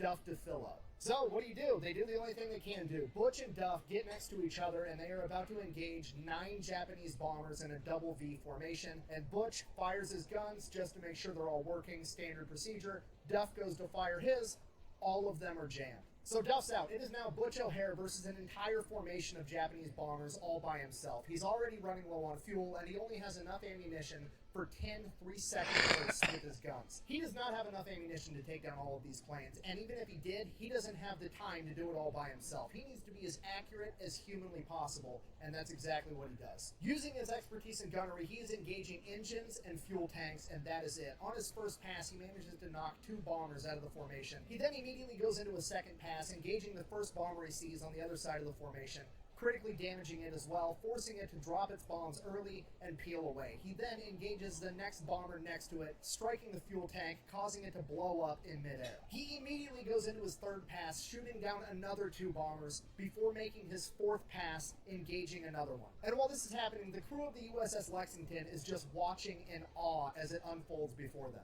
The admiral on board said, and I quote, "All of us on the flight deck and the bridges became so intent watching the aerial battle that it was hard for us to concentrate on our duties. At the time, the entire ship's company burst into cheers as our fighters shot the bombers down into the sea. It was not as though they were in the midst of a life or death struggle, but at a baseball game." After his 4th pass, Butch was completely out of ammunition and almost out of fuel. The 4 remaining Japanese planes dropped their bombs, and all of them missed. Alright! That wasn't so hard. In the span of 4 minutes, Butch O'Hare had pulled off the impossible, going toe-to-toe with an entire Japanese bombing formation, and during that time, he was everywhere and nowhere all at the same time. The entire bombing formation, returning fire on Butch, managed to hit him with a total of 1 bullet. Butch was engaging the enemy so quickly from so many different angles that one of the surviving Japanese pilots said, and I quote, "Enemy planes swirled around us, zooming, banking, diving, attacking us from all directions, not realizing that it was one man." One man. So the 4 remaining Japanese planes that dropped their bombs and missed, they peel off, they retreat. Butch goes to land, and as he goes to land, he drops his landing gear, and some new guy on the deck opens fire on him with a .50 caliber machine gun. Luckily, it was all misses. Butch gets out of his Wildcat, walks up to the guy that was just shooting at him. It's some new kid that is now just shitting his pants because he almost just killed the hero of the day. And Butch walks up completely cool, and he's like, "Son, I don't mind if you shoot at me. Just try not to do it when my landing gear's down." Which is probably the politest way of calling this kid an idiot to his face imaginable, considering that he just shot at him with a .50 caliber machine gun. Like, "Hey kid, if a plane has its landing gear down and you're on an aircraft carrier, it's probably trying to land on you, meaning it's not an enemy. Why would you shoot at me?" Okay, now that the immediate threat is over, this has been like 30 minutes of straight chaos. We've got to figure out what all happened, where everybody's at, if they're okay. We have to get the planes ready in case there is another attack. There's a lot of stuff to do. So Butch, all the other pilots, and pretty much everybody else who would have seen anything goes in to get debriefed so the chain of command can try to figure out what all happened in this very busy couple of minutes. So Butch goes in and says, I shot up 7 of those planes really good. I'm pretty sure I downed 6 of them. To which the captain of the USS Lexington is like, actually, I'm going to go ahead and only credit you with 5 because after you pulled off after your last run, there was still 4 bombers in the air that dropped their bombs, and there was originally 9 to begin with. I do think that you shot down the other 5, though, because, well, pretty much everybody saw it happen. So now Butch has officially been credited with downing 5 enemy planes. This makes him an ace pilot and the first naval aviator ace of World War II. And at first, Butch doesn't think anything of it. He doesn't regard himself as being special. He doesn't think what he did was incredible. He thought he did exactly what anyone else in VF3 would have done if they were in the exact same situation. As far as Butch O'Hare is concerned, the only thing about that day that was unique to him was that he happened to be in the right place at the right time. He wasn't necessarily the right guy. And then he came out of getting debriefed, and the crew of the USS Lexington had already went down to the machine shop and made him a trophy. He was everybody's best friend. He was the hero of the day that had saved the USS Lexington, and everybody was in love with Butch O'Hare, America's first ace. The crew of the USS Lexington and the rest of VF3 actually adopted a new drinking song that night as well. It goes something along the lines of, "O'Hare, O'Hare, did the Japanese bombers go? O'Hare, O'Hare, could they be?" Okay, now sidebar, in the spirit of full disclosure, retroactively after World War II, it has been decided that Butch O'Hare actually only shot down 3 enemy bombers on that day. Apparently this is because the Japanese documented that actually only 3 planes were shot down during that wave, 3 of them returned back severely shot up, and 1 of them apparently got lost in a storm. You sure about that? Okay, and this is where I get annoyed, because on one hand, like, yeah, okay, I understand wanting to figure out the truth and clarify things, but also, I feel like Americans typically tend to believe what the enemy says happened more than they believe the word of their own men. I mean, when the captain of the USS Lexington looks up in the sky and he's like, 1, 2, 3, there's 4 left, the rest were shot down, I don't know why we're not believing that guy. Why are we believing the Japanese documentation over that? And don't get me wrong, I understand that people make mistakes, and maybe the captain miscounted. Maybe the entire crew that was also watching had a bad account of what happened, because the enemy never ever makes mistakes, just like the enemy that was under the impression that he was getting attacked by multiple planes all at once and they were everywhere all over the place, when in reality it was just Butch up there by himself. Okay, and I know this is crazy, and I'm definitely biased, but I'm always going to be more inclined to believe the guys on my team than the enemy. But hey, whatever, I'm not the expert, that's one thing, whatever. Maybe everybody on the USS Lexington miscounted, and the Japanese counted right. I guess that is possible. However, I will argue till I die that the Japanese pilot that got shot up by Butch O'Hare and then magically got lost in a storm that none of the other shot up planes managed to get lost in, absolutely got shot down by Butch O'Hare, okay? I don't care if the storm did the last 5% of the damage, Butch should get credit for that, okay? It's complete lunacy to say anything other than that. I mean, for real, apply this logic to any other situation. Imagine that you're at a party and there's an altercation that breaks out between Guy A and Guy B, and Guy A pulls out a gun, shoots Guy B in the chest 17 times, and then Guy B falls into the pool, okay? Are we gonna be like, oh, that guy drowned? No, Guy A killed Guy B, okay? That's obvious. I'm sorry, I'm getting distracted. I get super annoyed when there's some people that have nothing better to do with their lives than look back and retroactively nitpick and try to undermine the accomplishments of others. Honestly, Butch O'Hare probably wouldn't even care this much because all he cared about was saving his dudes. But also, he's a better man than I am, so whatever, moving on. Anyway, so over the next couple of days, things kind of return to normal-ish. However, the USS Lexington is still on mission. They're still making their way to Raboul so they can attack this port. And then once they get there, they start launching raids. Now, Butch is pumped. He wants to get back up in the air. He wants more combat. That's what he's here for, right? However, it gets decided by Thatch that Butch and Duff are to stay at the USS Lexington while everybody else goes out and conducts raids. And the theory behind that was, or at least the stated theory as to what Thatch told O'Hare was, hey, we're leaving you guys to defend it because we know if everything goes bad, you two by yourselves can defend the USS Lexington against anything.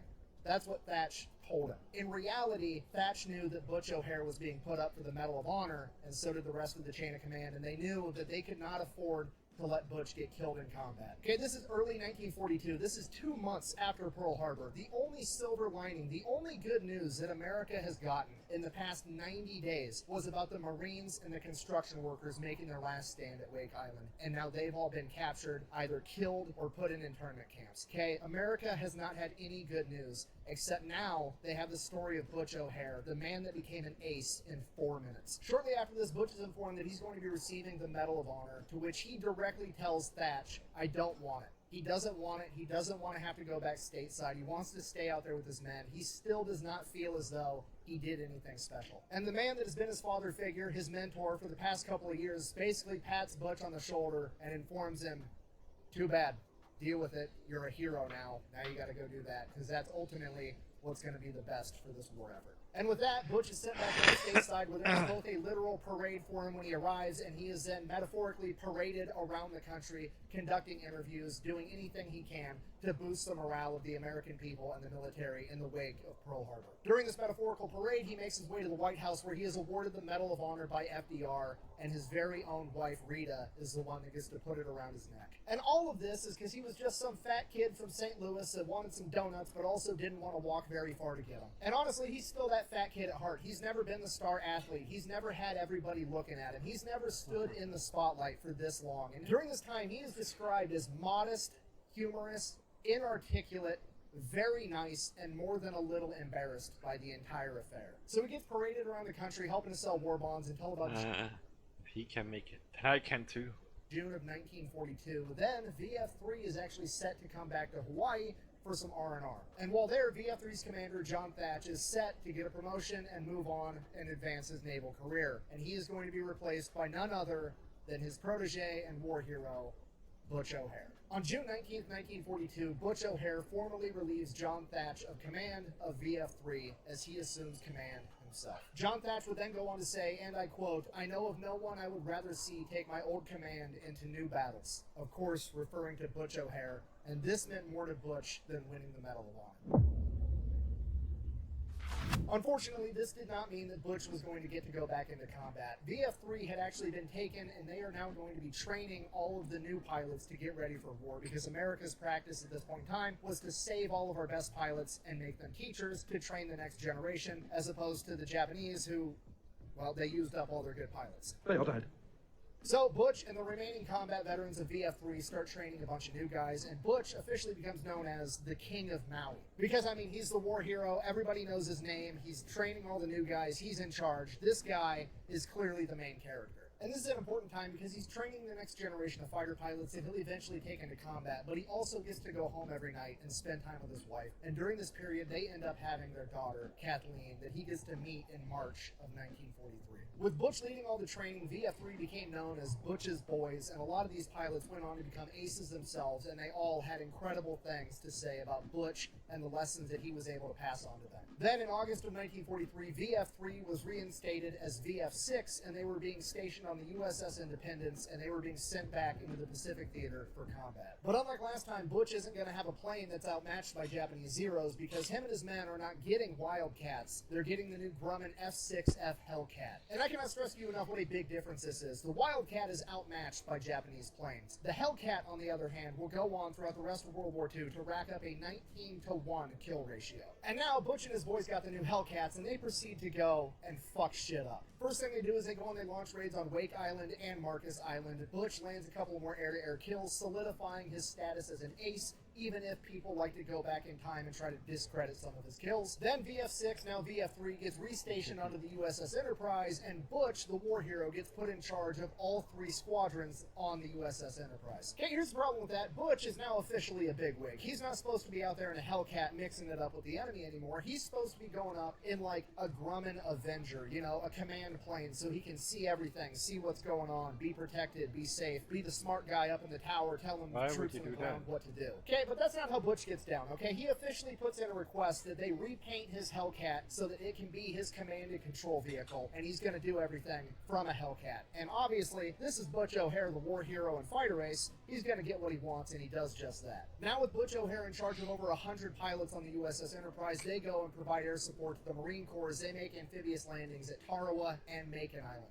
And with the help of the new Hellcats, they absolutely crush the Japanese in daytime combat, so bad that the Japanese have to ditch the idea altogether. After the Japanese realize they can no longer go toe-to-toe with the American aviators during daylight, they resort to using night tactics. Basically, the Japanese resort to sending torpedo bombers out in the dark of night, launching torpedoes, and hoping they hit American ships. Now, it's not super effective because the torpedo bombers can't really aim. However, it's also effective in that the Americans also can't really send planes up to stop them because night fighting at this point in time isn't really a thing. Okay, you gotta realize this is 1943. Radars are still fairly new technology, and they're mostly being used on ground arrays, and recently they're starting to be used on big naval vessels. They can't cram all these things inside of a fighter plane yet. So at best, all the Americans can do is use the radar on the ship to see the enemies coming and then essentially brace for impact. They're not going to be able to scramble their own fighters to go up without a radar because everything's relative up there, right? Even if the ship tried to tell the planes where the enemy was, like, is that my left or your left? Is that my guy or is that an enemy? They'd end up shooting more of themselves down than they would the enemy. It'd be complete chaos. So that's really all the Americans can do is just hope they miss. That was until Butch came up with a plan. What if we took the Avenger, it's a big plane, we crammed a radar into that, and then sent the Avenger up with a bunch of Hellcats, and then as long as we could stay in formation, we would be able to tell in relation to ourselves where the enemy was. The Avenger could be like the enemies to the left, the enemies to the right, and everybody has the same left, the same right. The Avenger could guide everybody. Now, obviously, if the entire thing devolves into a giant dogfight, we're going to have a huge issue, but we should be able to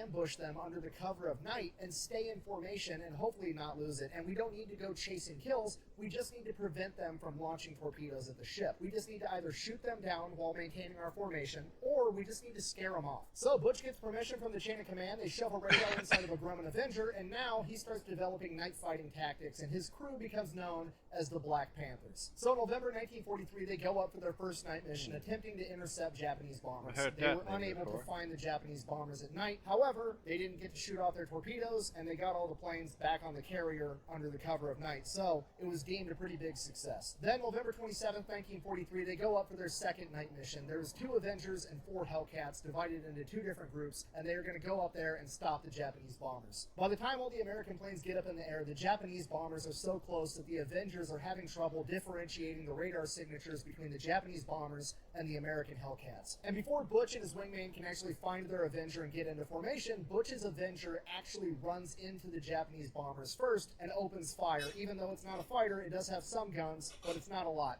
Regardless, they're able to shoot down one of the Japanese bombers. And then Butch's Avenger again somehow runs into another Japanese bomber before finding Butch and the wingman, and it shoots that one down too. At this point, it's chaos. There's multiple planes in the air, American and Japanese, and they're in close proximity and they don't know who is who. So Butch instructs his wingman and the Avenger to both turn on their cabin lights at the same time so all three of them can see each other for a brief moment and be able to get into formation. So they turn the cab lights on for a brief second, they all see each other, then they turn them back off right away. At this point, the crew of the Avenger spots a Japanese bomber above Butch approaching him from the rear, most likely attempting to shoot him down. They radio to Butch that he has somebody on his tail, and they radio to the other Hellcat to send them forward to take out the bomber. Butch's wingman in the Hellcat speeds up, intercepts the bomber, opens fire, and the bomber opens fire on Butch. The bomber takes heavy damage and veers off into the darkness, at which point the crew on the Avenger radios, "Butch, we got him. Butch, we got him. Come in. Over." And there's nothing. Nobody knows exactly what happened, but it is believed that the bombing crew got a lucky shot off that pierced Butch's canopy, killing him directly without heavily damaging his plane. It is the only thing that would explain why he didn't radio that he had been hit. Despite extraordinary efforts, his remains were never recovered, and he was declared dead 1 year later. In addition to Butch O'Hare, 6 more American pilots would give their lives conducting carrier-based night operations during World War II, utilizing the techniques that Butch O'Hare had helped develop. Those missions are credited with downing 103 Japanese planes that otherwise would have been able to attack defenseless American ships. Butch not only saved lives through his direct actions in combat, but through his expert training of the next generation of naval aviators in World War II, and his help developing groundbreaking techniques like the thatch weave and carrier-based night combat. In conclusion, this is why the airport in Chicago is known as O'Hare International Airport. It's named after a famous man named Edward O'Hare. And no, not the famous mafia lawyer that had ties to Al Capone and was famously assassinated, but rather his son, the man that overcame the sins of his father to become one of the greatest war heroes in American history. Thank you for watching. Best way to support the channel is go buy some merch over at thefatelectrician.com. Whack bang, out.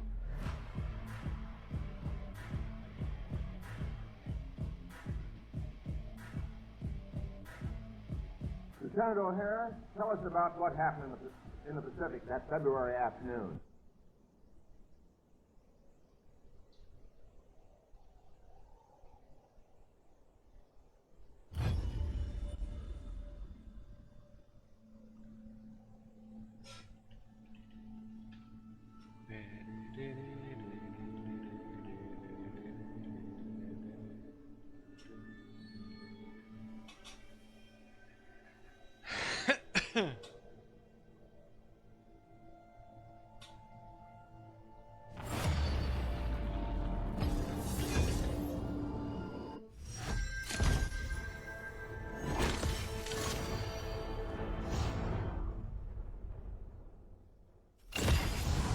Their wild calls, I answer.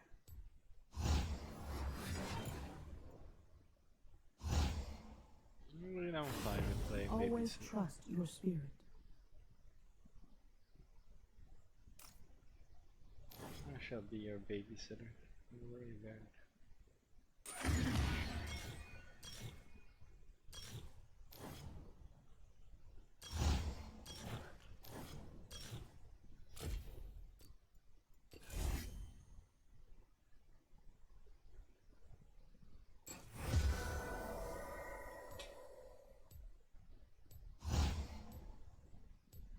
Thrash would have been better because then you had engaged. Oh well.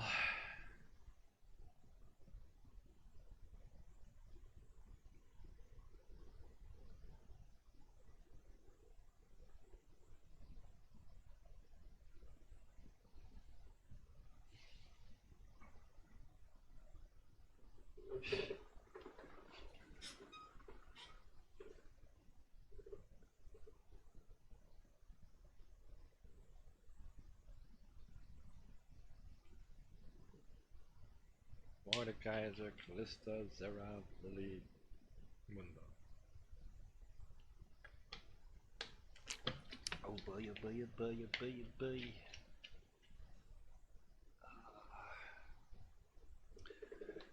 I'm happy because I already restocked on my painkiller, so if my neck pain doesn't go away, I at least have that going for me.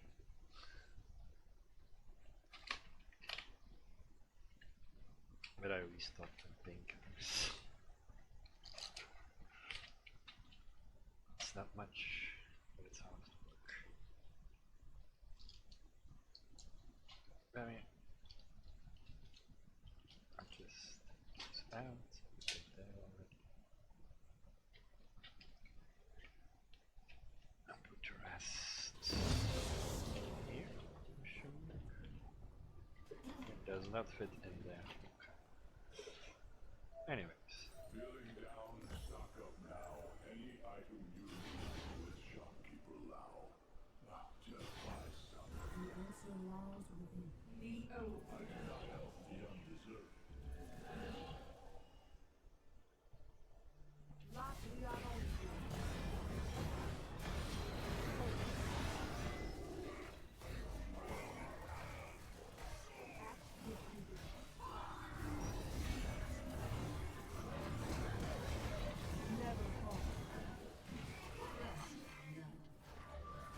Minions have spawned. An enemy has been slain. An enemy has been slain.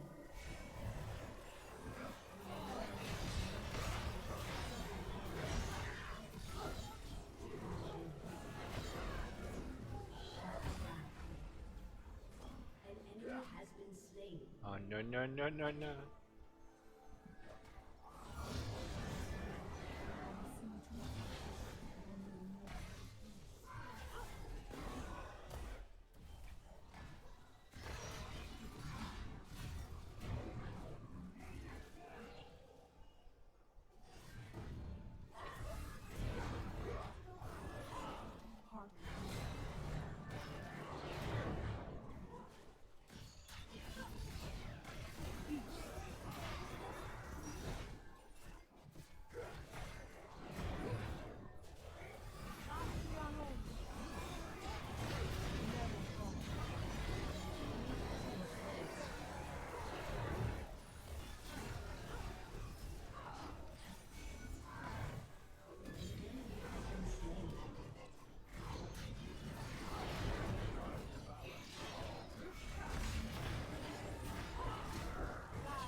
Never again will I sit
I needed to buy.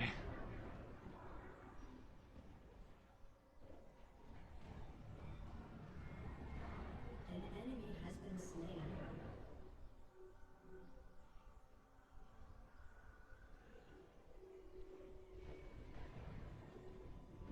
I am glad to see the spirit blossoms bloom again, despite all that ails the First Lands. Perhaps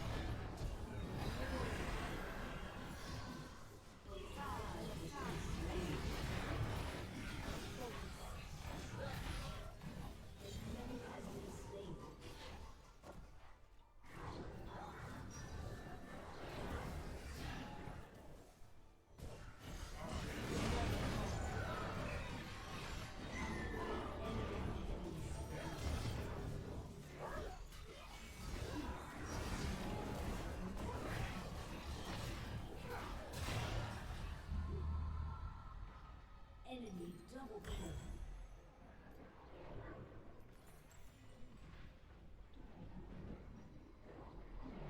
Shut down.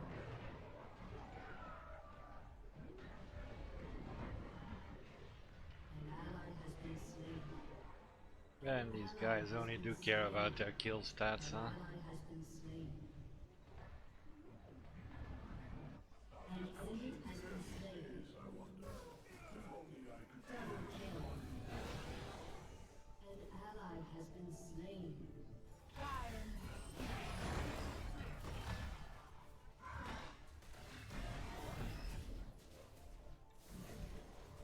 now with whom I'll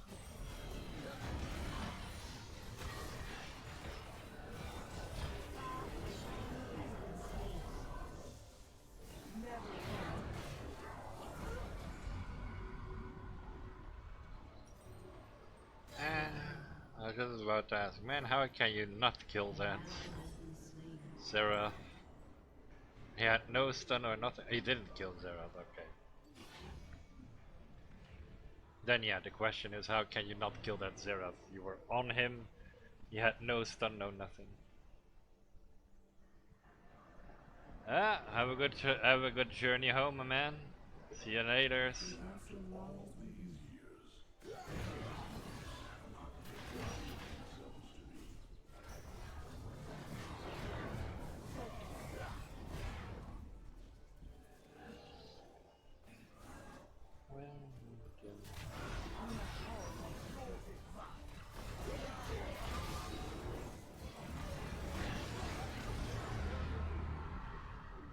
I guess you can just watch how everyone dies, sure. An ally has been slain.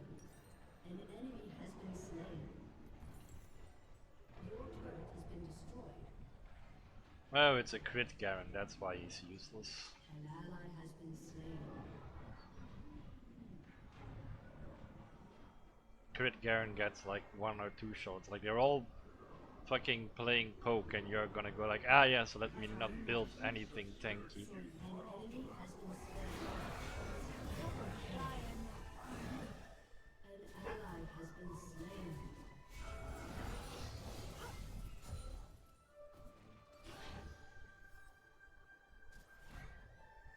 Never fear captain.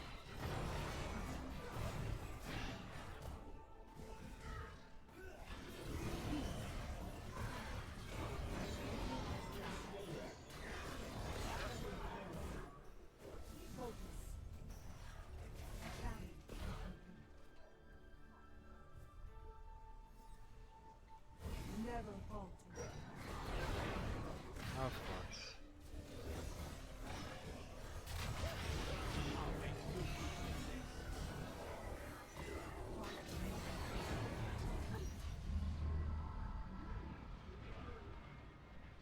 An enemy has been slain.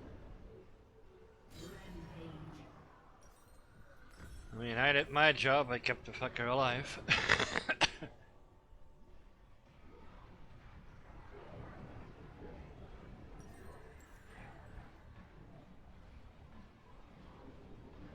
Unstoppable.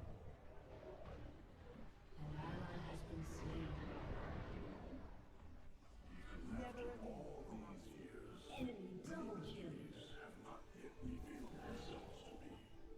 Focus.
is so bad, my dude.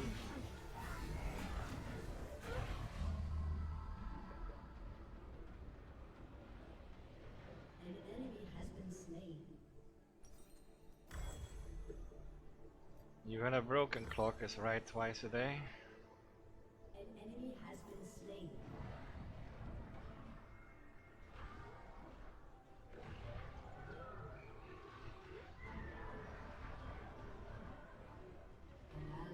And there goes another one. And there goes another one. Jeez. Would almost think that they have no items versus tanks. An enemy has been slain. An ally has been slain. An enemy has been slain. The answer lies within.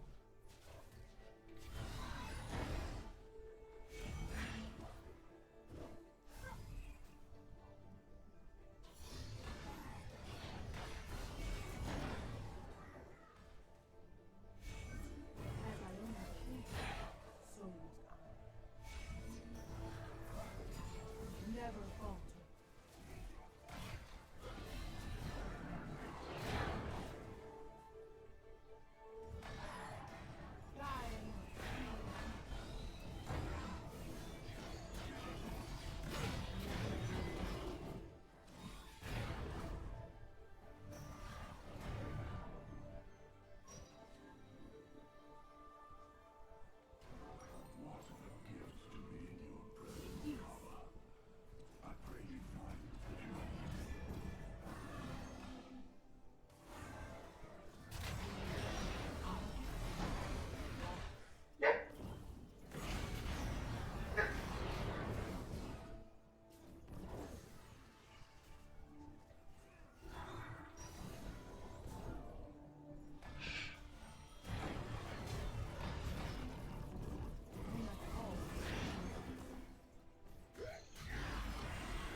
Fucking Silas killed me. Cause he ran in, he had a snowball and he ran right into me with the snowball. Which just brought two or three people straight up to me, so yeah.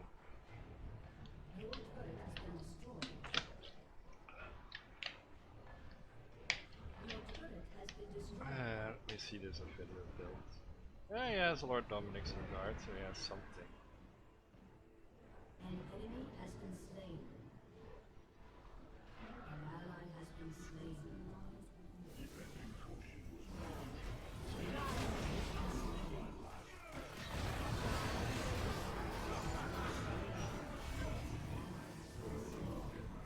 Never falter.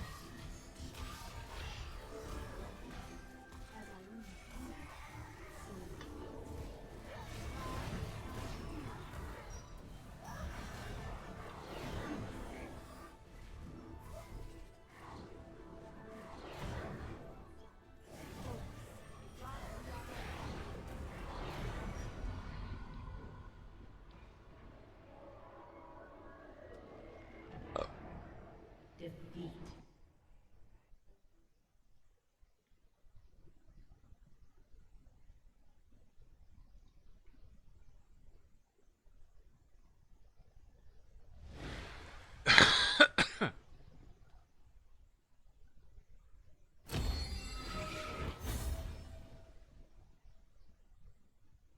That's enough.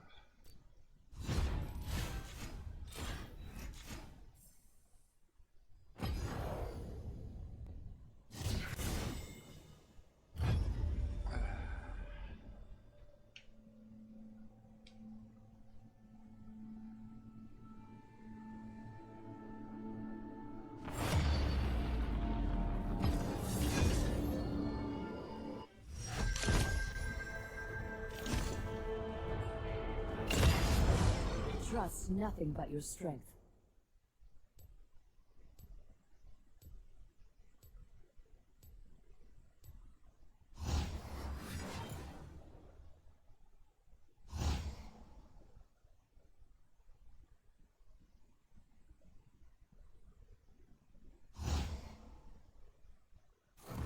The black rose shall bloom once more.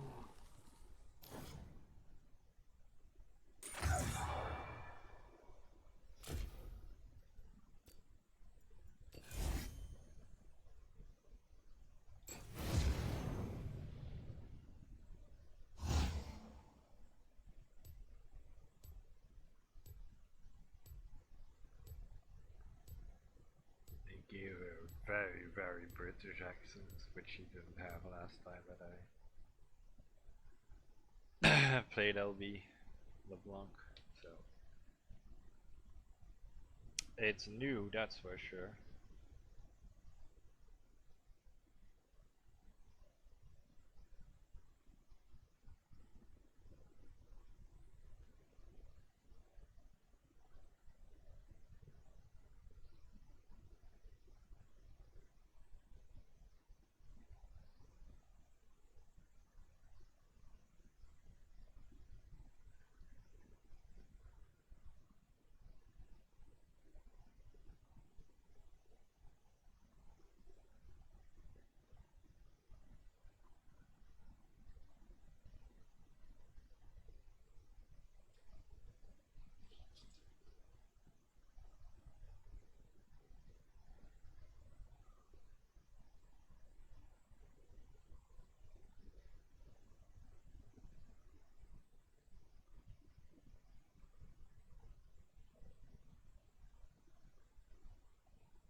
It matters not whether you are my ally or my enemy.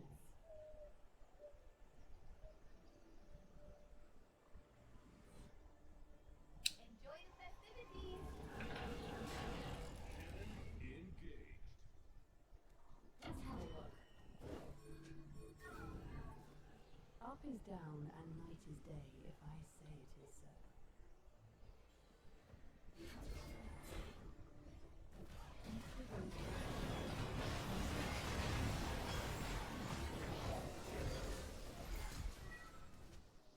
Minions have spawned. Now you can feel this. I'll be right up. It's me! The ground is destroyed.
been slain. An ally has been slain. Wait. I will try again. Well, if you're sure.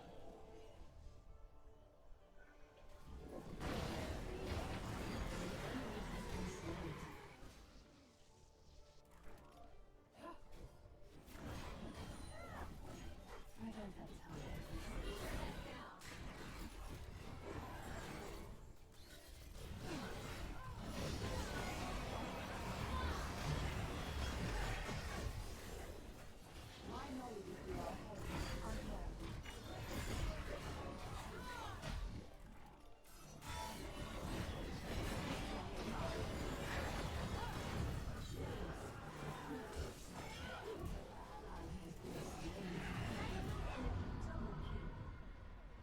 Double kill. Shut down. Enemy triple kill. Shut down. Enemy quadra kill. Shut down. Inhabitant leaders can easily be deposed. It is those who follow. An enemy has been slain.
Enemy double kill.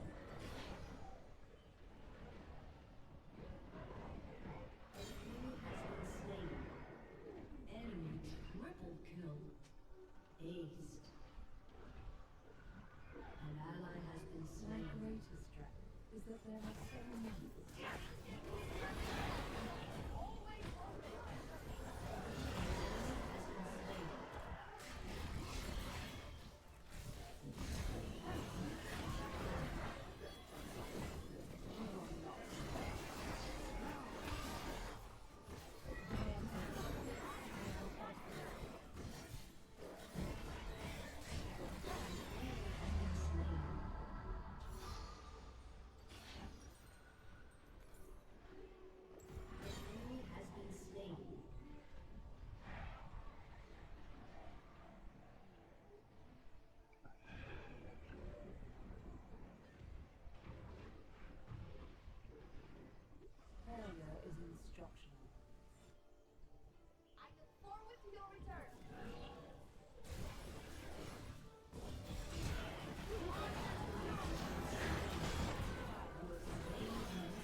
greatest threat to Noxus lies within this upstart trifecta.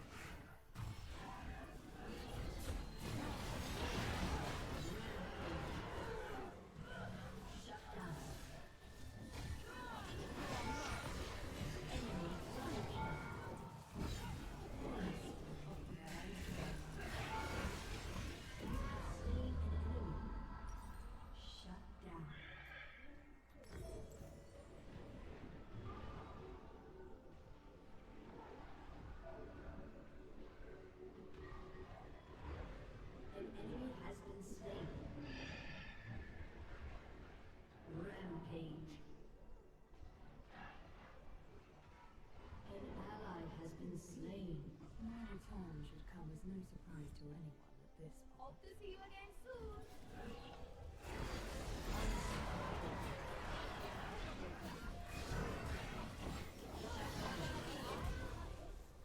You have slain an enemy.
Every question anyone has asked.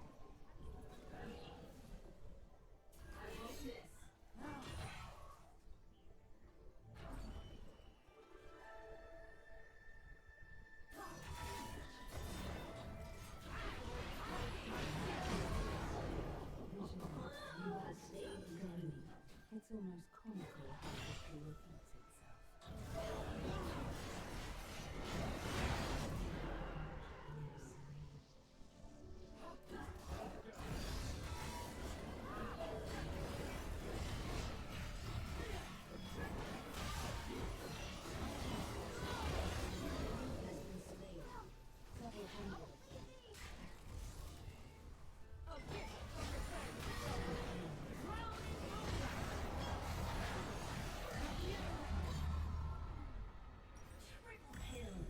Triple kill!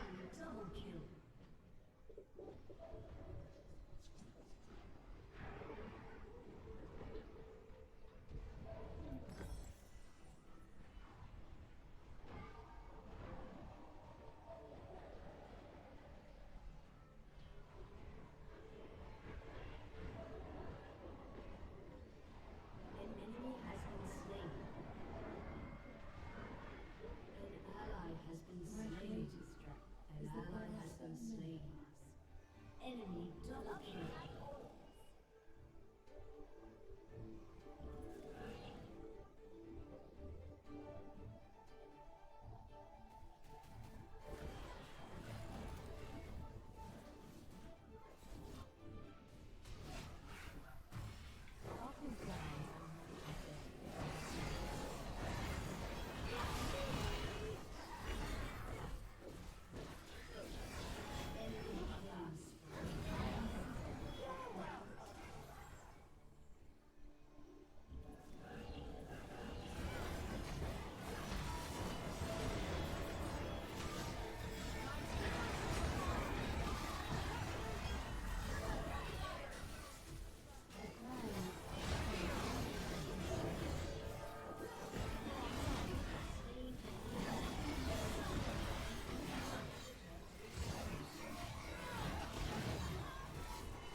scenario plays out over and over again.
Perfect counter versus Twitch.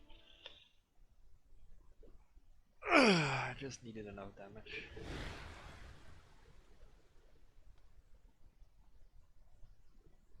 Well, why not? Oh, okay. Well, apparently a league decided that it's time to quit, so yeah. It just closed on itself, so okay for me.